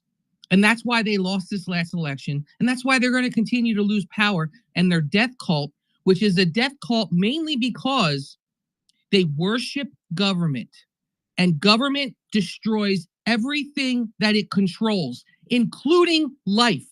So when you give your lives over to government, your lives become death. That is why they are a death cult. Add to that the fact that they hate God, they hate religion, and they hate everything that makes America, America. I could go on. Thank you. No, great points and on point. And again, maybe part of the reason I'm so like frustrated is that I thought today, because I've listened so much of RFK on the podcast and other things, I thought today was going to be an opportunity for people to learn about these issues. That this would be, it was stupid of me to think that the Democrats would ever allow that to happen. But that this would be a red pill moment for millions of Americans to learn about processed foods and how studies are often blocked. And unfortunately, this format does not lend to anything real. It's literally just dog and pony show, and it's disgusting. And right, the pieces that we got out of it no one learned anything from watching that hearing today. So thanks for wasting, 4 hours of my fucking time and the American people's time, right? When you had an opportunity on what I believe are, again, the reason I'm such a Bobby Kennedy supporter and have been like really since that speech where he dropped out and endorsed Trump, that speech like moved me, man. Like, right. And what I've told you guys about it, I felt dumb for all of the time I've spent on issues that really don't matter when you consider the fact that our food is poisoning us, our medicine is poisoning us, and our discourse is being poisoned by psychological operations and manipulation and censorship, which is what his speech was. Those were the defining issues, which is, you know what? I don't have to agree with Trump on issue number 742 when the fact is our people are being poisoned by our food and our water and our discourse. And like what that hit me in a way that like was profound. And this hearing today was an opportunity to like address those issues. And what we got was nothing but clown show. All right, we'll go Jen and then Commander if you wanted to go, and then Heather.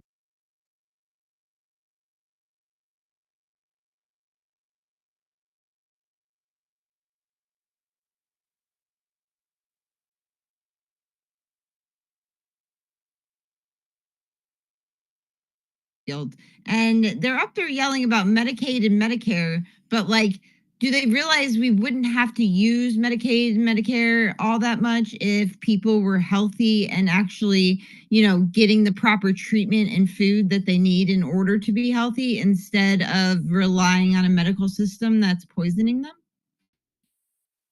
Yeah, I know Bill Cassidy is a doctor. I think Roger Marshall, Kansas, right? A bunch of the, funny enough, a bunch of the Republicans doing the question. I think 3 of them were doctors today. But I agree with you. It's so silly. It hurts. Go ahead, Commander. Yeah, I took my hand down because JP nailed it. Another home run. JP loves, agreed. That's what I was going to talk about. These people are diseased. Not only are they demonic, but they're diseased. And I don't even think, RFK can fix them because it is a spiritual sickness, as JP so eloquently talked about. And it's really upsetting because, most people on our side of the aisle were not big Kennedy fans. And I agree with you, Dustin. Here is someone who actually can cross the aisle. Here's someone that can build a big coalition from the left and the right. I mean, how can you be against what Kennedy is for? I mean, we want clean food. We want to be healthy. Who can be against that? I mean, really, it's just suicidal if you're against those things. I mean, he talked about, and we've heard him many times before, talk about all the toxic chemicals in our food. And then he brought up, what was it? There's like 19 ingredients in our French fries and only 3 in European French fries, as just one example. It's just really upsetting because it's just a dog and pony show, as you said. It's actually worse than a dog and pony show. At least with a dog and pony show, you get a dog and a pony. We don't even get that with these guys. So really frustrating. I don't know. Does anyone know, have they whipped the count or counted the whip or whatever that's, have they counted the votes yet? So good news on that. It does appear that he does have the votes, is the good news. So Poly Markets has it at 80% now. Started the day closer to 50, went up to nearly 80. Right. And again, those markets are usually the best indicator. But I've seen the web counts. I'll get into some action items. I have a very specific message that I think we need to steer towards Fetterman. And I think Fetterman's actually going to be the one who actually gets RFK across the finish line. Like, I think his vote's going to be essential because I think we're going to lose. I have a weird feeling that Cornyn is going to backstab us and Fetterman's going to make up that vote and we're going to get him through. Why do you think that, Dustin? Can you be specific? More of a gut sense listening to him and his questioning and the fact that it appears that he's got Ozempic face, and right, like legit does not look like. I was actually shocked to see Corn, but his messaging seemed off to me, and it was largely around what abortion, which tells me he's listening to Mike Pence and the pharmaceutical lobby. So that's my guess. Go ahead, Heather. Hey, y'all. Thanks for letting me come up. First of all, I'm so glad that this space is happening because I'm so irritated because I've listened to the thing all the way through while I've been working. I'm so irritated that Senate hearings are so incredibly useless. This is a useless waste of taxpayer dollars. Absolutely, absurdly useless. But one of the things, so like you guys said, they keep trying to pin murder on him, and they keep trying to pin him down and asking him those questions of, it's just a yes or no answer. Well, no, it's not. And you framed it that way on purpose. I can't stand you. But one of the things that last senator, and I didn't catch his name before they went like round robin to all the Democrat senators, which by the way, I live in Georgia. Warnock is one of the senators in Georgia. And I heard, Nicole Shanahan saying that she actually funded to have Ossoff to get the Senate majority and have Ossoff win in Georgia. And that's a huge case study here about how they did that. But I keep tagging her like, okay, well, you made this problem for me in my state and you don't even live here. So I'm hoping, and I love her, you guys. She was interviewed by Glenn and I heard the interview and she's super fantastic. I adore her. And so I'm kind of hoping that she'll help undo that. But Warnock here, everybody calls him the warlock because everybody's convinced he's in witchcraft. But whoever that last senator was before they went round robin, he asserted that impounding funds is illegal. And I am here to tell you it is not. It is not illegal for a president to impound funds. And I was so irritated that this idiot is sitting there trying to convince the American people that presidential impoundment authority is illegal. It's not. 1947 or 1974 was when they enacted the Impoundment Control Act, where they took that right of a president away from him and gave it to the deep state bureaucrats. So now it has to go through, I forget, not OMB, but whoever it was, the Office of Something Management. And so it never should have been taken away from the president. And the Presidential Impoundment Authority has always been legal, and it should always be legal because it keeps America from overspending. And we have been overspending since before, but since 1974. And in 50 years, our government has only had a balanced and agreed upon budget 4 times. In 50 years, we have only had a budget 4 times. We have been operating on continuing resolutions, which are simply stopgap resolutions so that you can get to planning the budget for the next fiscal year. It's insane. And that's why they load those up with it's an omnibus resolution because they know that it's going to come around every year. It's insane. And I'm so irritated, and I'm so happy that everybody here is irritated too, because I don't have anybody to talk to about it. Well, you were very well spoken and glad you came in. Well, so a couple of these things. The other thing that drives me crazy is that the Democrats will take something that is a lie, something that is a crazy exaggeration, and dramatize and make that the entire basis of something as important as like this hearing for HHS.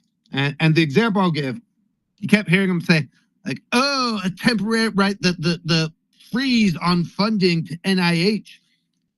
Do you support freezing cancer research? Like childhood cancer? Well, you know what?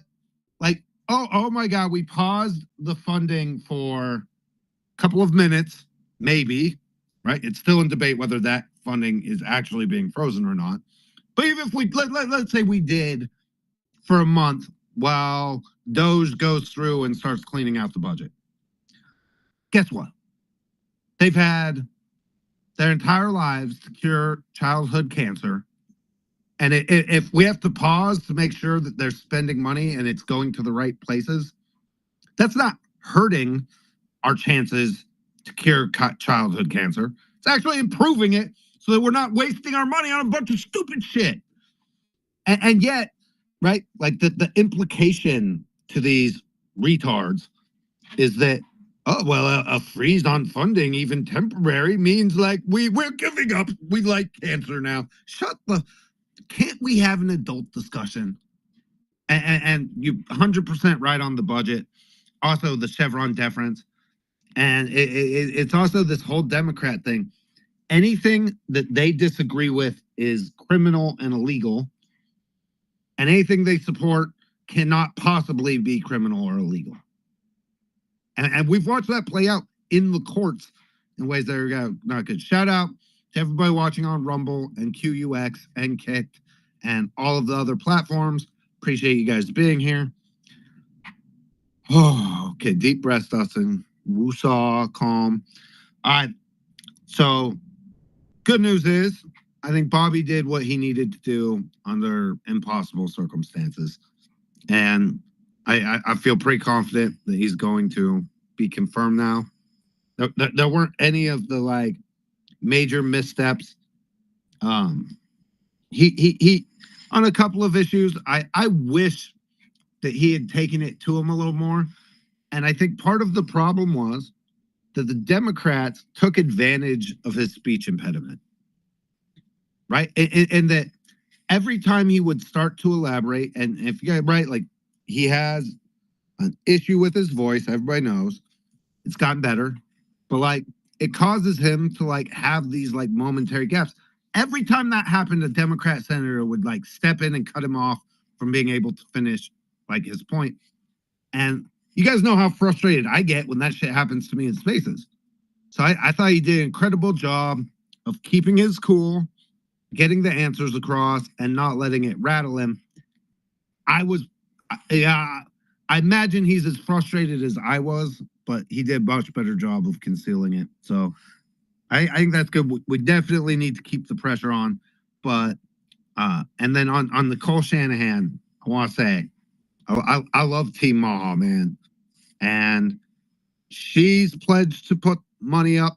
We've pledged to put the grassroots army up. I've pledged to bring the statue to any of these bastards who oppose RFK. We will show up in your state and we will politically wreck you. Both parties. Like that has to come to an end.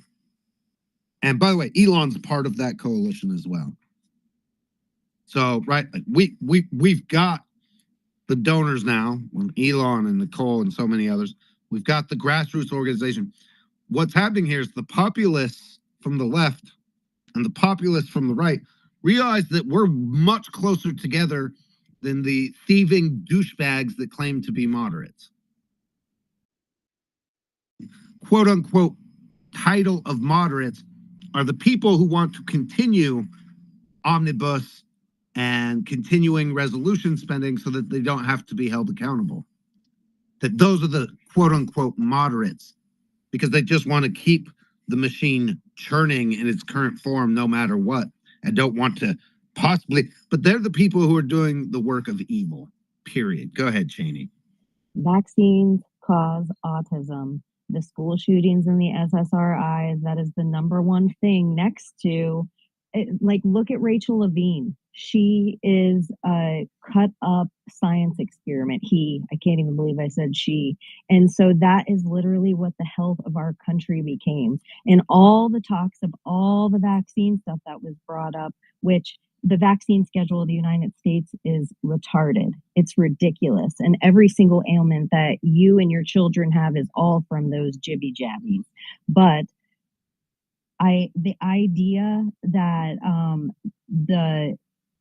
those people are all in Big Pharma's pocket. They're all doing sorcery on us and our kids all the time. It's like really dark arts and dark magic. And people don't want to think it's a spiritual war, but it has been since the beginning. They're trying to separate us from our source. You can look into studies that they were doing in the Middle East during the first Desert Storm to actually separate the jihad out of people. And the jihad just means you would go to war for your God. And so I just think there's next level stuff that they're doing. They're starting at the source with the children. And I love that RFK did have the time to bring up that every other country in the world's healthier than us. We have poison in our food at every single level. We are, are we obese and lazy? Yes, but we're also being poisoned to make us obese, depressed, and lazy and all of these things. And so I feel like this whole charade was kind of like their death rattle. It's their last chance from all of their pain people that they're in the pockets of. And this is the last they're going to be heard by their mainstream media soon, because they're all going to be gutted. And I feel like people need to remember in Nuremberg, it wasn't just the Nazis that were tried. It was the media and the medical establishment. And so Nuremberg 2.0 is going to be next level, and these people already know they're next in the news. Say it. I agree. And well, of all the like representations that we could see that just like lay out the like night and day, the Senate is just such a clown show. Like, and it's so clear what they're doing to anybody who spent any time doing this. And I get why people don't watch. Right? Maybe the thing I'm most frustrated by is that like I allowed my optimism to think that this hearing would be something where, I don't know, health issues were actually discussed instead of grandstanding douchebag narcissists, like literally just wasting, one of the yet another golden opportunity to get stuff done. It's just it's sad. Go ahead, Walt. Good to see you, brother. Hey, man, it's been a while. It's good to hear you. So I'm just going to skim some stuff off the top and then let you guys continue to refine it. But we understand one thing, and that is that the Democrats rule in the arena of theatrics. I didn't see any performance whatsoever coming from our side, which is needed. All you need to do is stand up there and tell the truth. I love the passion that's in here. I wish we could transfer it over to, that place where they're doing where they're doing the vetting there. But all we have to do is tell the truth and learn how to tell a story. Dustin, you're one of the best that I've seen at it.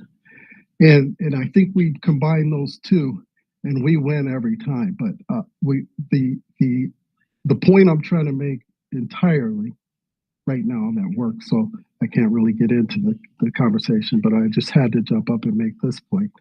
And that is that the Republicans, it seem like I'm fighting this fight on the ground level here at home too, locally. Same fight is that we do not know how to refine our message. We don't have the passion behind it. We don't win in the arena of theatrics. And these two things, if we become better at those things, we won't lose anymore. But yeah, so anyway, I'll just end with that. But I mean, there's plenty to go into. I'm going to get back to work here. Thanks for the mic. Good to hear you, Dustin. No, you too, Walt. Always good to hear from you, man. And I appreciate it's true. The theatrics, and maybe that's the other thing that bother me, right? Like when you have Bernie Sanders, do you support the one? What in the ever loving, like, Curb Your Enthusiasm insanity like overtook you at that moment? But what bothers me, do we not have a Republican senator that has the ability to like reset the room in a way that's serious? Right? Like somebody needs to get up and lecture their colleagues when things get derailed like what we witnessed today. Somebody needs to get up and be like, what in the ever loving fuck are we doing? Right? Like we have the entire world watching us right now. We have this opportunity, right, to address why we as a nation spend more money and yet have worse results than everywhere else. We heard that, but in like such a clinical, boring way that no one gives a shit. And it's not good talking points. right? It's not good. It's not very clippable. So like we had a team today that was literally just there looking to clip like moments that we could like help make viral. The problem is there's almost nothing clippable out of all that stupid shit, right? There was no like reflection at all, and those theatrics do matter because those would be the 10-second clips that we could cut and spread everywhere, and that really, I get it's unfortunate that this is like where it is, but today I think the argument has to be a process argument, which usually I hate, but like the process today was shown to be ineffective and broken. The process, the questions, the time to go back and forth, the fact that Senator Whitehouse spent 5 minutes. First, he says, I'm going to need to hear you say that you support forced vaccinations. What the f did you just say? Forced mandatory vaccinations? That you don't get to serve at HHS unless you agree that we should round people up and shoot whatever we want into their arms and they don't have the ability to give consent. Bro, go look at, and Cheney brought it up, go look at what the Nuremberg trial said about informed consent and whether or not that's a crime against humanity. The Gates looking at you, Fauci, the rest of them. Oh, I wonder why Fauci needs a pardon. All right, go ahead, JP, and then we'll go back to Heather, and then welcome Andrew and Prometheus. Good to see everybody. Repost the space. We will get into some action items, but unfortunately, they didn't give us a lot to work with today. It felt like a complete and total waste of my freaking time. I hear you, Dustin, but I support Senate confirmation hearings for one reason. When a president takes office, you know, a cabinet is a sizable group of people. And for the most part, 99% of Americans have never even heard of these people, have never heard them talk, have never seen what their face looks like. And I support at least it's one chance to see the human being speak and answer questions. I agree with you that you know, we've become such a tribalistic two-party system. And George Washington was correct in warning us of the evils of the two-party system, which is destroying this country, that the tribalism has become laughable. So I support the hearings only for the fact that I want to see and hear them. I also like to hear the candidate. Now, listen, I'm a Trump guy. These are people he picked. I kind of want to see them get up there and duke it out a little bit. I think part of the exercise is to see how good he is under fire. And the reality is that I think 99 out of the 100 Senate votes were already known before the hearing starts. And the main purpose of the hearing is to see if the candidate is so incompetent or, you know, makes just such a horrible error that somebody's going to switch to a no. So it's really a no-win situation. You're trying not to lose votes, I think. I really don't think these hearings sway anybody. And RFK did that well today. Now, if I could criticize him a little bit, it would be on the issue of abortion that you touched on before. I would have liked him to respond. I thought his abortion issue questions his answers were a little lackluster, where he kept repeating that he shares President Trump's belief that every abortion is a tragedy. I would have advised that the answer be this. Senator, the United States Supreme Court recently made it clear that the law of the land is that abortions are now governed by each individual state's laws, that abortions are available in every state, and in the 4 states where they're the most restricted, abortions are still permitted when the life of the mother is at risk or there's rape or incest. So if I'm confirmed to be the director, I will work with every state to help them implement their policies and their health procedures, because that is a states' rights issue ever since the Supreme Court said so. I would have liked them to say something like that instead of just flatly agreeing with Trump that every abortion is a tragedy. But that's really my only critique of his answers today. I thought he did excellent. I saw his face starting to turn red at some times. You could tell it was getting to him. I don't think he was prepared for the level of stupidity and vitriol that he had to deal with. I think he knew at some points that he was dealing with complete paid for morons that were just there to get TV bites. But overall, I think he did a great job, and it looks like he's got the votes. So what I'll say there, JP, because I haven't touched on this part of the issue yet. There were a couple times where I wanted him to take his cup of water and throw it in the face of some of these shrieking shrews and douchebags. I would have personally loved that, especially when I think it was Cortez Masto who had the audacity to say, right, and by the way, the 4 or 5 senators took the same line of questioning. To be like, if Donald Trump orders you to do something that you disagree with, are you still? Yes, he's the fucking boss, you dumb fucks. We elected him to make the decisions, and this idea that some unknown fucking bureaucrat somewhere down the totem pole gets to make the calls. So you know what? Yes, right. Like I actually, I'm fine. Right. I don't. And again, it's not my like. It's not one of the top issues for me on abortion. Right. But I actually thought the answer is actually incredibly sound to be like, I serve at the pleasure and discretion of the president. And so there's going to be things that if he tells me to do it, even if it's like they maligned him. Like when Cortez Masto, how do you live with yourself? How do you live with yourself? Bitch, do you know what we have to do that we'd rather not do, that we sometimes disagree with in order to survive in this world? What kind of ivory tower elitist lecture are you trying to give us here to be like, and is the president really to the point that like they think that everybody, oh, if I'm in government and I think something's wrong, I should just not do it? Because that's that's what we lived through with all this other nonsense. And oh man, does it get me worked up. Right? And the way that the frame, how can you possibly live with yourself? What disgusting, immoral bastard you are. Because if the president that you work for tells you to do something that you might not totally agree with, like you're going to follow the policy. That's how it works. That's how it's supposed to work.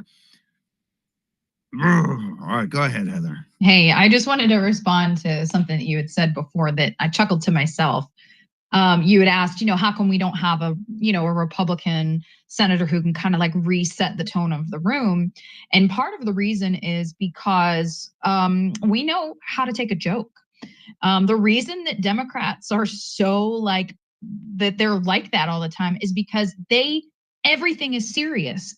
Everything is serious. Someone's chewing gum too loudly, and that's super serious. Like, I mean, everything. It's so their only reset is making something extremely serious and being offended. Like that's all they've got.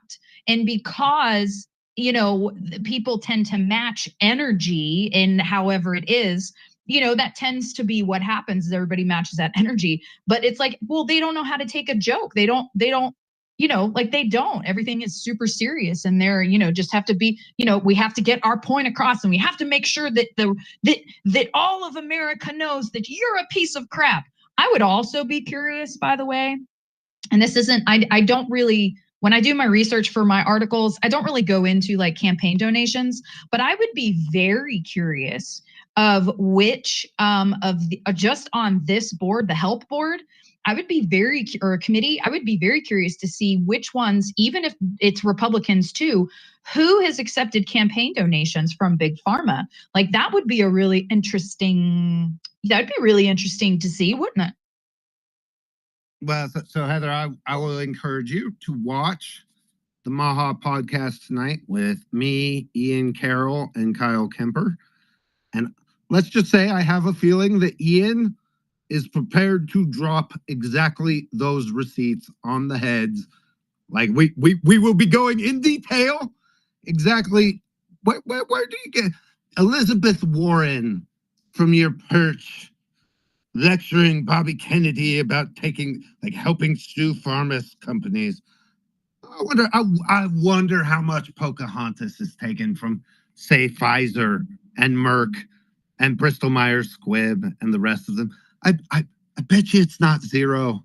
I bet you it's even more than that 2.5 million number you were throwing around. Call it a hunch. But we'll have those receipts tonight in the MAHA Club MAHA podcast with me, Ian, and Kyle. Dude, it's been pretty epic so far. All right, Andrew, go ahead. You were next. Hey, what's up, everybody? I hope everyone's doing good. Nice to talk to everybody. I caught a little bit of the hearing there. The first round, I think they went into the second round. But like Dustin was saying the whole time, this government is so lame to sit there and do the shenanigans they do during these hearings. It's just kind of is repulsive. And I mean, I'm not a huge Kennedy fan. Trump picked him, and I'm going to go with Trump's pick. I do have some problems with Kennedy with the abortion and stuff like that, but it sure beats Biden's HHS, nominee that we didn't know like what it was. So at least we have a heterosexual man that is a male leading the charge. So coming from those fundamentals, we've already won like a lot of the argument, if you ask me. But if somebody doesn't like Kennedy, one of these Democrats, then I'm gonna like Kennedy. If Elizabeth Warren is coming out, harshly towards Kennedy, then I'm gonna like Kennedy. So I think Kennedy did a great job. I'm more of a fan than I was before. I'll tell you that, and I think he's gonna do a fine job, and he's gonna maybe do some reform that we need. I mean, these moral high ground, they think they're on the moral high ground. These Democrats. They've had a wide open border, bringing in disease. You're seeing TB breaking out whatever state now. They just let the people come right in. The viruses, they wouldn't, and they voted unanimously not to vaccinate the illegal aliens, even though they're going to lecture us how great the vaccines are and how awesome it is. They unanimously voted, nope, the illegal alien invaders, they don't get vaccinated. In fact, we're going to pardon Fauci. Andrew, I'm going to kick it back to you. But I had to jump in because I meant to say this and had missed it, and you reminded me. So, how insane was it that? And again, Sheldon Whitehouse did not ask any questions, but blamed Bobby Kennedy for the fact that they had a measles case in Rhode Island, not. Oh, I don't know. Maybe that they was all the illegals that the Biden administration was bringing in. I meant to bring that up because it stuck out at me, and you just clicked it with me that Whitehouse pulled that shit too in his 5-minute grandstand. Keep going. Yeah, I mean, it's true. It's just everything's so ass backwards across the board. The thing is what's great is everybody's figured it out, and it's just we're so the train is fully moving forward, and there's absolutely nothing that can get in the way because there's so many people that understand the hypocrisy and the elitism and the whole rest of it that goes along with it. And I'll close with this, but we're going to need somebody like Kennedy in there that's level-headed, that knows that there could be conspiracies, that we know that these big pharma companies are not truthful. Because I mean, look at what they're doing, and I have a little bit of experience in this field with the eggs, with the chickens. They're calling hundreds of thousands of chickens. They're just killing them off. Now, I'm not a doctor, and it could be rightfully so, whatever, to contain this bird flu. But if the small 1-day-old chicks stop flying, if you can't transport these chickens through the planes, through the airports, you're not going to have the backyard coops. They can extinct the backyard coops in just a matter of 1 day. If you can't, these major hatcheries can't push their 1-day-old chicks out. And it's just going to be a huge clog after that with these chicken farms. So we're going to need some level-headed thinking in there. And I appreciate the space, Dustin. Now, what's that? The other thing that you reminded me of, you could sense in the most visceral way how ridiculously emotional the Democrats are that a Kennedy was sitting there in front of them as a Trump appointee, right? like childish, like right, like my it's one of the first things I put out when I saw, like there was like a level of like childish temper tantrum about like, right, that you could tell that they're just betrayed that somebody left the plantation. Like I mean, oh my God, this man sitting in front of us, like not parroting everything that we've been told to parrot over and over and over and over again.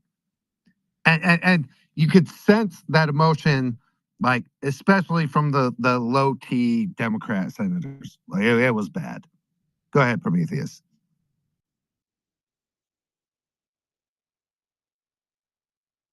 Prometheus, come on, bro. All right, Cheney, go ahead while you on mics. These people aren't just in Big Pharma's pocket. These people are all on Epstein lists, or all in Diddy parties, or they all have sweaty upper lips, and they're all nervous, and they're all reading off their script because they have to look like on TV they fought against the status quo. I would also say everything about bird flu or anything they try to do to put in our food like that, like big scares, is just scarcity tactics so they can get us all on Bill Gates' meat. That's all.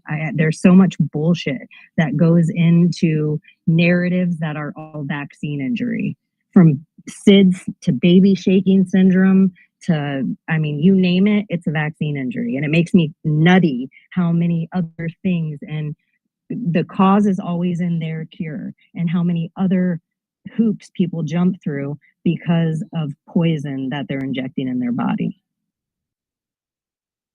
Yeah, no, there's also, it's funny because I thought of you, Cheney, when I thought of this. I'm trying to remember exactly the saying because it's repeated over and over and over again, right? That all of these people are conditioned to repeat these phrases over and over and over again. I think it was Graham Hancock that I heard talk about it. Maybe one of the Weinsteins, I'm not sure. Right? But that there's these basic incantations that you have to say to be like part of any of the like academic or science establishments. And usually it's to counter some fundamental truth that is uncomfortable that they want ignored. And so you have to say like, right, like, oh yes, the polio vaccine totally saved everything. And we're definitely and totally not allowed to look at the fact that the water purity also dramatically improved at the same time the polio vaccine, and maybe that was a contributing factor to why polio was largely eradicated as much as perhaps the vaccine was. I also, to me, I am so I'm curious if you guys have the same reaction. When I hear somebody defend masking, I just, like, it breaks my brain at this point that you have not educated yourself to understand that it makes people more sick than healthy. That believe it or not, covering up your airways with a cloth that is exposed to all kinds of shit over and over and over again doesn't make people more healthy. It makes them more sick. To hear some of these Democrat senators continue to defend masking makes me wonder if they're still driving around with a mask on when they drive around by themselves. Like, for real. Prometheus, you back with us? Amen, brother. Sorry about that. Couldn't unmic on time before. But this hearing has got my blood boiling, man. I'm here in the UK, like seething at these pathetic Democrats. But at the same time, I was just like in awe of like how cool Mr. RFK is under pressure, man. Like the whole world watching you, and that cat is just like smiling through it all. You know, every abortion is a tragedy, folks. Yeah, keep humming that same old boring tune. Nobody really cares. But I'm glad actually that this meeting actually happened, because it exposed, who the shills are, right? You in front of the whole world and the American people, you now see exactly who it is who's going to go nitpicking about the fact that in some foreign other country you promoted some aspect of vaccines that may or may not have led to more deaths, right? What was the country's name, Dustin? It was where American Samoa. yeah, exactly. Some like how's that relevant to the fact that you're more obese than ever, more medicated than ever, that Europe doesn't take your food, right? I love that the chair the chair seemed to be relatively neutral, but there was another senator who promoted, I think he brought up nutrition. That's right. Like the importance of nutrition when it comes to healthcare, and the fact that like you guys have been really put under the bus by big pharmaceutical and big ag interests and big chem interests for decades now, which RFK has successfully sued. Hence why he keeps saying I have a PhD in this stuff, and I love that Warren was like, "Will you promise not to take any money from the?" I'm like, and I loved he says like, "I don't think they're gonna want to offer me any money, ma'am." Like like it's just so crazy like how these people act. But no, I was just incredibly moved actually, like by how cool he was under pressure. I'm praying from here and across the pond, and I'm sure I'm speaking for millions and millions of people around the world here, that we're all praying that RFK becomes HHS, because you guys make that thing a gold standard, which I'm praying you will. Through him, it'll change the world. It'll change the world that we're not tolerating these fake vaccine like systems that are untested, that cause all myocarditis. I love that the fact that they didn't even mention Anthony Fauci once. Like what the hell? Like what? He's just gone from the map now. He did nothing wrong. RFK didn't write a book exposing every shady thing that cat did under the during the AIDS thing, and then subsequently with COVID.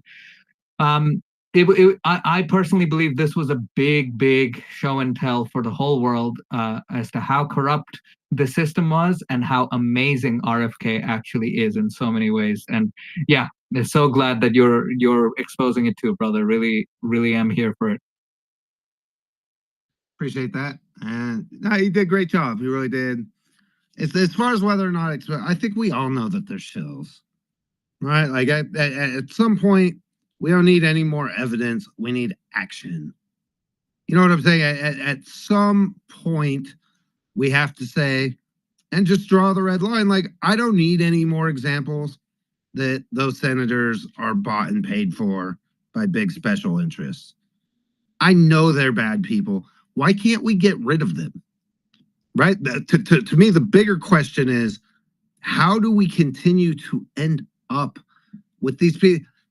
They are amongst the outside of a handful. And I do want to say that I thought Chairman Crapo, the senator from Idaho, did a pretty fantastic job today. I particularly appreciated when he pushed back on Elizabeth Pocahontas and was like, you know what? He's complied with all these crazy ethics, like forms, disclosures. He's done all of that, so I don't know what the fuck you're asking, lady. I thought that was a good moment, and I really appreciated the way he handled, like, chairing the. So I do want to give credit to Crapo, but the rest of these people, are any of those people, would they be among the top 50 people, like, that you think are eloquent and well-spoken and knowledgeable about it? No, I wouldn't at all, Dustin. I would not put them anywhere near the top 500, let alone top 50. But look, you touched on something really important here, which is there are already checks and balances to this position that RFK has radically complied with. And he's set out to make his position the most transparent in this and position you guys have ever had in this space. And I believe he'll actually truly do that. And one thing that I put in the comments, which I recommend everyone check out at some point, is that in 2007 Kim Clement made a prophecy that I will bring the Democrats and the Republicans together in a new way. I'm going to do something new with the Kennedys. And I believe this is the thing that we are witnessing, that prophecy coming to pass from 2007. There is, one of the senators said that, I do see the hand of God moving upon you. And I believe that's really the case. This man has been praying literally, to save the children for decades, that he be in a position to do that. And now that is coming to pass. So I believe there's more going on here than just meets the eye on the surface level, Dustin. I'm sure you sense that as well, brother. But yeah, like this is epic. Like what we're seeing today, like of course he was going to get the heat like from these shills, but I think at the end of the day we will see him as HHS Secretary, and we will see radical transformational change that'll shape the whole world. Preach. All right, go ahead, Southern. Do you remember when Liz Warren was going on about the vaccines, the measles vaccines? Well, I remembered something and I went and found it. 2 nurses mixed up the vaccine with an expired anesthetic. It killed 2 babies. They pled guilty and were put in prison for 5 years. It had nothing to do with RFK Jr. He was concerned about these deaths so quickly. He said, we need to look at the vaccine. We need to look at everything because we're looking at sterile environments. We're looking at all of this. And Liz Warren went after him like he killed 86 children. And this is so BS. They lie. They just lie. This is proven. But Cassidy is the problem. Cassidy is the one that voted to impeach Trump, and he liked Jack Smith. And they're saying that he's the problem, that we need him. He's in Louisiana. How are we going to get him to change his vote? Because we think he's going to vote no.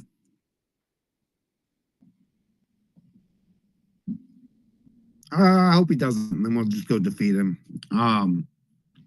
I think that we picked up a couple Democrats today. You think? Yeah, no, the betting markets went way up today. Okay. I don't know exactly what news, but we're at 80%. Okay. 80-20, which tells me that the whip count is in our favor currently. Awesome. Awesome. Awesome.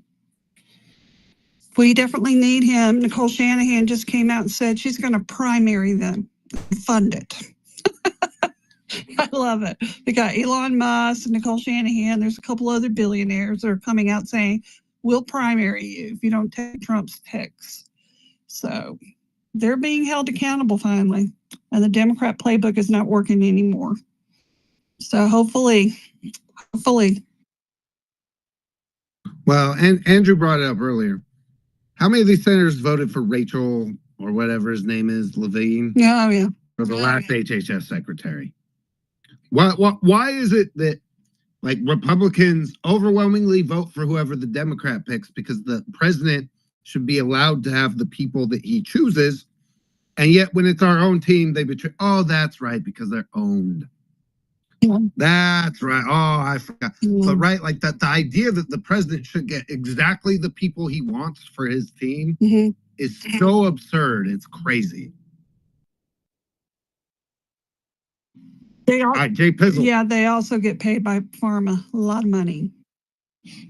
Yeah, the president should definitely get the team that he wants, and it's so rare for someone to get denied. They have to be completely inappropriate. Or just lose it in the hearing. But I asked ChatGPT to list for me the industries that are governed and regulated by the Department of Health and Human Services. And man, it gave me a big long list. And then I asked it to give me the approximate gross annual revenue of all industries governed by the HHS. And it gave me a long list with pretty good numbers. I added them up. It's $4.9 trillion a year in gross revenues of the companies that are governed by the Department of HHS.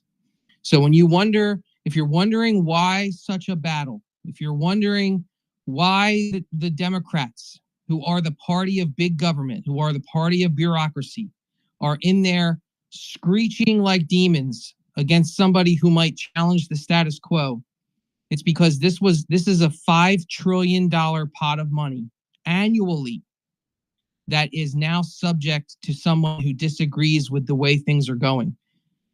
The number for the Department of Defense, you wonder why they went against HHS, was higher than that. So you're talking about massive, massive wealth.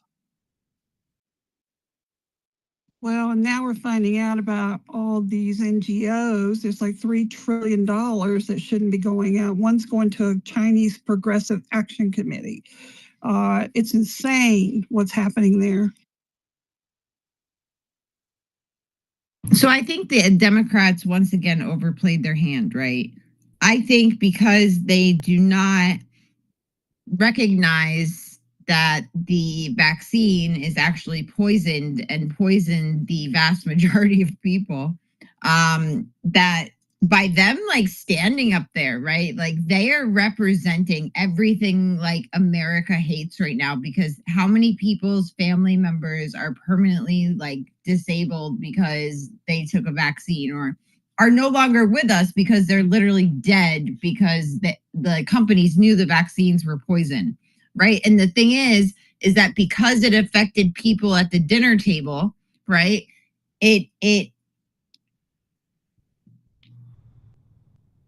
It's reaching people in a way that most issues don't, right? So by them just standing up there and being like, oh, yeah, you think vaccines cause diseases, idiot. Like the vast majority of Americans are like, actually, you know what? My grandfather's no longer with us. My grandma's no longer with us. My mom's no longer, my dad, this, like that. Everybody lost somebody because of their stupidity, because of their evilness, their intentional evil. And I don't think that landed the way they thought it did. Yeah, because I lost my brother because of it, and my husband had a hemorrhagic stroke with 3 blood clots on the right side of his brain, and I have an issue with my heart, and they're trying to decide if it's surgery or I'm going to do a stress test and some other things to see what we can do, because this vaccine is dangerous. And the problem with it is we have turbo cancers now in young people, young kids that are athletes or myocarditis or strokes. There are documented 17 million cases and growing. This thing is poison, and yet the Democrat Party fights for it like it's gold standard.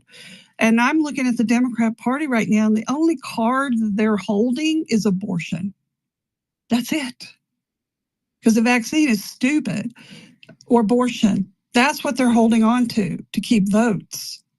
That's the only thing I took away from this is, where is the Democrat Party going? They're using the old Democrat playbook, thinking they were going to get all, everybody not wanting RFK Jr. It just confirmed we desperately need RFK Jr. and Trump, or we're putting our children at risk forever. It has to stop. It has to stop now. And that's why we need RFK Jr. And Cassidy is being a real jerk, but Nicole Shanahan just went after him directly, letting him know we will primary you. And he's very stressed out. Dr. Cat is in DC talking to people, and they say they have got to pull Cassidy in. Dustin, who do you think the Democrats that'll pull to RFK in a positive way? Fetterman, I think, is already on the record.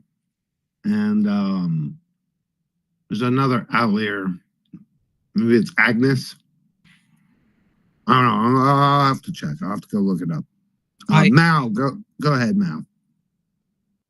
Good morning, Brother Dustin. Good afternoon, Sue, and thank you for allowing me to talk in this space.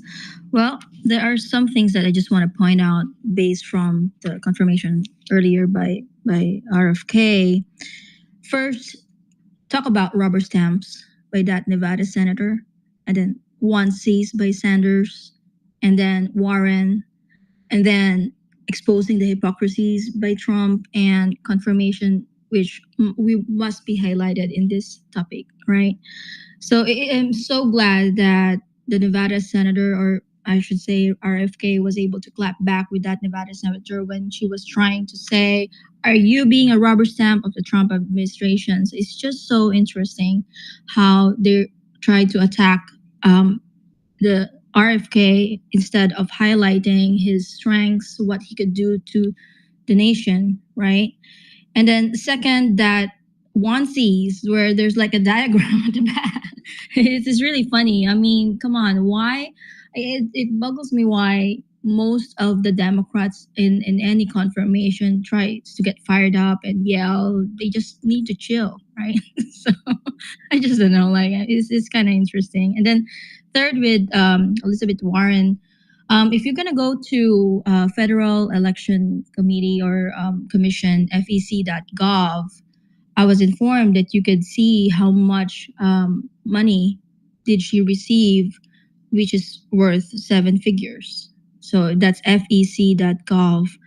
And I'm just so glad with our current president right now that he is exposing all these hypocrisies, everything that's going on in this government from the previous administration. And that should be it. Thank you for allowing me to speak, Brother Dustin. No, thank you for coming up. Great points. The Bernie Sanders thing, what's funny, Kyle is there on the ground in DC, repping MAHA. And again, we'll be doing the podcast with Ian tonight. And lots of receipts for that one. How many of those onesies do you think Bernie Sanders sold today? It's got to be a ton, right? You want to talk about like just pure evidence of like retardation? Like you tried to rail against this onesie and you probably sold like 1 million of them. It's crazy. What a stupid prop.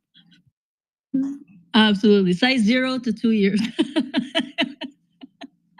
On a serious note, very quickly, Dustin, like they're not addressing why is it autism has gone up since RFK and everybody else was a kid, right? Like you don't just get a pass. Oh, it says on this paper that vaccines don't cause autism. Okay, well, here's mercury mixing with aluminum and it expands inside the body when that happens. And imagine what that does to a brain. Like it's overwhelming evidence at this point that to some degree, some of these adjuvants, I can't say it properly, metal adjuvants, they bypass the blood-brain barrier and they do cause autism. Anyway, had to say it.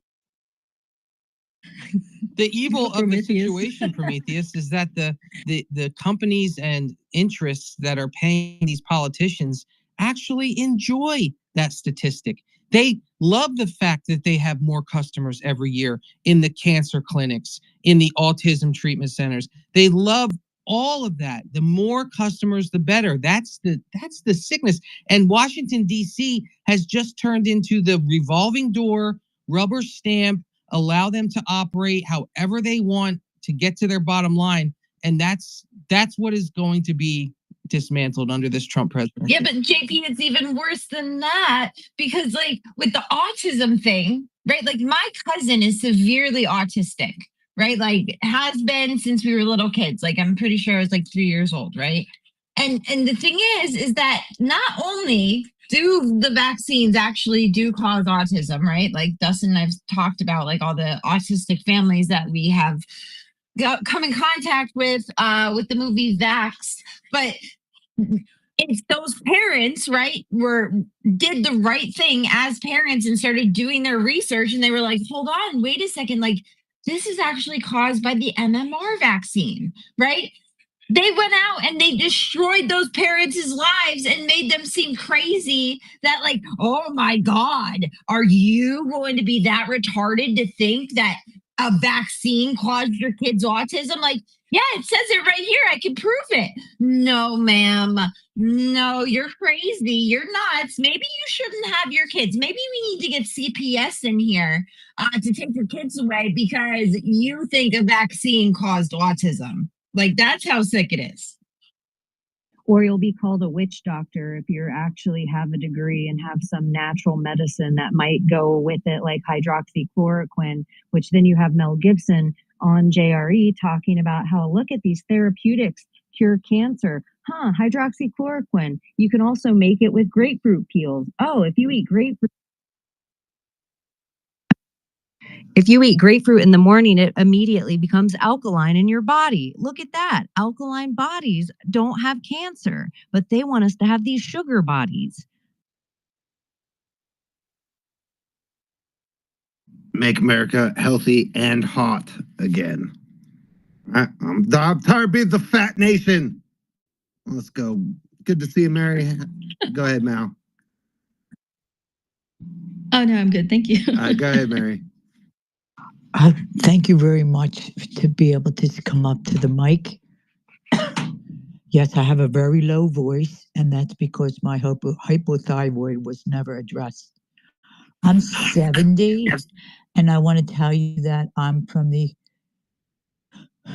I went through many changes in my life as a innocent bystander of the Vietnam War.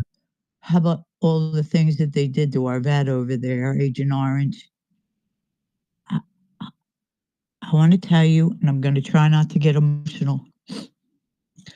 I'm going to start, and I wrote it down to stay focused. My sister is gone now. She was 62 when she died from a compromised, she only had one lung.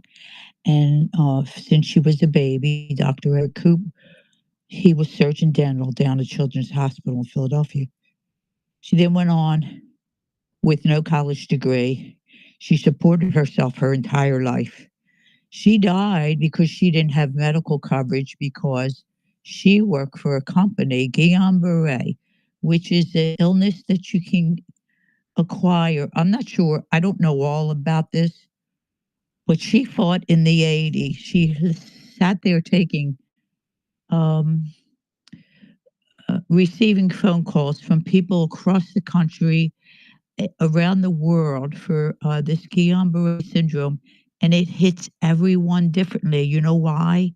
Because all of our bodies are made up individually. So what one person can take, another person can't handle at all. It doesn't take a medical giant or a scientist to figure this out. Why are some babies becoming autistic from some of the shots? Maybe they have other compromising conditions at the time they were given the shot, as was my son, my 37-year-old. I'm moving on from Guillain-Barré to him. I was giving him a middle of the night feeding. He always fell asleep. He never would stay awake. I always had to wake him back up. And he was dead asleep. All of his leg muscles and his arm muscles started jumping, spazzing. And I, of course, wouldn't wake up my husband because he had to get up at 6. And I just fearfully went to bed and prayed. I called the pediatrician in the morning, and the nurse practitioner said, "Oh, he should never get pertussis." This is my first baby now, first time parent. And I said, "Well, what do you mean? Why? What's the pertussis?" And she said, she gave me some off the cuff answer. Just note that he should never get pertussis again. Okay, jump to my second son, 20 months apart. I didn't know, and Phil Donahue at that time brought it up that if you have a child you're carrying during your pregnancy, if she becomes just nothing happening in your belly and he was active before, get to the doctor. My son never stopped kicking me. I want to say this now, he's healthy and grown. It was like he was possessed. I've never seen a baby kick me out through the front while walking when they usually are swayed and calmed by your movement. So he was born with respiratory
Hey everyone, I'm here today to tell you how we can make America healthy again. And the first thing you need to do is get one of these hats, and we need everybody walking around and wearing it everywhere they go. But that's not going to be nearly enough. That's why I'm partnering with President Donald Trump to transform our nation's food, fitness, air, water, soil, and medicine. Our big priority will be to clean up the public health agencies like CDC, NIH, FDA, and the U.S. Department of Agriculture. Those agencies have become sock puppets for the industries that they're supposed to regulate. President Trump and I are going to replace the corrupt industry captured officials with honest public servants. We're going to steer resources to meet our nation's biggest health challenge, chronic disease. We're going to identify its root cause, and we're going to eliminate those exposures. We're going to get toxic additives and pesticide residues out of our food. We're going to support the tens of millions of Americans who choose alternative and complementary medicine. We're going to become, once again, the healthiest nation on earth. That's what we mean by MAHA, Make America Healthy Again. If you want to support this vision, you can buy MAHA merch or donate to our website at mahanow.org. Make America Healthy Again.